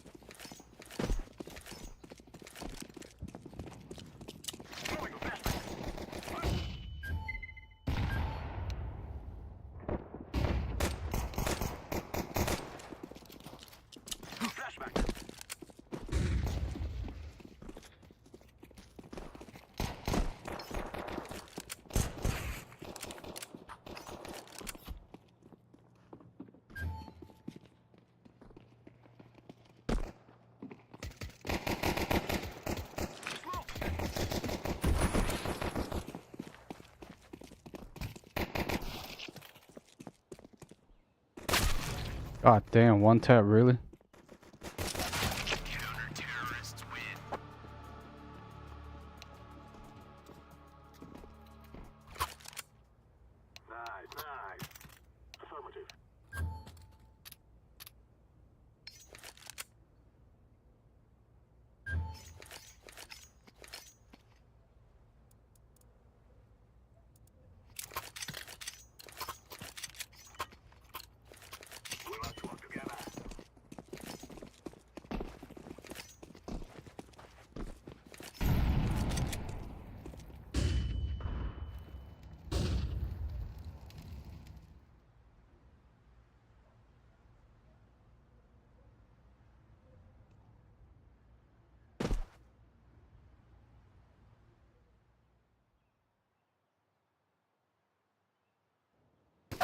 God damn, bro.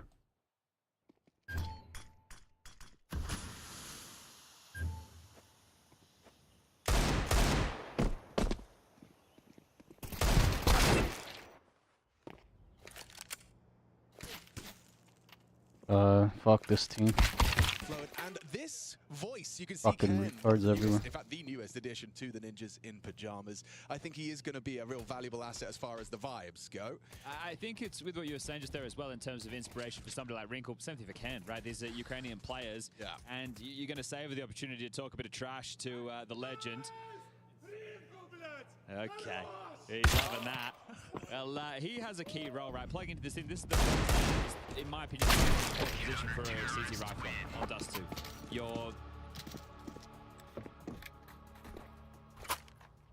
Well, that's a good player if he's not cheating. Got good control with the rifle. See if he's cheating or not. Suppose a face of 10. Bot account. ID does not match the logged in Faceit account. Like every other Russian monkey.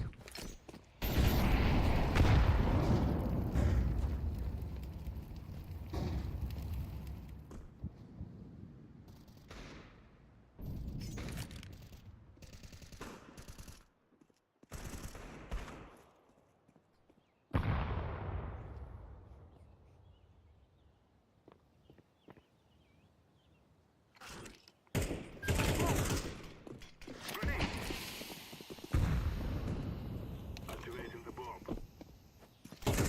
Bomb has been.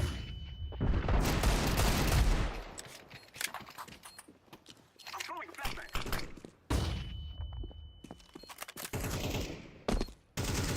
Terrorists win. We are the best.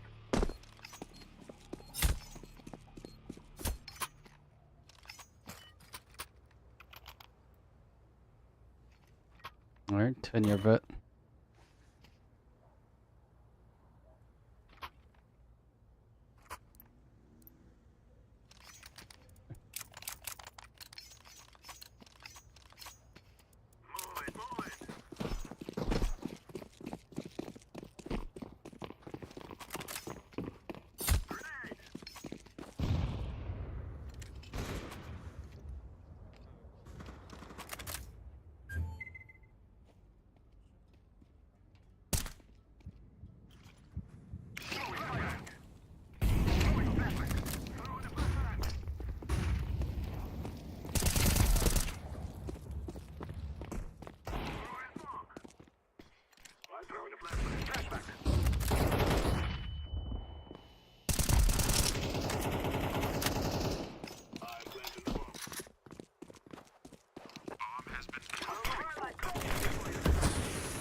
Jesus.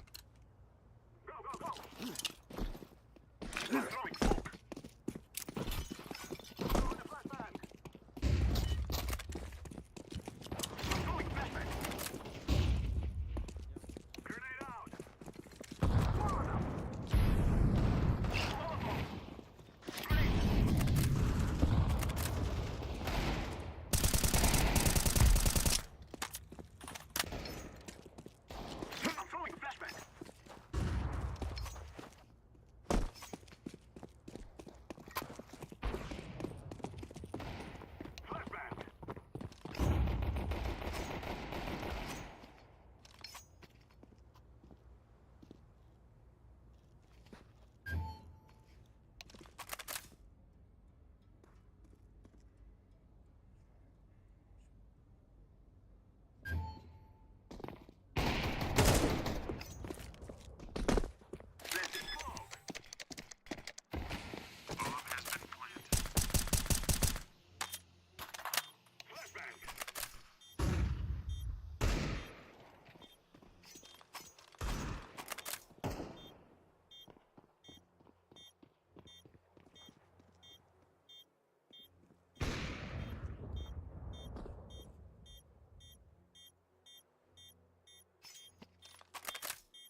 What the hell is that?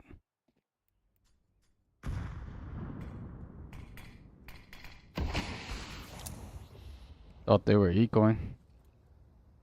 Clearly not.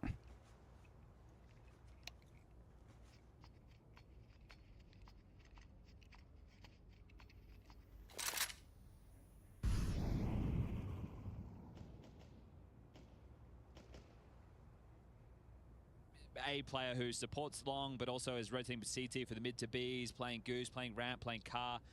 It's a key position, right? Again, as we just have this eco, it should be pretty easy to deal with. It's just the Deagle in Simple's hands. Doesn't even play first, so Crazy takes the space, and they're going to get picked up now. Electronic will get a single kill. Can goes down as well, so a little costly. Let's go, Aragorn. See how much more damage you can do. Oh. This is the same as Mirage IP, where it's the young core playing the key positions. Kaspersky as your mid to B player, Wrinkle obviously as the AWPer to be here, there, and everywhere, and then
Ken is that A rotating rifler. That means Snappy anchors long and Shush anchors B. It's the other three that have to feel the game. And this is where you hope the decision tree that you built and what Dupree was talking about on the desk in terms of they're not being scared to make the plays they normally would. That means they need to be having a good day today. Yeah, and not over-prepping as well, yeah, and making sure it is not going to kind of cloud the judgment and the feeling. You're going long. They are. Aragorn's going to be flashing himself out. Just goes straight on in and does do damage, but he's fallen. Long range from Kaspersky. A little burst for number 2. Electronic feels the wrath of that MP9. Confirmation of extra bodies brought down by Wrinkle. You keep trying long. It's going to be the same result. This time it's Kaspersky with the multi. A triple kill, AK scavenged, and Crazy's the last man to be found. Okay, Risky is spamming back right now. They're going to start clamping down the space. He might just get chipped away at. Shush is cutting off at the pass all the way through T-spawn. And that right there, using the SMG long for that control. They wanted to try and punish Snappy. They're using their spawns. I think everyone at home who plays Pugs is quite familiar with that, as Dust too, and Can will mop it up. So 3-0, pretty spotless start. We're talking a total of 3 kills in 3 rounds for BCG. That's bleak. I mean, it feels like the eco was obviously a non-starter, but I don't know, the guns haven't really hit. You don't want it to get away from you too quick, right? So into the next rifle round, they take a tactical timeout just to slow the pace, have a conversation, go, okay, well, we're 4-0 down, but we've only played 1 gun round. But you just want to start making these a little bit more threatening. So if I'm Taz and I'm standing behind this team, I want to hope that the comms are flowing in around like this and they're able to get 1 or 2 kills and that there's ideas.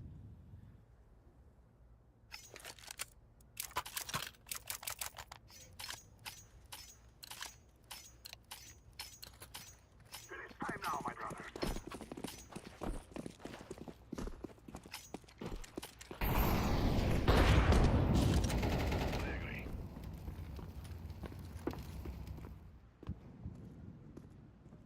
Someone must recover the bomb.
Good shit.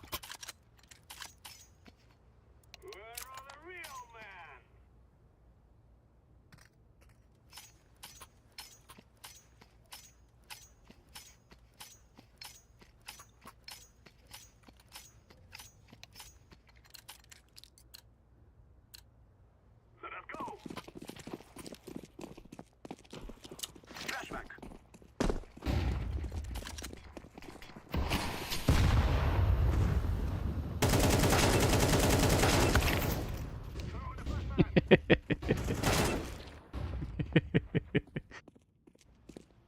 Oh my god, it's hilarious.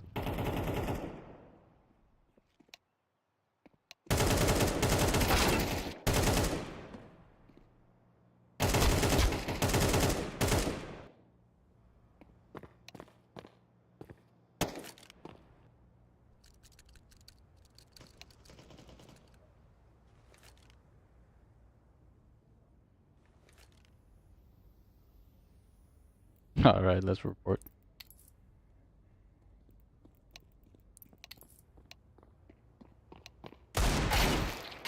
Ooh, the eagle.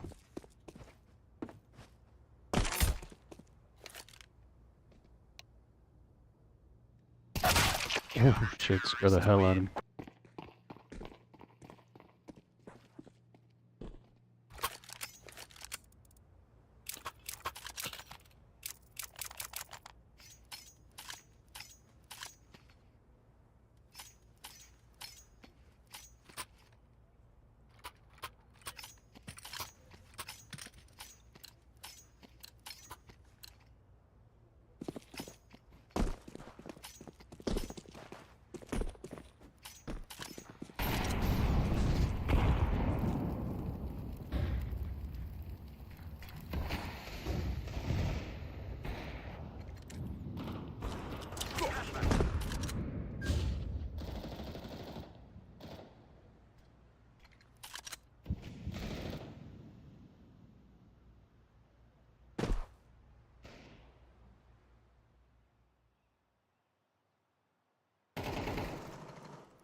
I'm throwing a flashback.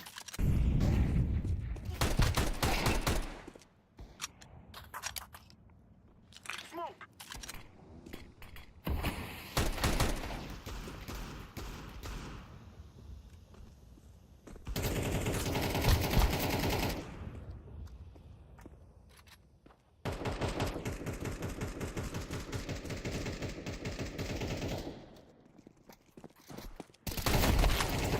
Got my kill.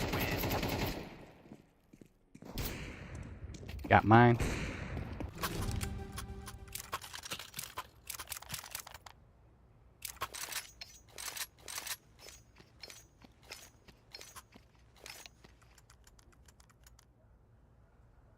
He says go play.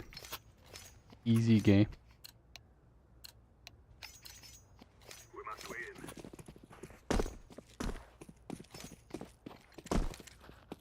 Flashback. Throwing a flashback.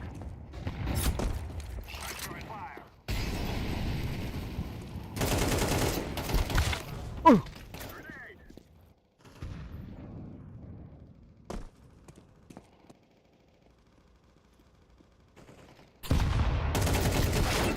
Oof.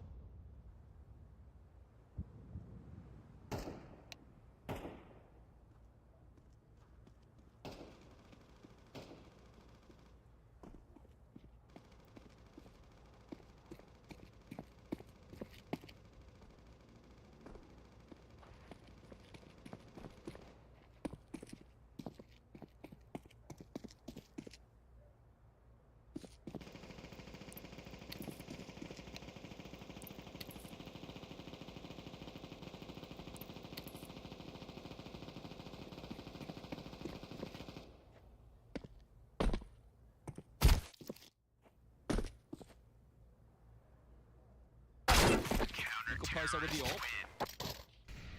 Sybil's going to peek into him, and his scout tag onto the AWP, nearly hits the follow-up through the doors. Wrinkle will turn tail and tuck back towards the A side. I also think it's important that Wrinkle doesn't go down there with all the nades, right? He can give that over to Cam for rotation, and now he can play a much.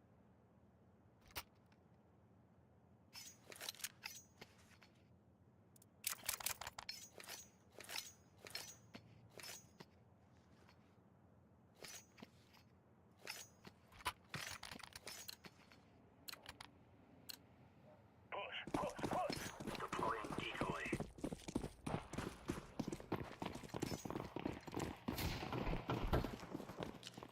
Throwing flashbang. Deploying flashbang.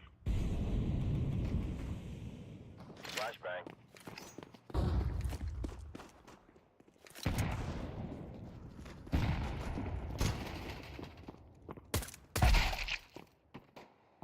Bomb has been planted. Fire in the hole.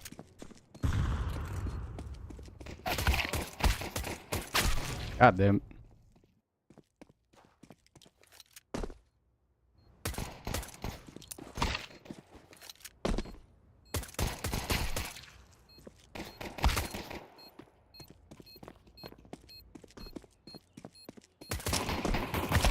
Terrorists win.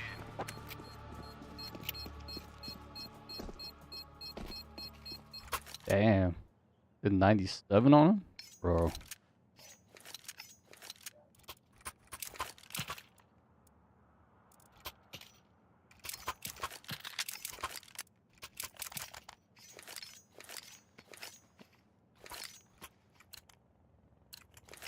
Be careful. Let's all make it on decoys out. Grenade.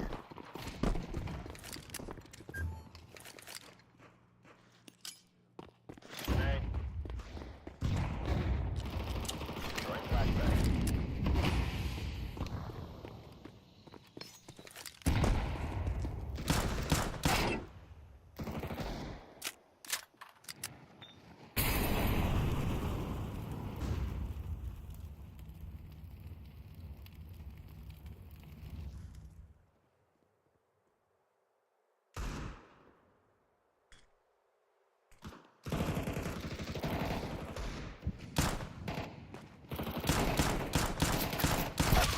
Holy shit.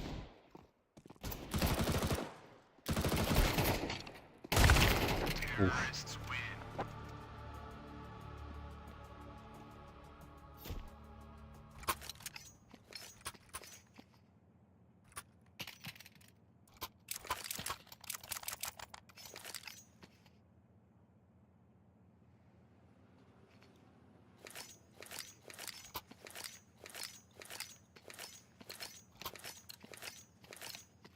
Let's go.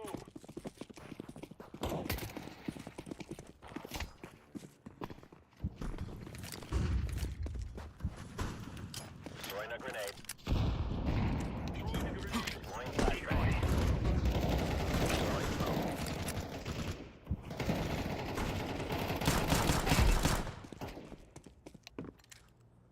Flashbang.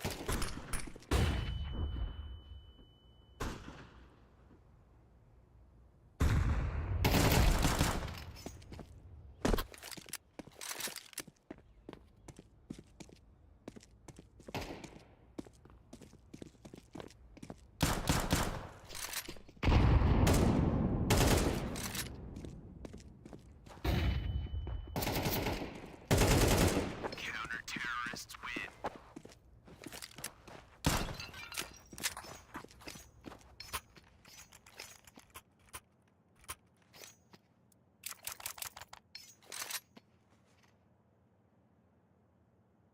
Jesus.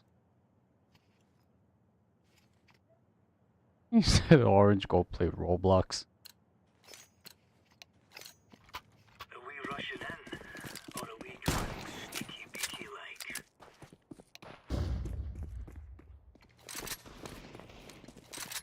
Incendiary out. Grenade out. Deploying flashbang.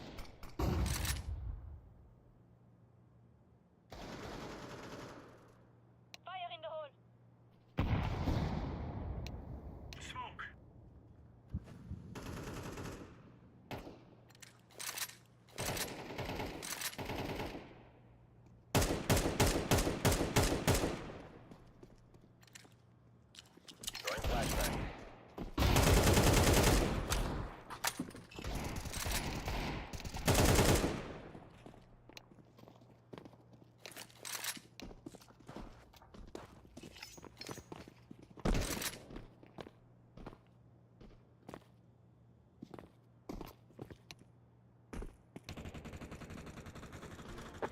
terrorists win. Piece of cake, sweat.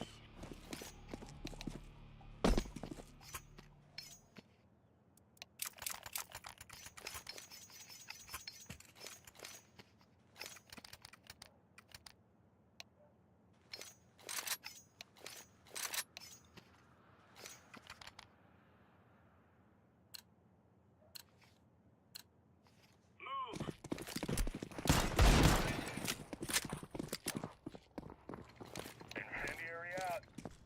Smoke out. Grenade out. Incendiary. Grenade out. Flashbang. Throwing incendiary. Molotov. Smoke.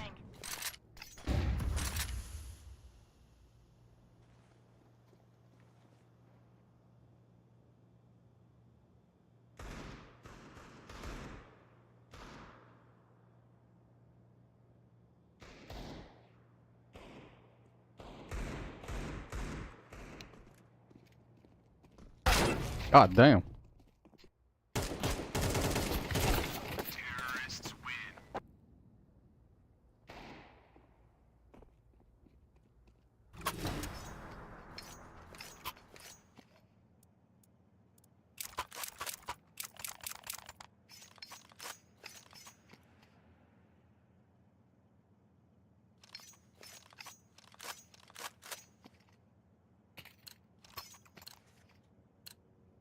Move it, move it.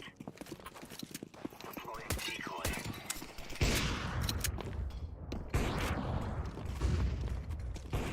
Throwing smoke. Grenade out. Flashbang.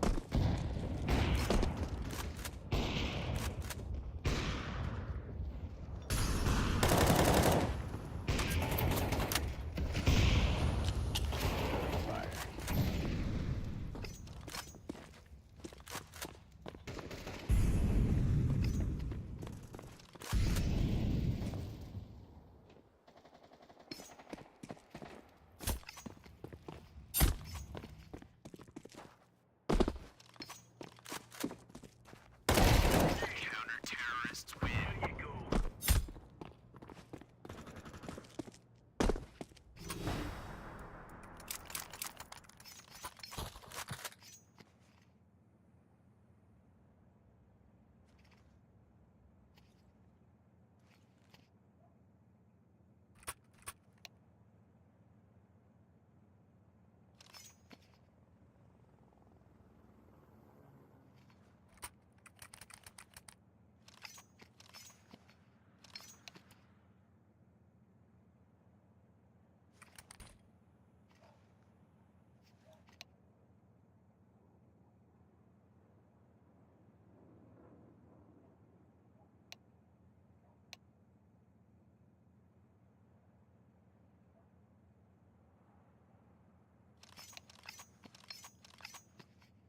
Affirmative.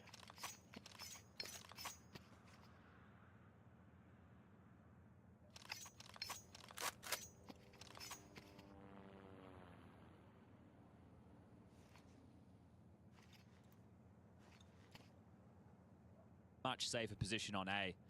So risky early to try and pick them so they can't do a light by execute, but now they're set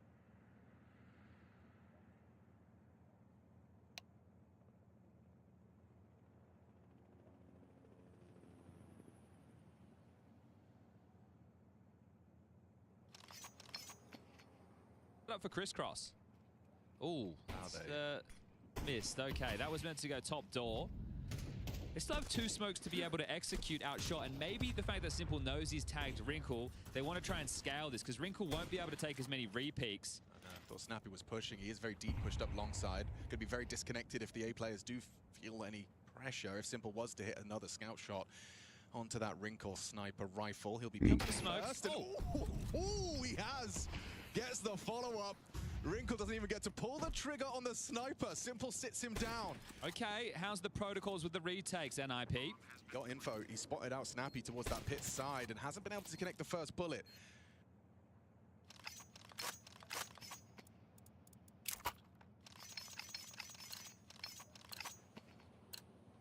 All right,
Ooh. The hell are these? Lime Hex. I guess the Harlequin's better? I'm not sure. I might leave that. I'm not sure which one's better. Lime Hex hard print.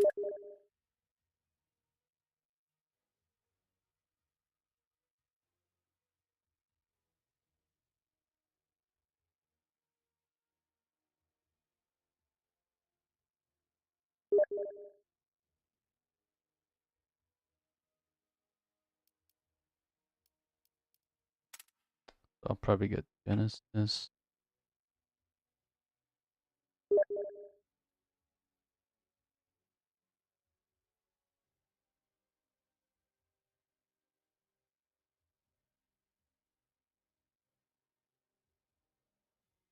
The call. Hard print.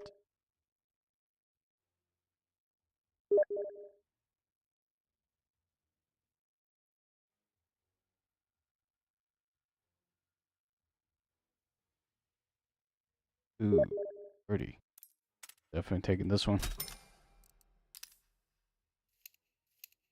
Boom, bada boom, boom, boom. Kaspersky coming in from the short side. Looks like Ken's going to be coming long to join Snappy. Now Smoke. Long will have to play first because of the short block. Yeah, they're going to have to respect it. Simple brought down to half health. Trying to throw out bullets down range. Still nothing connecting. Finally brings Snappy down to 13 HP. That's round. It should very well be over. Little bit of a chip in, but Simple will finish off the meal. And BCG, you don't even need guns. They'll do it with what was a simple scout and a couple of pistols. Okay, well, forget it. Going to lose everything there. Utira's going to let out a roar. Ooh, okay. I like that from Taz. Throughout the lobby with Shocks, he said, oh, no, there's no yelling. Taz back in his day, people might not remember him from 1.6, but they should within his CSGO days. He definitely got loud, so letting Ken know.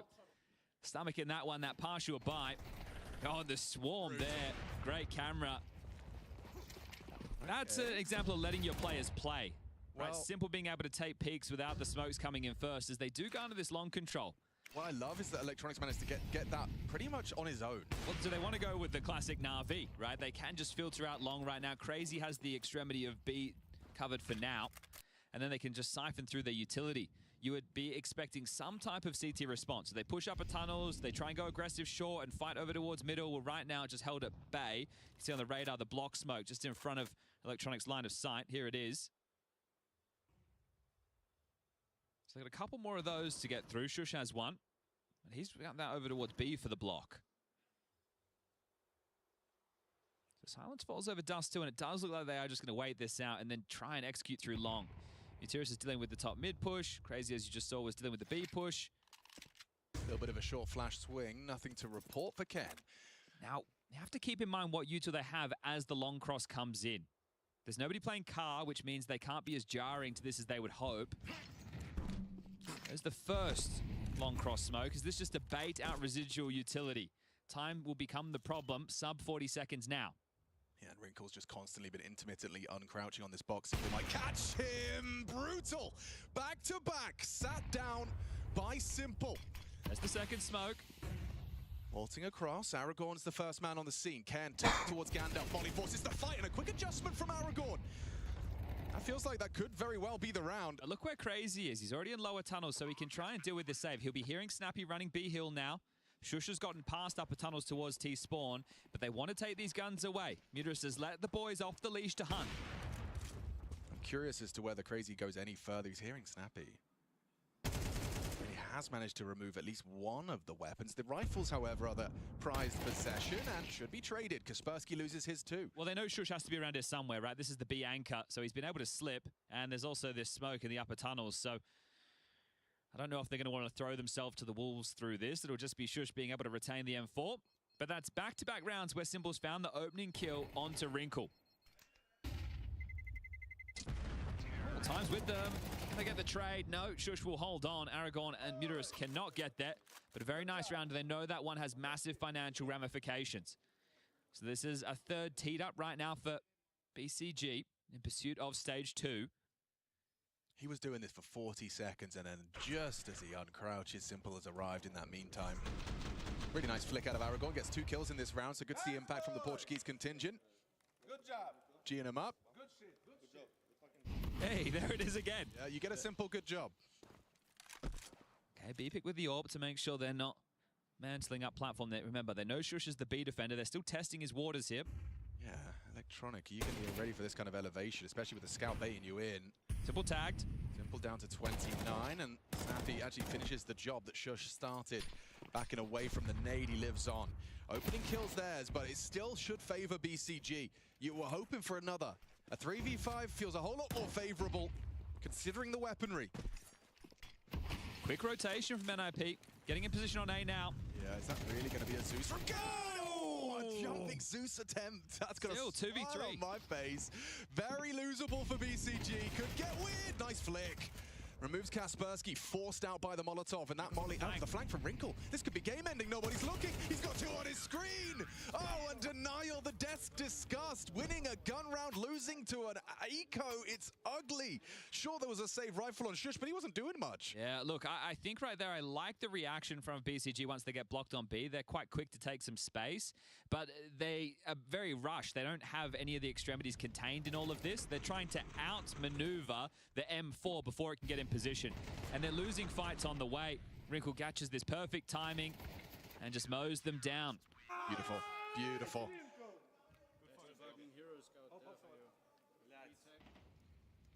We're straight back into proceedings. So if you spawns again, NIP, to make sure they don't lose long control early.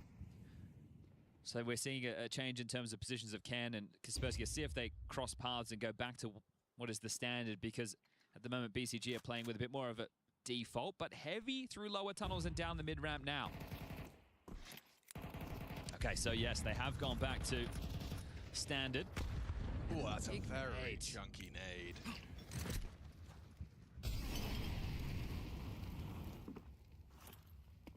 Okay, a bit of pressure applied towards the short side. Looks like we're going to see CT smoke landing, and Ken is not going to be in a position to kind of do anything more than he can break it. He has a HE, so if he feels that they're actually committing, he can break this, but the restraint in that CT rotating rifler position with your nades is key. You also would love it if they came out short, so he has held on to this. That could be very instrumental into his contributions. They are B-splitting. That one hasn't landed perfectly. There'll be a line over the top for Wrinkle to take. Yeah, it's also the fact that Shush is going to be baited in so nicely here. Kaspersky's going to be tucked, jiggle out, gets the info, throws the nade, and then Shush readies his aim. This looks great. The NIP ready, backs are turned, and the multi-kill sprayed out of 2. Still Kaspersky needs 1. Electronic up close and personal, and he's managed to find it with the help of Mutiris. Weird with the lurk on mid. He's alone. They could just walk through that smoke. Ken's not going to take the risk, and Snappy removing Simple should lighten the load. Gonna run at him, deny the plant perhaps, no, just, punching in the code, denied, no extra cash for BC game, and a 5th round on the board for NIP, simple. They didn't believe the mid to be at all, right? So they could keep that setup where they were laser focused on upper tunnels. Incendiary makes things difficult. You touched upon the setup there, a bit of a blender. It's so, I mean, the lovely setup. You have to run through it because of the clock, right? You don't really have the time to call things off. You know the rotation will come through. Simple also, and that's a great shot, right? If they get 2 across side, and Simple still mid-doors, it's a bit of a problem. So 3-round gap now for NIP. And they know that the money is a bit all over the place as a tactical timeout call from Taz. I think it should be just a partial in this situation with 2,900 coming into the next. Make sure you're getting Simple the AWP. He's found the opener on the scout and the AWP. Maybe they might have to rely on getting some good long spawns to contest that space early. Something you can't count on, unfortunately. And if you're not so well rehearsed within the defaults, you're going to need your players to make some plays. They've been somewhat grouped up for these finishes. But I mean, as far as the expectations go about depth of map pool, when you have had less than a month together, I mean, it's fair to say that the default's going to be quite default. Yeah, I think when you're also speaking in English for the Portuguese guys, right? It's not that they can't speak English, it's just that it's a little bit more unusual for them. Simple as well as Electronic have been doing it for a bit longer in Team Counter-Strike. And there's just 2 puzzle pieces that have never fit together before being forced together, whereas NIP bring in Can to replace, right? So, you know, he's getting to play a lot of his positions. Nice shot from Aragorn. Catches Kaspersky, removes that short player, and they want to try and bring Snappy down. He's done well. Not only finding that opening kill onto Crazy, but also anticipating the hunt from Muterius. Another one from Aragorn's Deagle. This is interesting now. Interesting indeed, Mr. Birchall. This is where players get to play, right? You get to see the moves. So what have they scavenged so far? An M4 and an MP9, but there's usually, if they jump into simple, he could take one. And he's holding for it, but Ken will best him. Got a bit janky with that one. Nice spray. Shush, stable as always. A very safe pair of hands. It's 6-2. Guns will be coming out, feeling like a must-win to keep this game competitive. Okay, so I was talking about spawns, and you have to take a look at what's available at the moment. Simple has the worst spawn for a long or even mid pick, so he might be B-centric as we take a look at the highlights. A couple of nice shots short. It does keep finances somewhat limited for NIP, but they have a residual buy. Simple picking mid, goes down to Wrinkle. Ooh. Went for the boost. Wrinkle was ready for that. Is he playing through? Aragorn! Oh, that's naughty! Walking on out of the smoke, a disrespect from Aragorn, put Snappy on his ass. I like that. He knew he had to make a play because they're in a number disadvantage and took that window of opportunity, understood the type of setup they were going for with the late smoke and the molly, but now Wrinkle's going to start peering into this. They've got elevation. That's what I'm loving about this. The fact that you've managed to sneak out and then boost. If Wrinkle was to try and hard clear, it's questionable whether he will on his own, but there's backup coming. So with Cairn arriving, will they sweep through this? And if so, how can you handle this electronic? The boost works out lovely. Just the tip of his head visible.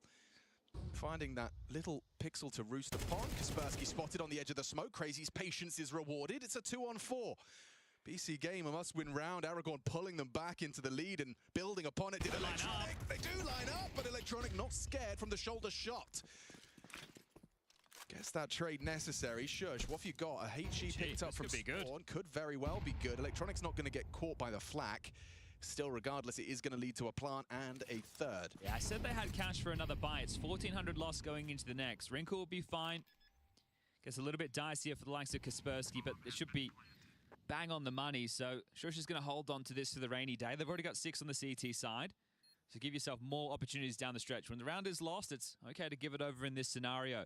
And Muterius wins out an exposed Can, kind of caught in the middle. Snappy on the orb. Of course, the iconic. I don't think you're getting away with this one, Chief. Aragorn staying long doors. The rest have swarmed the site. I think Snappy might be going down with the ship if he doesn't find this frag. He might get it. Defensive Aragorn. How patient is Aragorn is really the question. Not patient enough. Gives him a little bit of an escape route. Electronic will be on him quickly. You're already starting to path up Cat. Kaspersky, the mid-to-B player, has played through upper tunnels, and Electronic is starting to track this one down. Muterius and Simple are staying with the bomb just in case. But Electronic might be able to take it away. Yeah. And that would be huge. There wouldn't be an AWP available into the next round if Snappy loses this. How does he mantle up? He's under the scope. That's a good angle. Yeah. Oh! Snappy snipes. He will get to hold on to this. So Wrinkle's licking his lips. That's a real golden opportunity to be able to pull out an AWP you otherwise wouldn't, thanks to your captain. A captain that, by the way, if you haven't, check out that Ken interview. He talks very highly of Snappy. I'm sure it must be such a, an incredibly new experience when you've got a veteran IGL. You get to see how that works and just how rapidly a call can be assembled. He was saying, like, last 2 seconds of freeze time, he calls a whole round. Yeah. Thanks for doing that in English for us, Electronic. We appreciate it. All right, well, tactical timeout from Exist. Yeah. Thanks for doing that in English for us.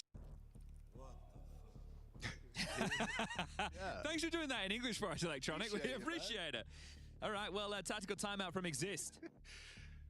He'll take a moment to have a chat. So that saved AWP and Rifle do mean that NIP get another buy. It's Snappy who's just going to operate on the MP9. Kit for Kaspersky. Wrinkle. Is he going to invest upon the nades? Yes, so full belt for him. Now, this is a tough moment. If you get the board wiped right now, very likely that BCG will find a 6-6 half. Sure, it will be a light, scrappy buy for the final round, and they've already lost one of those, but that would be the indicator that BCG have brought this one back. Simple with a B spawn, going to take the AWP over. And Shush starting B solo. It's 4 strong on A with a short play. A lot of faith But Shush is safe hands. He's not going to give anything away early. See how he approaches this. Ooh, Simple nearly goes down. Fair play. Through his own smoke, Shush nearly brings down an opening. Still, it's going to really hamper Simple's contributions. You can't quite be as free-flowing at 14. And he's only got 16 armor, Chad. That must matter somehow. Well, yeah.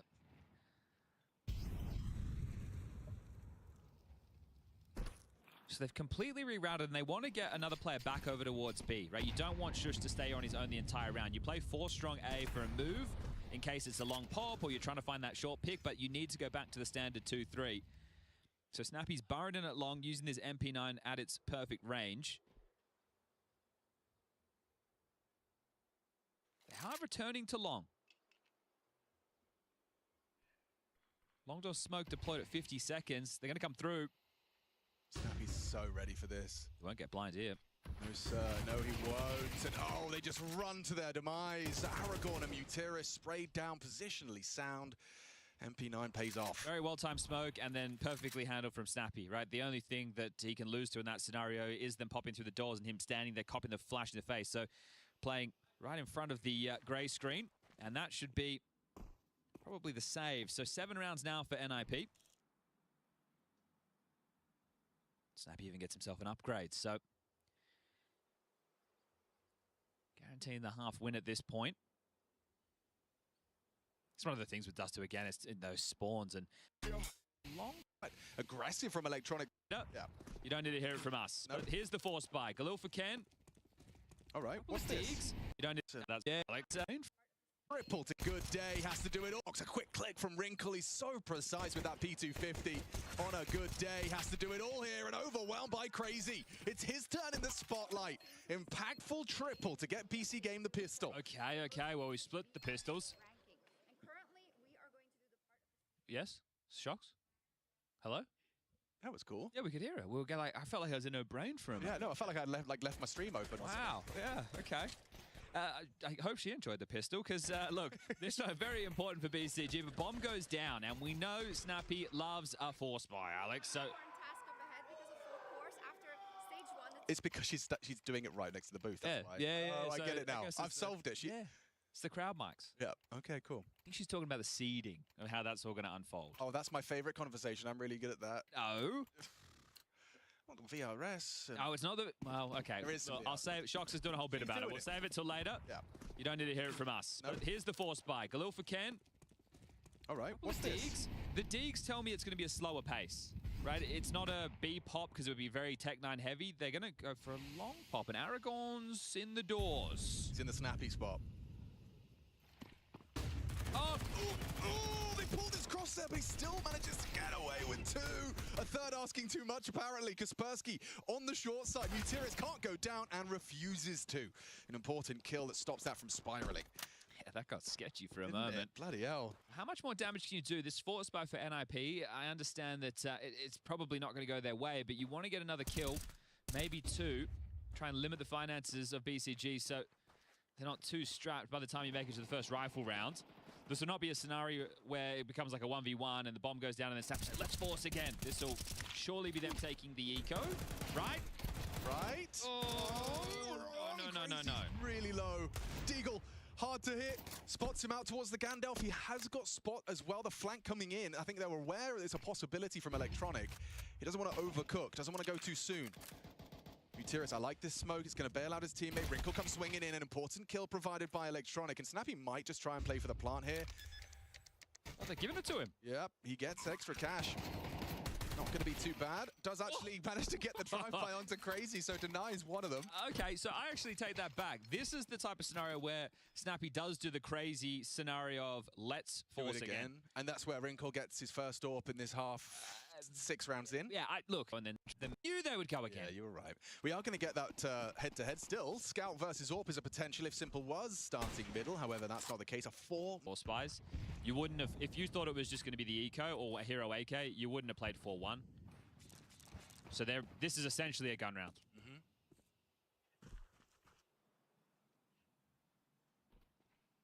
This little partnership, Electronic and Mutiris working, sweeping back through mid to make sure nothing slipped the net early. They are going to be a bit light on A. They're playing a lot of faith right now in Simple. So gambling for the B or B split, and then they'll play retake A. How many repeaks will Simple go for? That's my question. It's one flashback. Oh, he's committed. Not playing retake anymore, Alex. Still manages to nail one on the cross. Shush confirmed. Doesn't hit the flick. They're closing the gap. That elevated angle. Kaspersky brought down by Aragorn and Simple combined. Shush with the necessary trade. It's Wrinkles. Scout gets nothing there. Quite aggressive from Electronic through the doors, but the bomb planted in a 2-on-4. How do you possibly manage to level the odds in this one? You'd have to spray them both down. Shush with just a one and done. Caught mantling is snappy. BCG take it. Weathering the storm of the back-to-back force buys.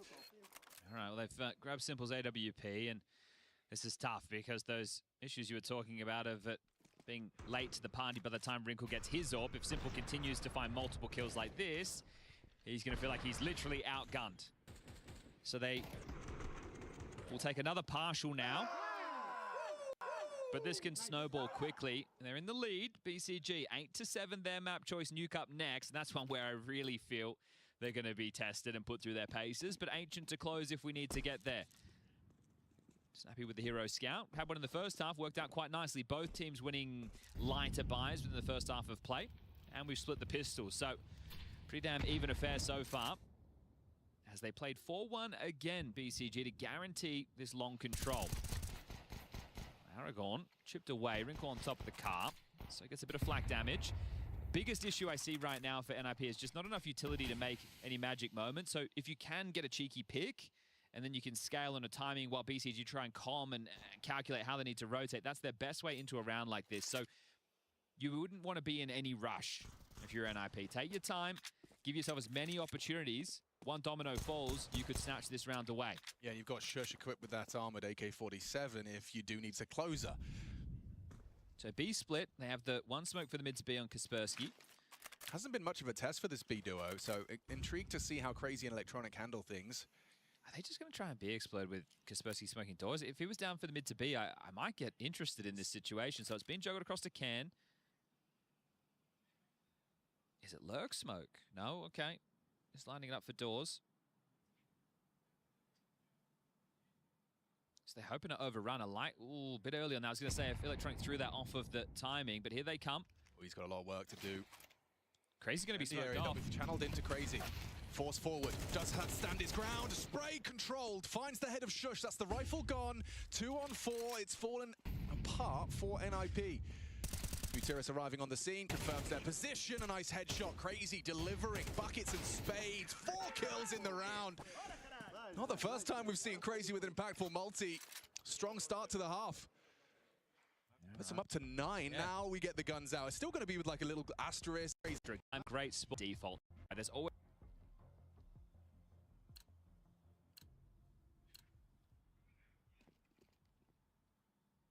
This time it won't be the 4-1, it'll just be a standard 3-2. And actually, Simple. Starting short. Oh, tagged him. Yep, Kaspersky gets tagged up. Can't believe he's going for a potential repick there. They can give it up because Mutir's already started short, and they can take mid and B. Look, they are in lower tunnels. They already have so much map control, so the fact that they opened like this is huge.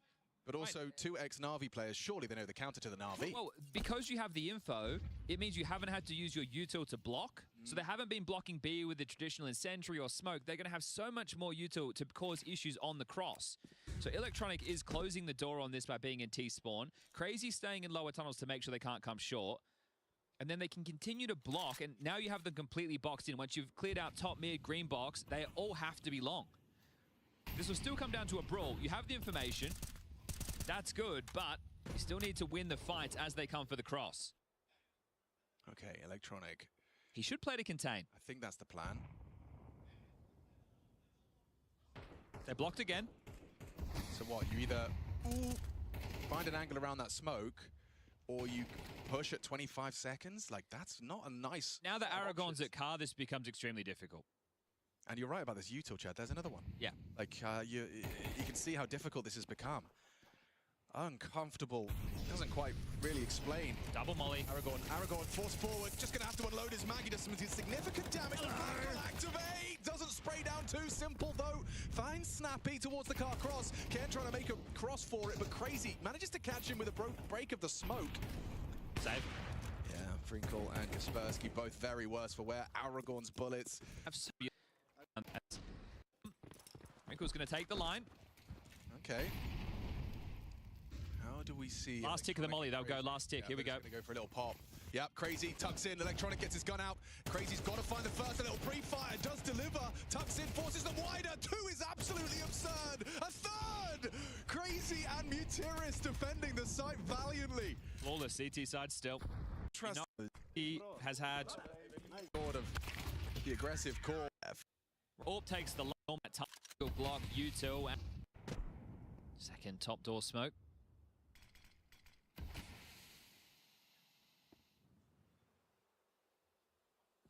Still, yeah, he's completely fluffed that. Planning on smoking the doors, but it looked like to me it was meant to be the mid to B. Now they're lining up this classic B pop, but they don't have a molly for back plat or sight.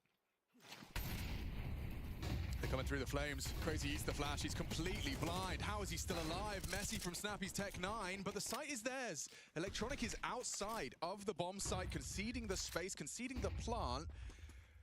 This one's got legs for NIP. Make sure nobody's closed doors. He might just join them and they all go through window and doors. Speaking of window... Oh, what? Referee? Like it was on his head. They can smoke up a tunnels. Oh! What's going on? They might lose it all here. This is a tough retake. Especially now the clock's gone this fine. You got to go now. Channeling through the window. Good flash. Great flash. Electronic finds the first. A second required. Running them down. Time-sensitive mission, but they've got just enough for the 5-second defuse. Oh, this is close. Just enough. 12. I mean, if you're Electronic, the retake. Yeah, that IP, I can't help but feel. Round the CT rounds. T rounds. Sorry, T rounds. 100% CT rounds for BC. Is that shot in the replay? Yeah, like he's got the angle. Where's that bullet going? Okay. The tracer looked like it went through his head. Maybe it is inaccuracy on the head. I don't know. It's cool to see them implementing that though. Yeah, needed any trick in the book to try and get back into that one, but very well done with the flashes on the retake. Well, Wrinkle's boosted. Look hard, actually.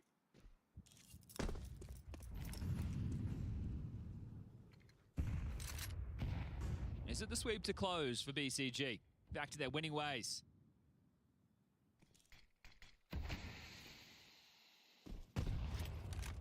Late boost.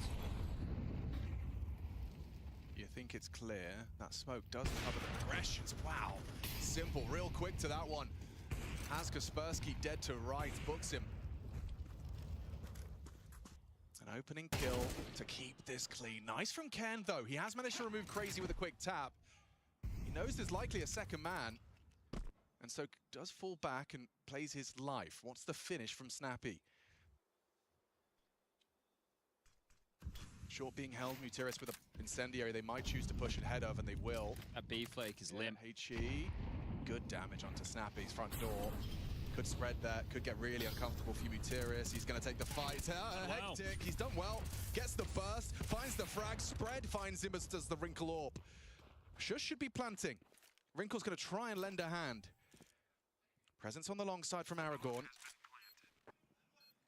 Simple hoping for an aggressive peek, and he does get what he was hoping for. Wrinkle exposed on the box. In the bomb site, and, you know... Or at least I think you should. Loss bonus dictate. That less KO. Situation where you lose this round now as BCG, it's worth 2 for NIP. Right, and you got